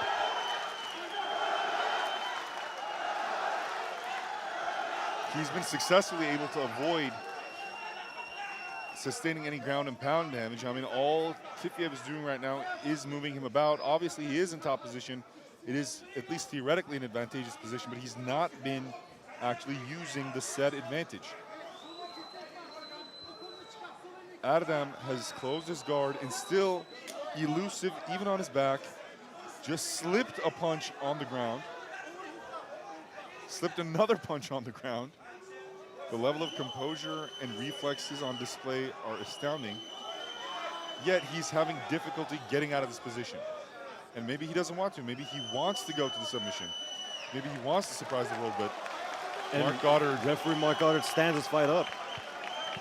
This is more advantageous for Erdem because Tifiev did not want to strike with him, and then again immediately attacks for a single leg. Let's see if Erdem can defend this takedown. Oh, Tifiev, beautiful twist there on the takedown, but Erdem springs right back up to his feet. And now some punches shall be thrown. Oh. So Erdem displaying a clear vulnerability to these single leg takedowns. Yes, and Tifiev just takes him down just like that. But Erdem is quick to spring up. And if he gives his back, he'll be able to stand up from this position.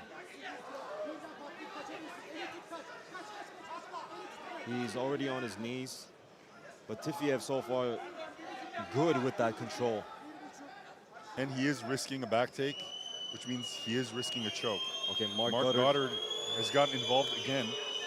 I think there's been a glove grab. That's why he's constantly interfering with the fight as a referee. Now, Erdem almost looking for Kimura. Erdem may get the Kimura. This is unbelievable. Erdem may get a submission right now with all of his... Tifiev is laughing at him. With all of his striking acumen, he got pretty close to getting a Kimura. I think he set it up wrong. If he can just set it up right, I think he'll get it. I mean, the arm is in a compromised position. Obviously, it's not the best hold for it, and maybe he's not pushing it the right way, but he is gotten that arm in a compromised position. A good strategy would be to just not let go throughout the next 40 to 35 seconds and see what happens. This is unbelievable. We are seeing a bona fide submission grappling match right now from two strikers, perhaps of the most dangerous strikers in the whole card. Let's keep going, let's keep going, let's keep going. This is very interesting. This is why MMA is the best mixed sport. martial arts. And now Erdem switched it to a triangle. Let's Erdem see go if for the he's be able to triangle complete that. But Tifiev almost slips out. Tifiev does slip out, but that's the end of the round. But that sent Tifiev a message. I know jiu-jitsu. Exactly, and who do you give that round to? I don't know.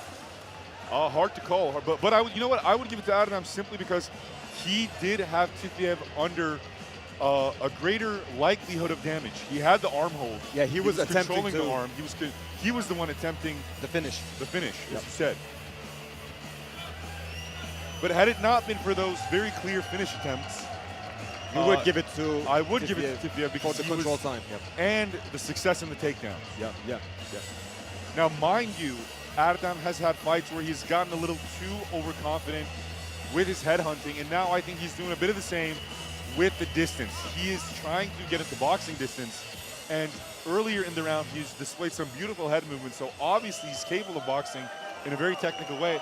However, I suggest he goes back to his bread and butter, his primary weapons, which is his Muay Thai. But if I don't you're think he should box. Yeah, if you're Tifiev, you take him down, he gets up, he tries to submit you, and you try to take him up because you don't want to stand with him. Now I let's actually see. heard his corner yell, telling him to maintain distance with his hips and not get too close. Oh, a beautiful kick. A But soft Erdem kick. slips it. Erdem rolls with it, deflates the power, and comes back with his own right hand. Now Erdem with the pressure. Let's see if Tifiev will shoot for another takedown. I think he's much less likely to do so, given that although Erdem was not able to get the submission, that left arm is clearly damaged. Erdem is taunting him, saying, let's fight, bro. Oh, another takedown attempt. Bad timing and good defense from Erdem Dinçer. A kick and then follows it up. Erdem follows it up with the right hand. Barely hit. Wait, the referee just... Goddard just Why?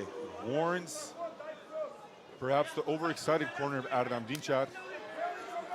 But I would say even if that was necessary, that was an unnecessary break in the action for the fighters. Erdem slips one, catches one. Now defending that takedown, but Tifiev is so good with those rotations.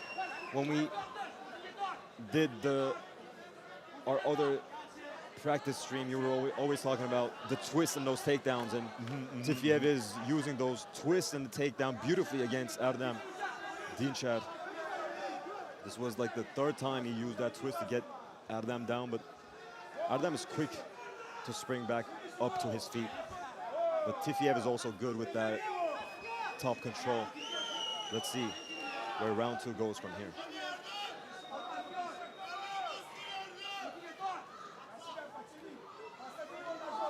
Erdem may attempt a guillotine. Tifiev now has Erdem firmly on his back. On full mount, wrapping the legs. It's a terrible position for Erdem. But Tifiev is not working with it. Erdem is maintaining advantageous posture of Tifiev for himself and doing a good job of scrambling. Yeah, Tifiev just lost that dominant position. He hasn't quite gotten up, but he's not letting Tifiev do the work that he wants to do. He's finding creative ways to defend the ground and pound. But Tifiev is not relenting himself. Yeah, Tifiev is determined to put on his top pressure. As Erdem is trying to get up. Interesting for Tifiev, not trying to score points with any ground and pound, but Erdem is just, if Tifiev goes for any sort of ground and pound, Erdem will stand up. That's why he really can't go for much. Erdem going for Kimura again. Kimura again. We see Tifiev's game is susceptible for Kimura's. Is it possible that the hold is in reverse? But no, he is about to finish it. He's about to finish it, but Tifiev showing insane durability of that arm. In fact, still using it to secure a body lock and gets a takedown from that position. Yeah, this time Erdem was clearing that Kimura, but it's still not enough for Tifiev to tap.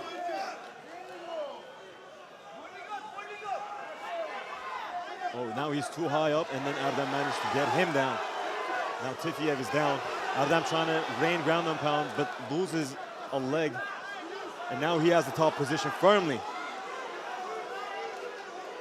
Now he will look to impose his own ground and pound on Tifiev, but Tifiev managed to beautifully reverse that position and get up. Now looking for a trip takedown on Erdem. Not successful. Now they're back, standing up. Tifiev is content being on the back foot because he shoots for takedowns any opportunity he gets. What I don't understand is why has Erdem chosen to box instead of Muay Thai? His posture is boxing posture. Oh, now some strikes by Erdem that lands on Tifiev. Tifiev seems to be a little bit tired.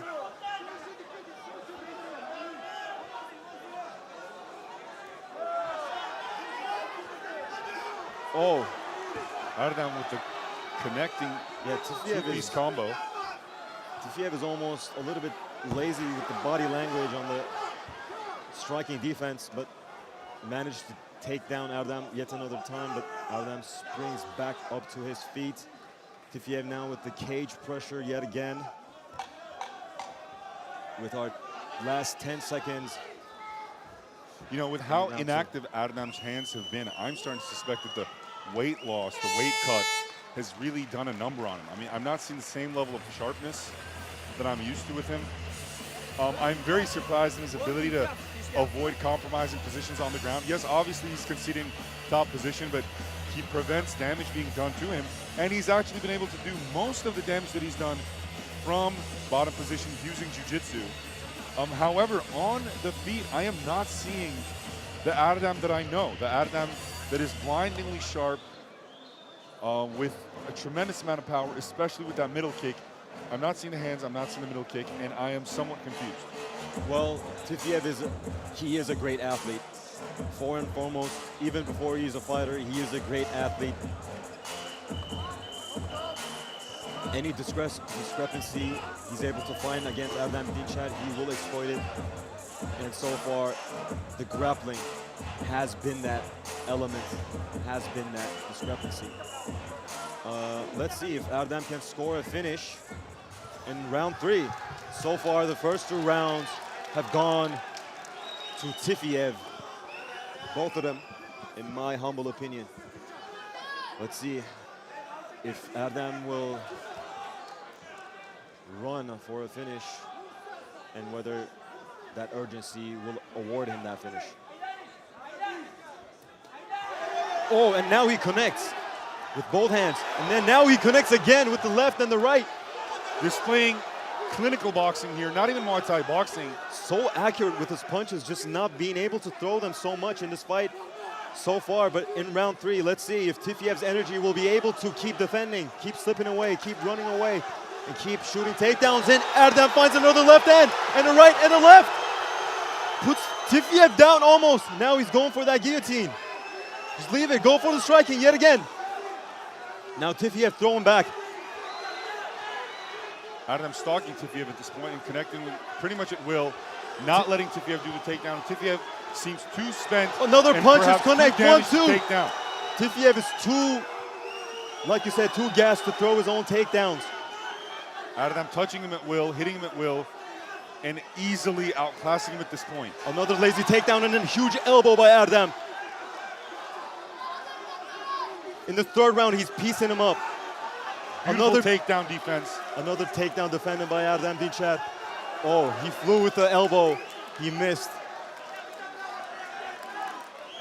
But he needs a finish to win this fight.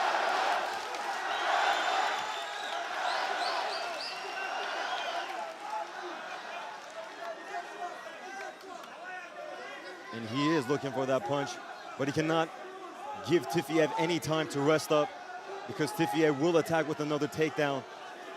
And Erdem is down 2 rounds. So he needs this finish, no matter what. Just winning this round will not suffice. I believe he's going to rest for the next 45 seconds or so and then turn the dial up. And he very well might get the finish because he's been tagging him at will. The only problem is he himself seems quite tired as well. I really think the weight cut has played a number on both of these fighters. I would say so, but I would say to a greater extent on Erdem. I mean, this guy is one of the sharpest fighters in the world. Another right Beautiful hand. front hook, by the way. Another left hand. Another left hand. Another left hand. Tifiev's trying to taunt him. But the damage that he's sustained on his face says otherwise. And the fact that he's been backing up for a good 2.5 minutes at this point says otherwise. Erdem now takes him down. Oh! Erdem seemingly throws an illegal knee. Illegal kick, I believe. A soccer kick. Yeah. Sorry, not a knee, but the kick. The referee will now step in.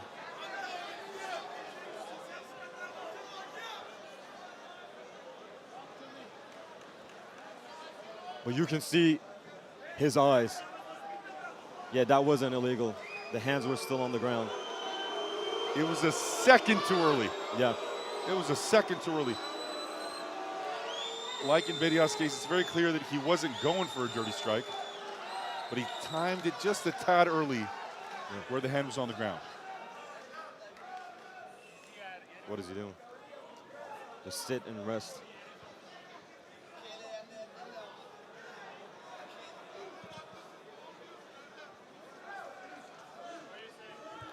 They're now giving time for Tifiev to refresh himself. And the referee calls it. The referee has called a fight off. And Tifiev is not even looking at Erdem. He's not even acknowledging his existence. Erdem with his only opportunity to finish this fight taken away from him. You can see the emotion on his face, the devastation, the agony.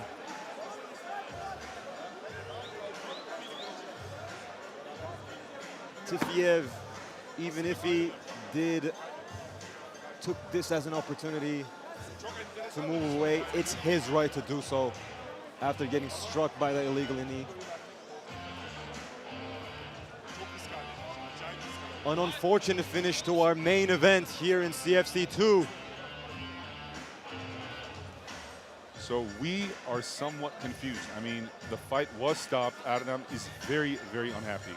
The main event fighters are there in with the referee Mark Goddard and the boss Ata Bayraktar. Audience is not happy with this decision. And of course, what is done is done. The referee's decision is his decision. And the fight is not going to continue after this point on. Tragic. Erdem was doing so good in that last round. A 2-1 decision would not award him the victory, but he had the chance to go for a finish.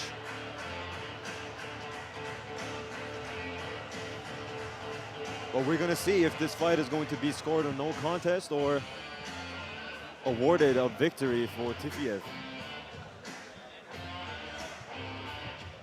Now, the main event fighters are trying to discuss between themselves.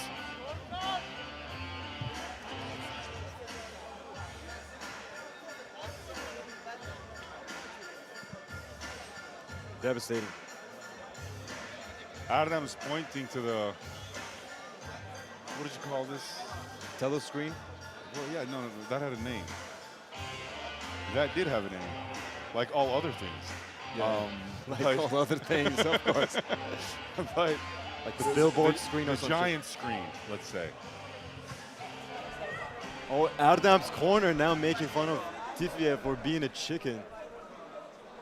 Interesting to see.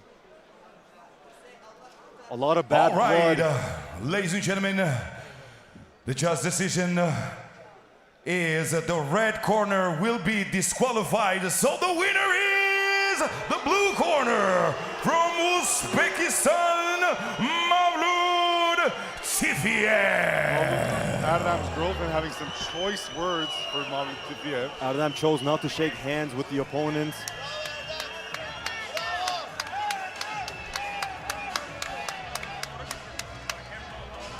A way to end the fight that none of us expected, none of us wanted. Uneventful way to finish. And it was an amazing such card. An interesting fight. It was such an interesting fight. I mean, think about it. Erdem Dinçer gave the majority of damage to Tifiev on the ground. And in fact, I would say he gave more damage than he received. So although he lost a lot of control time, there was a way in which you could say he was winning. And right before the illegal blow, he was clearly dominant. Here's what I don't understand. We had a similar fight that ended with an illegal strike, but that went for a judge's decision. This one ended via disqualification towards the red corner. So the referee must have called it an intentional foul, which makes the difference between this fight and that fight between Kiara Guisti and Bediha Taçyıldız. That must have been the difference. Or else, we're not sure. We see Erdem, he is emotional. He is not happy with how the result of his MMA debut has ended here tonight in CFC 2. Herkese merhabalar.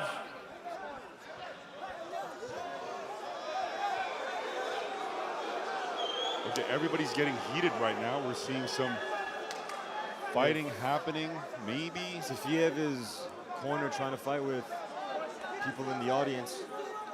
And Carlos Prates. Carlos Prates seemingly trying to start a fight here with Tifiev almost. It is Prates versus Tifiev. Trash talking each other. Carlos Prates calling him names and words, and Tifiev trying to defend himself. There is like 3 weight classes between you guys. Please do not beef here in CFC2 arena. Do not fret, the audience. Our bodyguard team is well stacked to diffuse any sort of beef here. Our boss wants to make a statement here, but the beef is not letting him do this announcement.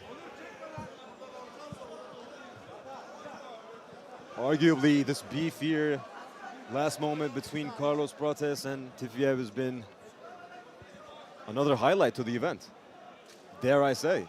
But this is what MMA promotions are built off of. So,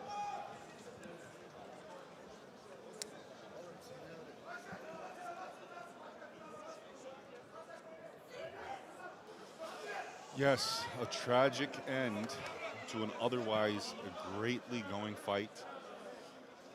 The arena has gotten quite tense. A lot of Erdem's fans are blaming Tifiev for being soft. They're making hand signs of crying at him. They're making hand signs of chicken at him.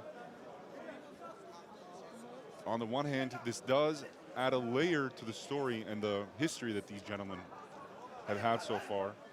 But on the other hand, we as the fans have been deprived of a satisfactory ending to a great going fight, an unexpected fight, interesting fight.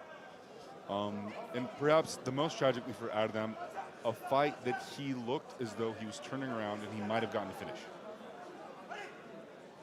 But again, tensions are high, emotions are tense. These two gentlemen do have a story, and a split second, a kick thrown a little too early, and we still have a contested decision. And by contested, I don't mean in the official sense, obviously, but a decision that has an asterisk on its top left corner.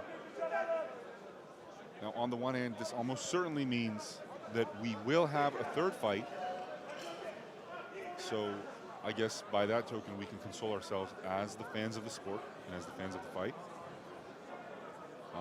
But clearly not the type of stuff that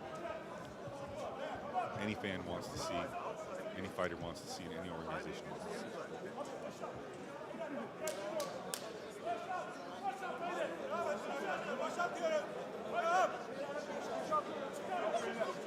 My understanding is that they're trying to empty the arena before Tifiev leaves the arena, because the fans have had real problems with his decision to not continue after that illegal strike. And to be honest, I am not entirely sure if it was him that decided not to fight or if it was Mike Goddard who made the judgment call there. But all in all, people have expressed displeasure with him, obviously. And we just want to make sure that our fighters are safe and healthy. Because ultimately, this is one night for us, but this is their life. This is the way they feed their families. So we do not want them to sustain more damage than they've already had under any circumstance, even if the fight had gone perfectly well. We're still waiting here for the boss to make a statement. He's yet to make it.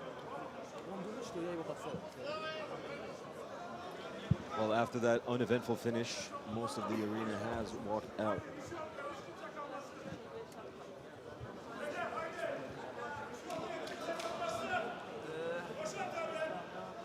All right, so if you can hear him behind us, that is the not too small head of security telling everybody that does not have any business in here to get out of here.